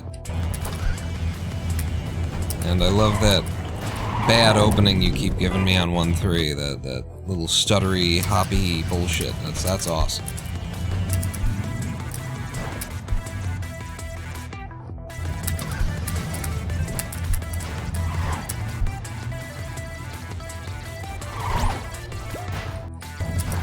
Reset coming into 1-3 so I don't get it. And then I get a sock catch anyway. So, nothing you can do in this life. It's rigged.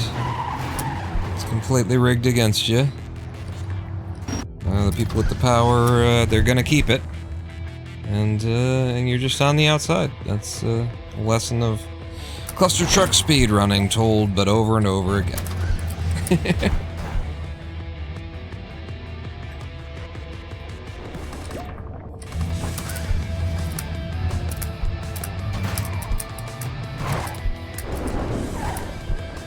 Okay, pretty good.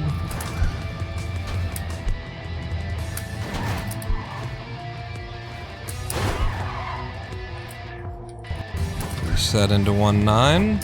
No explodies. Good. Suck my fucking cock, you shit dick licking tick fucker.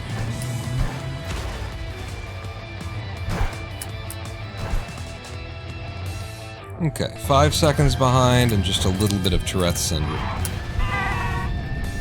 It's a good trade.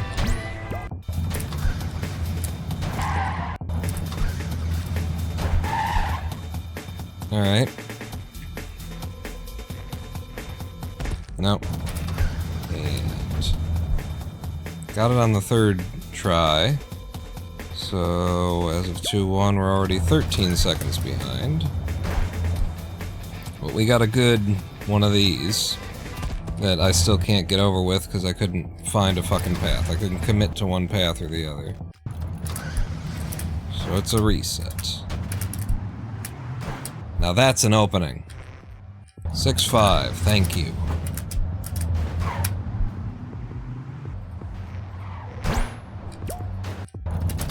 I'm supposed to reset on 1-3 so I don't get the weirdness.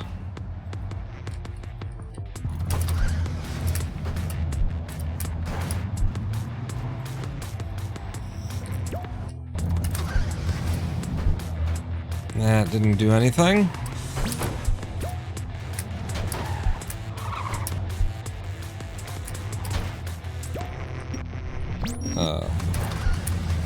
Yeah, I think I clicked the next level button a few dozen times there.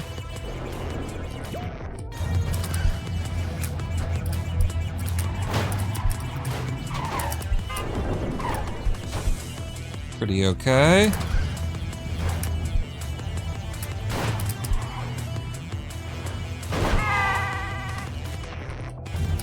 Reset coming into 1-9. Throw it away a couple of times.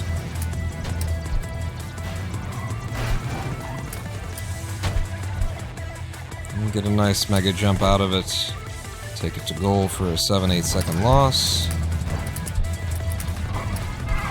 Just like we had planned. And then into you. Get this first try, and it makes up for it. Makes up for a lot of it.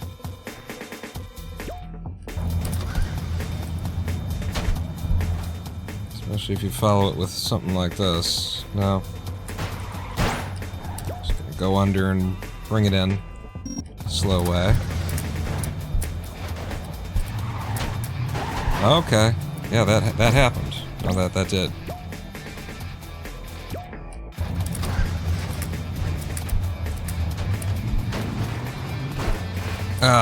If it wouldn't have slowed me down there, I was going for gold. I got like a really good start there. I don't know if I've got the lev. Yeah, I don't. Which means this is also a reset. And it was bad RNG from the very beginning of this. So there was pretty much nothing I could do. I was fighting back from the truck not being in the place that it needs to be. No, all the way back to the beginning.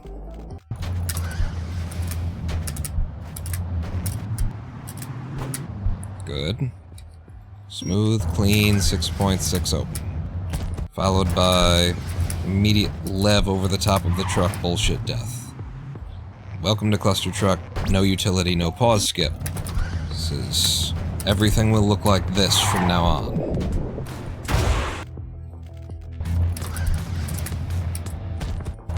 Like, why did the same movement with the levitation send you over the top of the truck 2 times in a row? Now you're gonna do it here, and it landed and gave you more speed. What's that about? We have open questions to Landfall Games, the makers. Unanswered as of yet.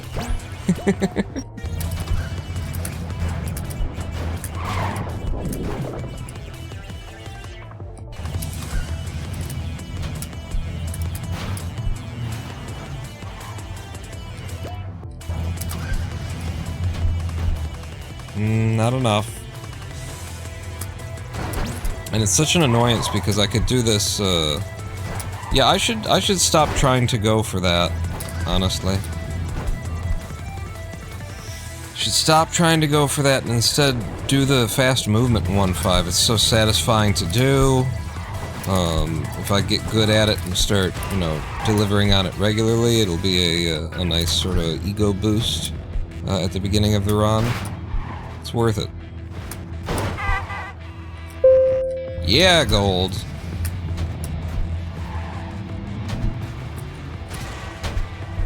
Beautiful mega jump. All the way out. No trucks needed. And another gold.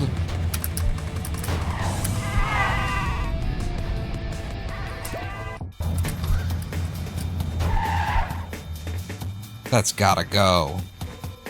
With all this extra lev I got? Fuck you!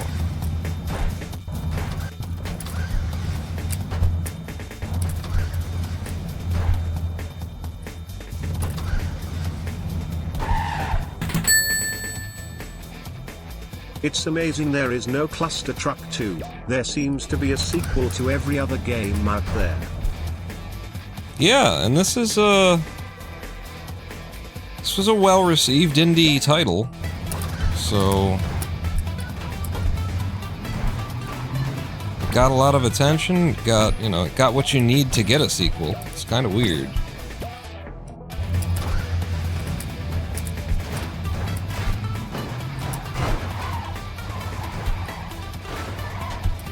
Yeah, baby. Gold 2-4.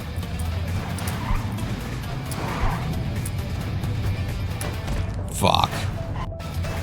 I just threw it away. I just... Like, what's the deal with this level, huh? Like, there's a problem where, like, if I go too fast, I can't get through it, so I gotta...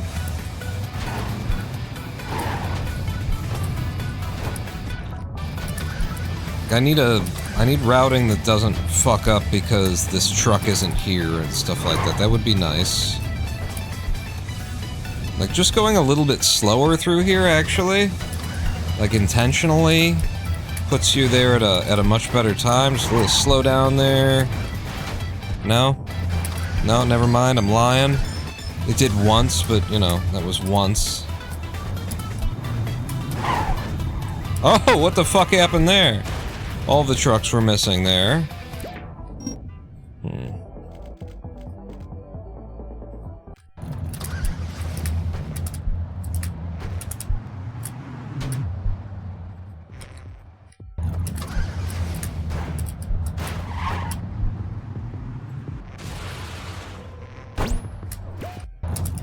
If I had money, I'd buy the rights to Clustertruck. To make the next Clustertruck 2.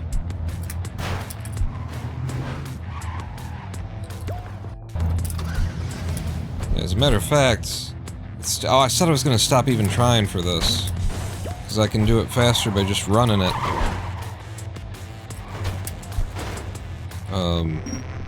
You know, when it doesn't come in, just running it would have been faster. Perfectly fine time. But yeah, that's a huge missed opportunity to not make a sequel out of Clustertruck. It's got an audience, it's got a memory base, it's got, like, influencers out there. People with their YouTube channels and whatnot. Those jackasses.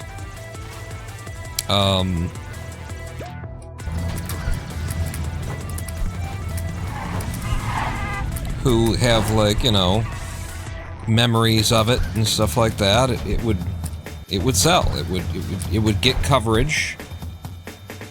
And it would sell. And it's already got, like, a certain style to it, so it's not like it has to, you know, low poly is the style here, so it's not like you gotta come at it with, like, incredibly polished visuals or anything. You just gotta make one more real good game like this one. A more real good speedrun game.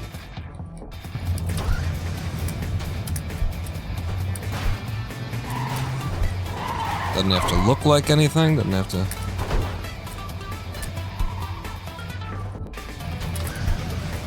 Can be exactly as simple as long as it's, you know, designed exactly as well. That was what was, you know, truly good about this, about Clustertruck, is it's the design. The gameplay design. It's the play design.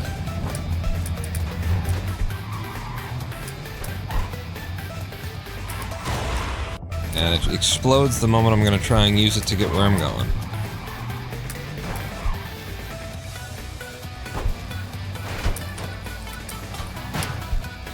Just walk it in, shamefully.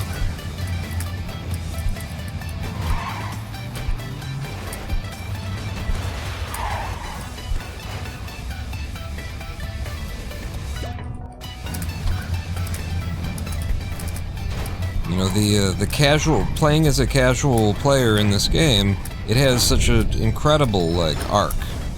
It's a really good difficulty arc, where it gets stupidly difficult at certain times and then lays off and then comes back, and that's what like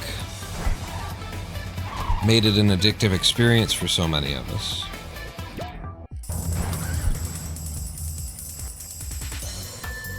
Cluster boats. What are you talking about?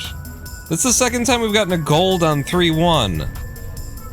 It's just a jump out to the left and what are you talking about?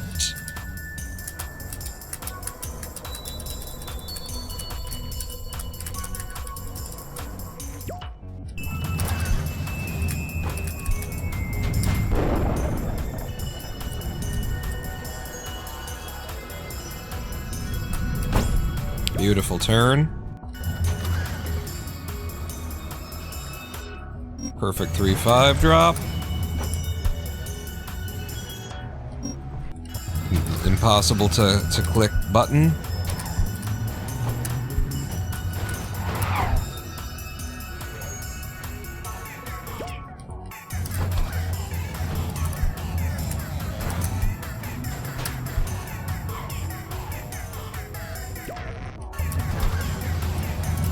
Wow. Yeah, I don't know what to do. I'm just gonna play it out like a casual, because I got a weird start.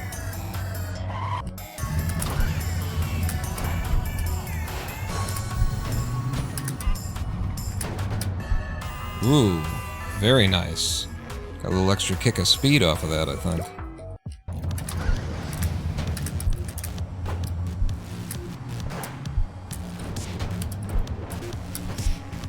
Okay. I tried to reset coming in here. What? Fuck you. Just trying to run along the fucking trucks here, buddy. Yeah. All of them. You know, I can do crazy shit like this, but give me a row of trucks to just run off of? I don't know. How do you do that?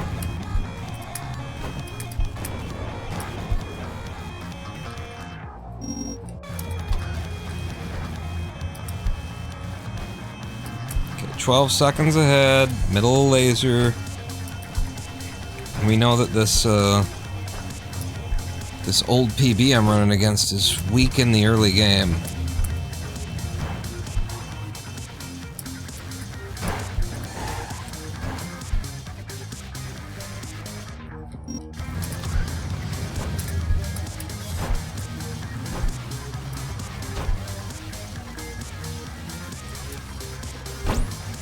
Oh, I wasn't sure if I could get away with that.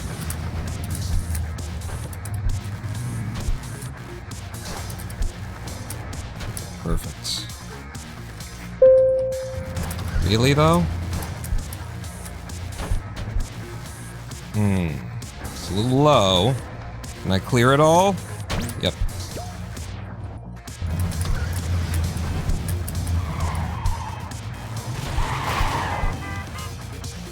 I'm not going for it.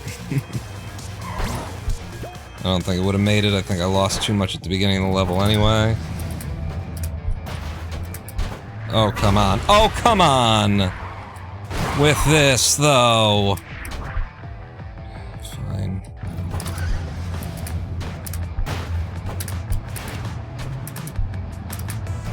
Get that. Yeah. I was gonna call out the gold. But I wanted to wait to be arrogant.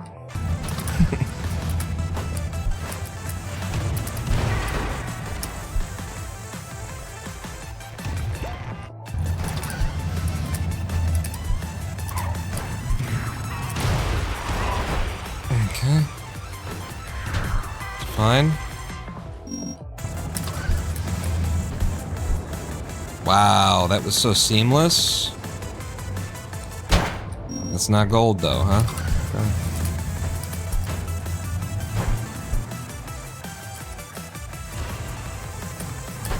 Oh, I'm just glad to be alive. I'm gonna ride him for a second, and then I'll go.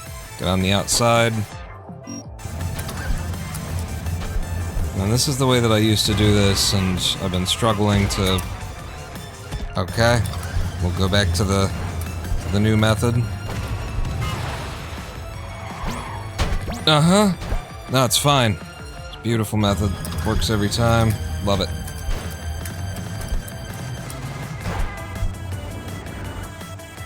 There's no... I need trucks. I need some trucks here.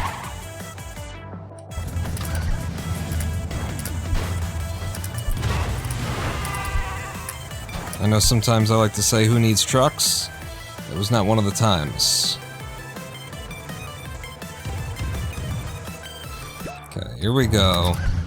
On this shit. I think it was like slow it down was our idea. Come in high. Okay, I think you can't make this now. Yet you can't. Reset. Jesus Christ. I don't know how much time you can like put into grinding a level and just have it not pay off at all.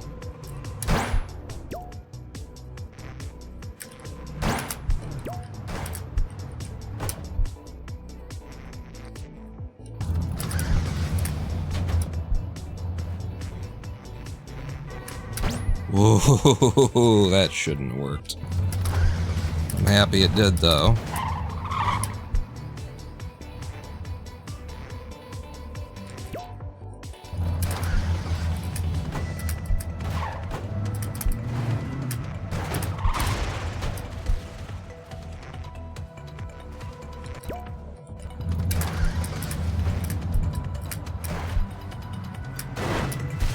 Not good. Don't do it that way.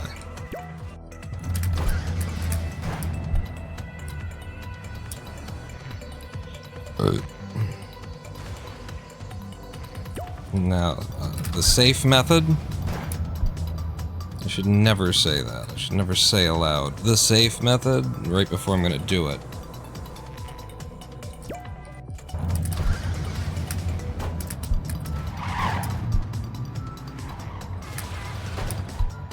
I'll use that one. Wow. I was almost past the goal entirely before it registered that I had hit it. Not that far behind.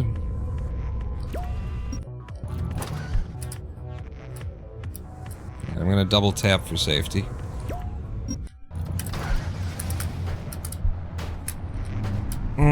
I think I've spent too much lav. I'm not supposed to do that, am I? I made it work. There's that, like, weird kick that we were getting, like, frequently while we were running this level in the segments. That weird, like, throw you to the left kick. No. Go. Hop. And fall. Nope. Nope. What? Okay. I was struggling to find some keys to press, trying to keep myself alive.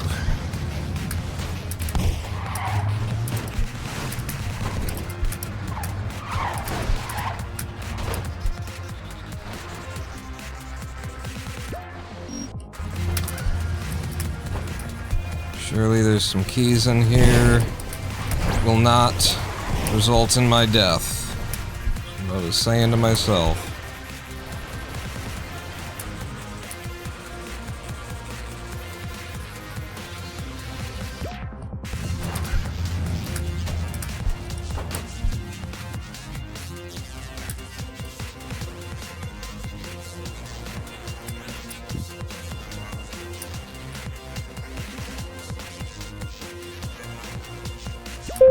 Yeah, baby! I was doing some, like, fancy fluttering on the keys there, thinking maybe this will accomplish something, and apparently it did.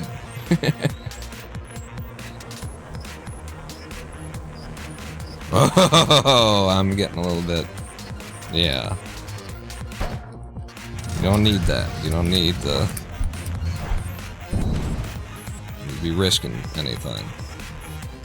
2, 3, and 4. Okay. Okay, it's fine. I'm just gonna wait this because honestly my hands are a little bit jittery.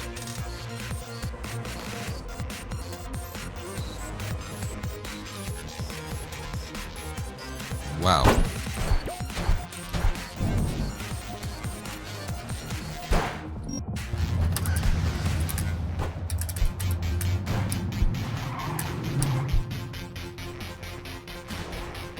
Beautiful.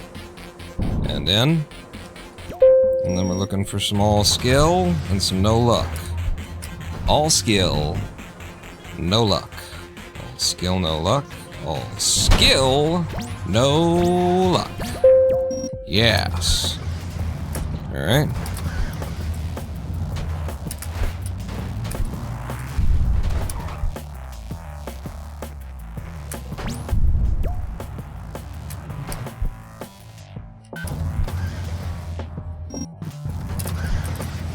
Don't screw me on 8-3, please. You've screwed me on 8-3. I'm just gonna reset. Okay. Better.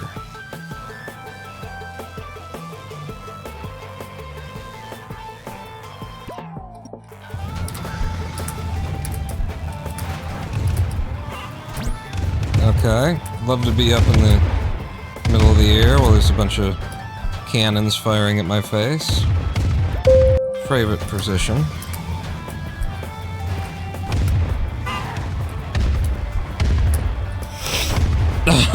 Okay. Still alive. Still alive. Hard to complain, hard to argue with still alive. Does this get me there? Sure does.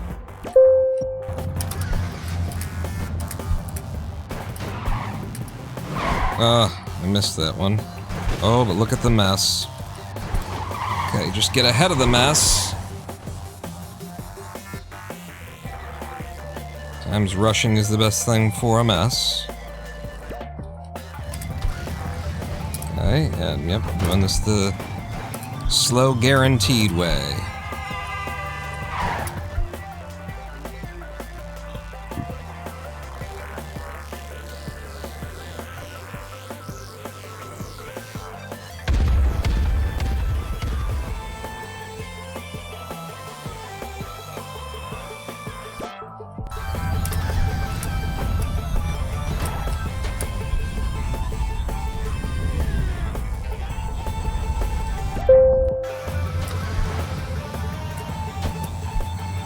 Slowly, pawn. Okay. It was a little bit too slow. We're fine. Yep.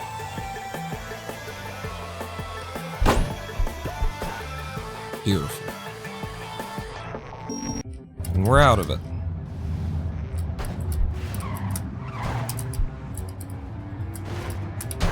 Whoa. Not how I mean to do that. But it is fast.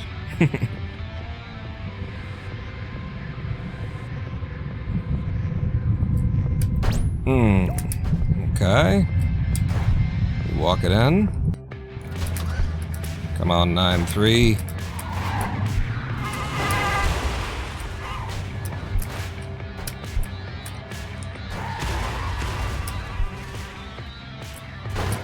Okay. Just ease off of it a little. Need something. Wow.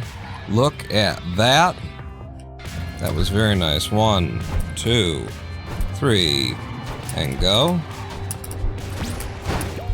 Okay. Most of the trucks ran away there. Not necessarily how I want that to happen.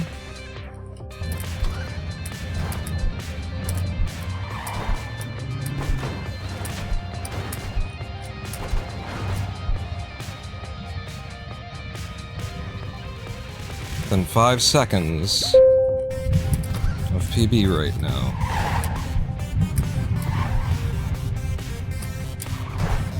Uh-oh. Nope. Okay, give me an actual jump, though. What if a real jump? Nope. No real jumps for me? Okay. Guess I'll just do without real jumps, then.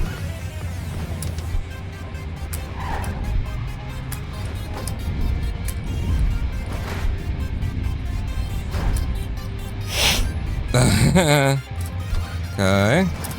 Within 3 seconds of PB.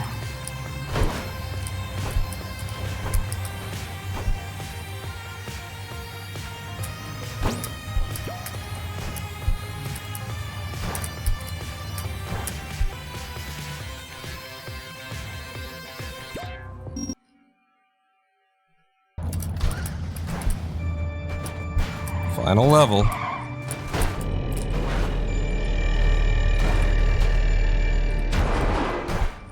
Ah, got it.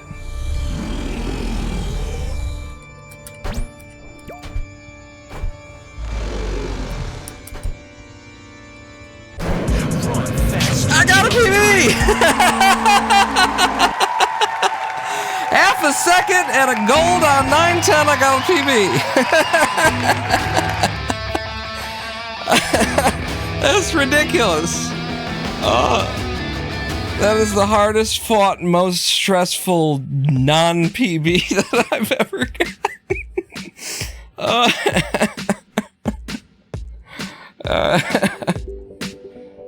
It took so much. Everything is awesome.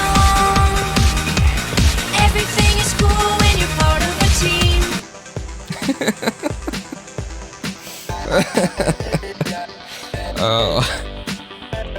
I'm not supposed to be getting any PBs. That was 1 in a million. Today. This is too early to get a PB. After we grinded the segments. Yeah, that's... I didn't expect to get any kind of a PB. I'll take a half a second. I shouldn't be getting any PBs. That kind of just tells me how bad the old PB was. Did I take any new rank with that half a second? Find out. So on the regular old Clustertruck leaderboards. Alright, back to 2016 Clustertruck. You know, whenever you feel like it, though. No utility, no pause skips. 1826,583. Almost got AJ with that half second I just saved. Just 5.5 seconds off. AJ's a 21. Mine was a 26.5. Mine's now a flat 1826. So just 4 seconds. 4 seconds between us. AJ, I'm coming for your NU-NPS. You better get back into the game. Thank you, Yen T. Yeah, that definitely brings us to the end of this live stream. I'm not going to run off after I claimed out of nowhere. I wasn't expecting to get any PBs today. Not in the full game. Which means today, the two things that we did was we got a PB in the full game, NU-NPS, and I set the world record in 910 for the NU-NPS 910 grapple skip method. Yeah. Save the splits, 1826 there, and since you were all so good, you get some more chess. This is what you want. It's what you wanted. This one right here. All right, the last game that I've done in this little game called Chess Texas. Check it out on Steam if you're interested. It's better than it's priced, but it's flawed. It's very flawed, but it's better than it's priced. It's worth it if you like chess. So here's my game versus Jacob. Let's head over to the analysis. And so yeah, this is in Chess Texas. There's a bunch of little, play a weird random game where we've set the pieces up differently. In this one, the gimmick is you don't have a rook, an A rook, or an A pawn. Like, it's all been shoved over to the left by one, all over to the left by one if you're on black side too. But I played white in this one, and Jacob was just wrecking me with this. You know, you play against an AI, and you've got this weird, like, these weird setups, and I feel like the AI just goes for the throat. It's like the AI is nervous or something. Notice the... Wait a second.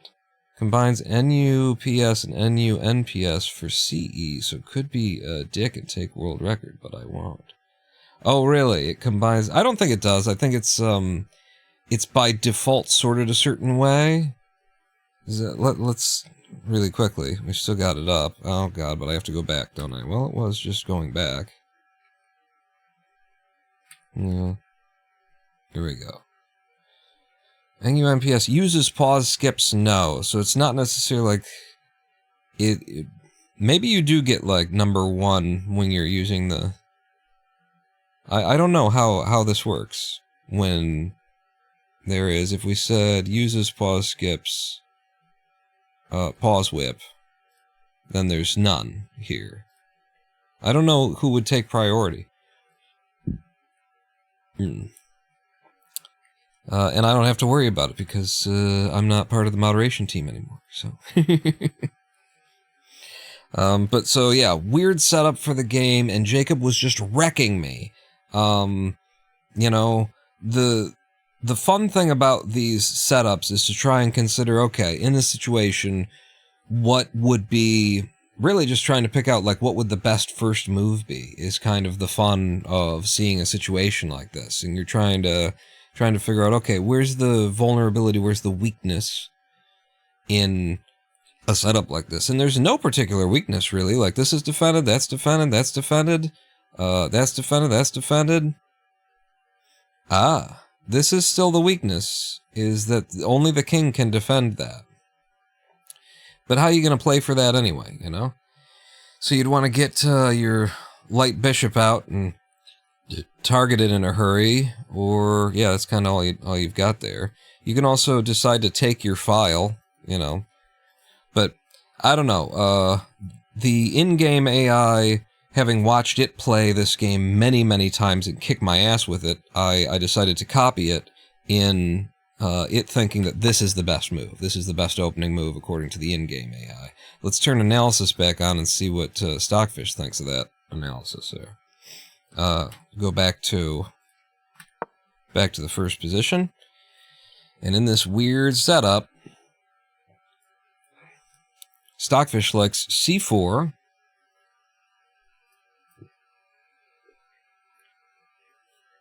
and then knight b3.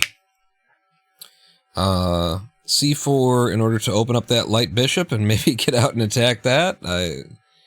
You know, because pushing c4 is interesting because it weakens you on your king's diagonal.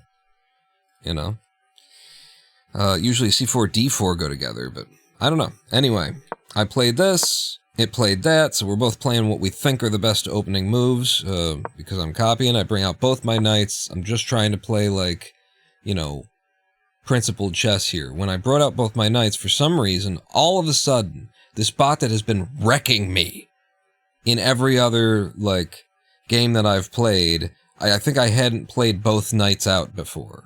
So I was playing something else that I thought made more sense. Maybe I was doing that. Maybe I was, you know, smart enough to find both the, you know, two best moves kind of thing. And it would just destroy me in that position. I played this knight out, and it does this. The fuck is that about, right?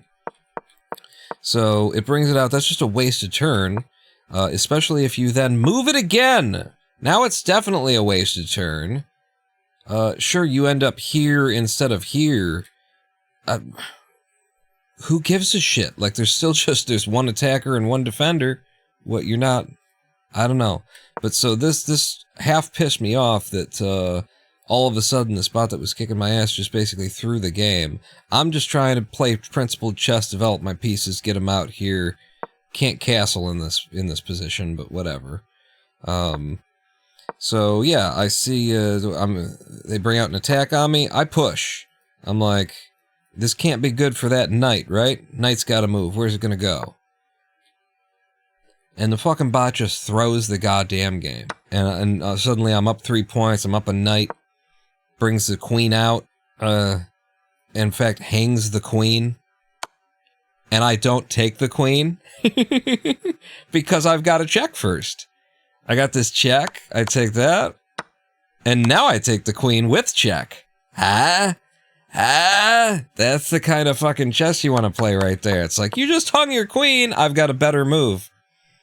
A better move, and in fact, Stockfish says that's the best move, is he takes d7 with check, king takes back, now you're taking with check, king walks out, instead of, like, tucking away back here, which would be, like, almost have it, that would be essentially having castled by hand, that would be good. Like, that's not that bad of a situation if you step back there. Yeah, king e8 is what it recommends. It recommends actually going back to the middle of the board. No? You like king c6? And then king e8 and then king e7? Are you kidding me? So you don't want to be here. Why? Like, your next move is to get that off the... So you move here. I don't have a light bishop out. I can't get there. I want to know, if you move here, it's mate in 10. Because queen d2, I mean, mate in 8. It's a lot of, it's the queen comes out and attacks the shit out. Look at all the cues here. So the queen comes out and gets in there. Oh yeah, because we've got it defended. So I get over here, I come up here, you're checked. You have to be like trying to make room. You can't defend this position. So yeah, you gotta like get this out of the way so that when I come here, you go there. Maybe there's some kind of other, I don't know. There's queen takes d3. What? No, d3 would be down here. So you're actually blocking or something. I don't know. I'm not interested. Anyway. He pushes forward into the board, which is apparently the best move. Only Stockfish would think that's the best move. I fall back, give another check. Running around wildly. I decide to attack this knight. Where's it gonna go? Falls back. Now I've got checks here and here. It would be nice to have the queen in the game. What comes next? Bringing the queen into the game. And now we've got mate in 1. And let's all find mate in 1 together. Where's mate in 1? Okay, we've got this entire row is cut off by the queen. You can't go there because of the knight. And so if I can deliver one more check...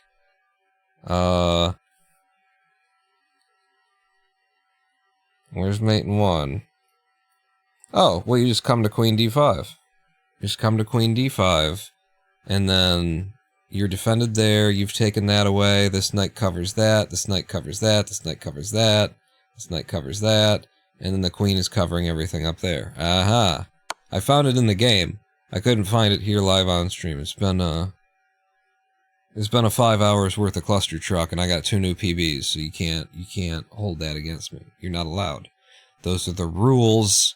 I didn't make them, I just made them. Thank you all for joining me. I am the Ronin Pawn.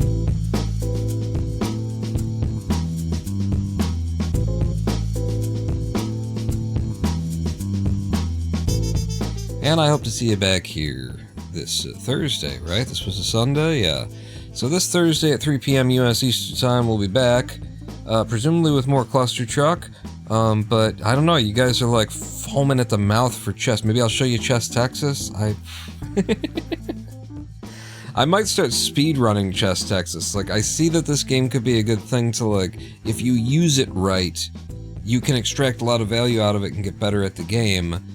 And so, like, if I speedrun the beginner section, then you get to the late game kind of a thing, you'll see Like a lot of it is puzzles, and so it doesn't matter the AI, you know? Like a lot of it is supposed to be only move, check kind of stuff. So it doesn't matter that the AI is bad for some of the stuff. And for the other stuff, then you call it a speed run and you just beat the hell out of the AI and it looks impressive, you know? Somebody stumbles into a chess stream, you're just destroying, and they're like, oh my god, this guy's really good at chess. Like, no, the AI is just naff. Anyway, I hope to see you back here this Thursday. I am the Ronin Pawn. What else do we have? Oh right, Pawn Out. Almost forgot to tell you.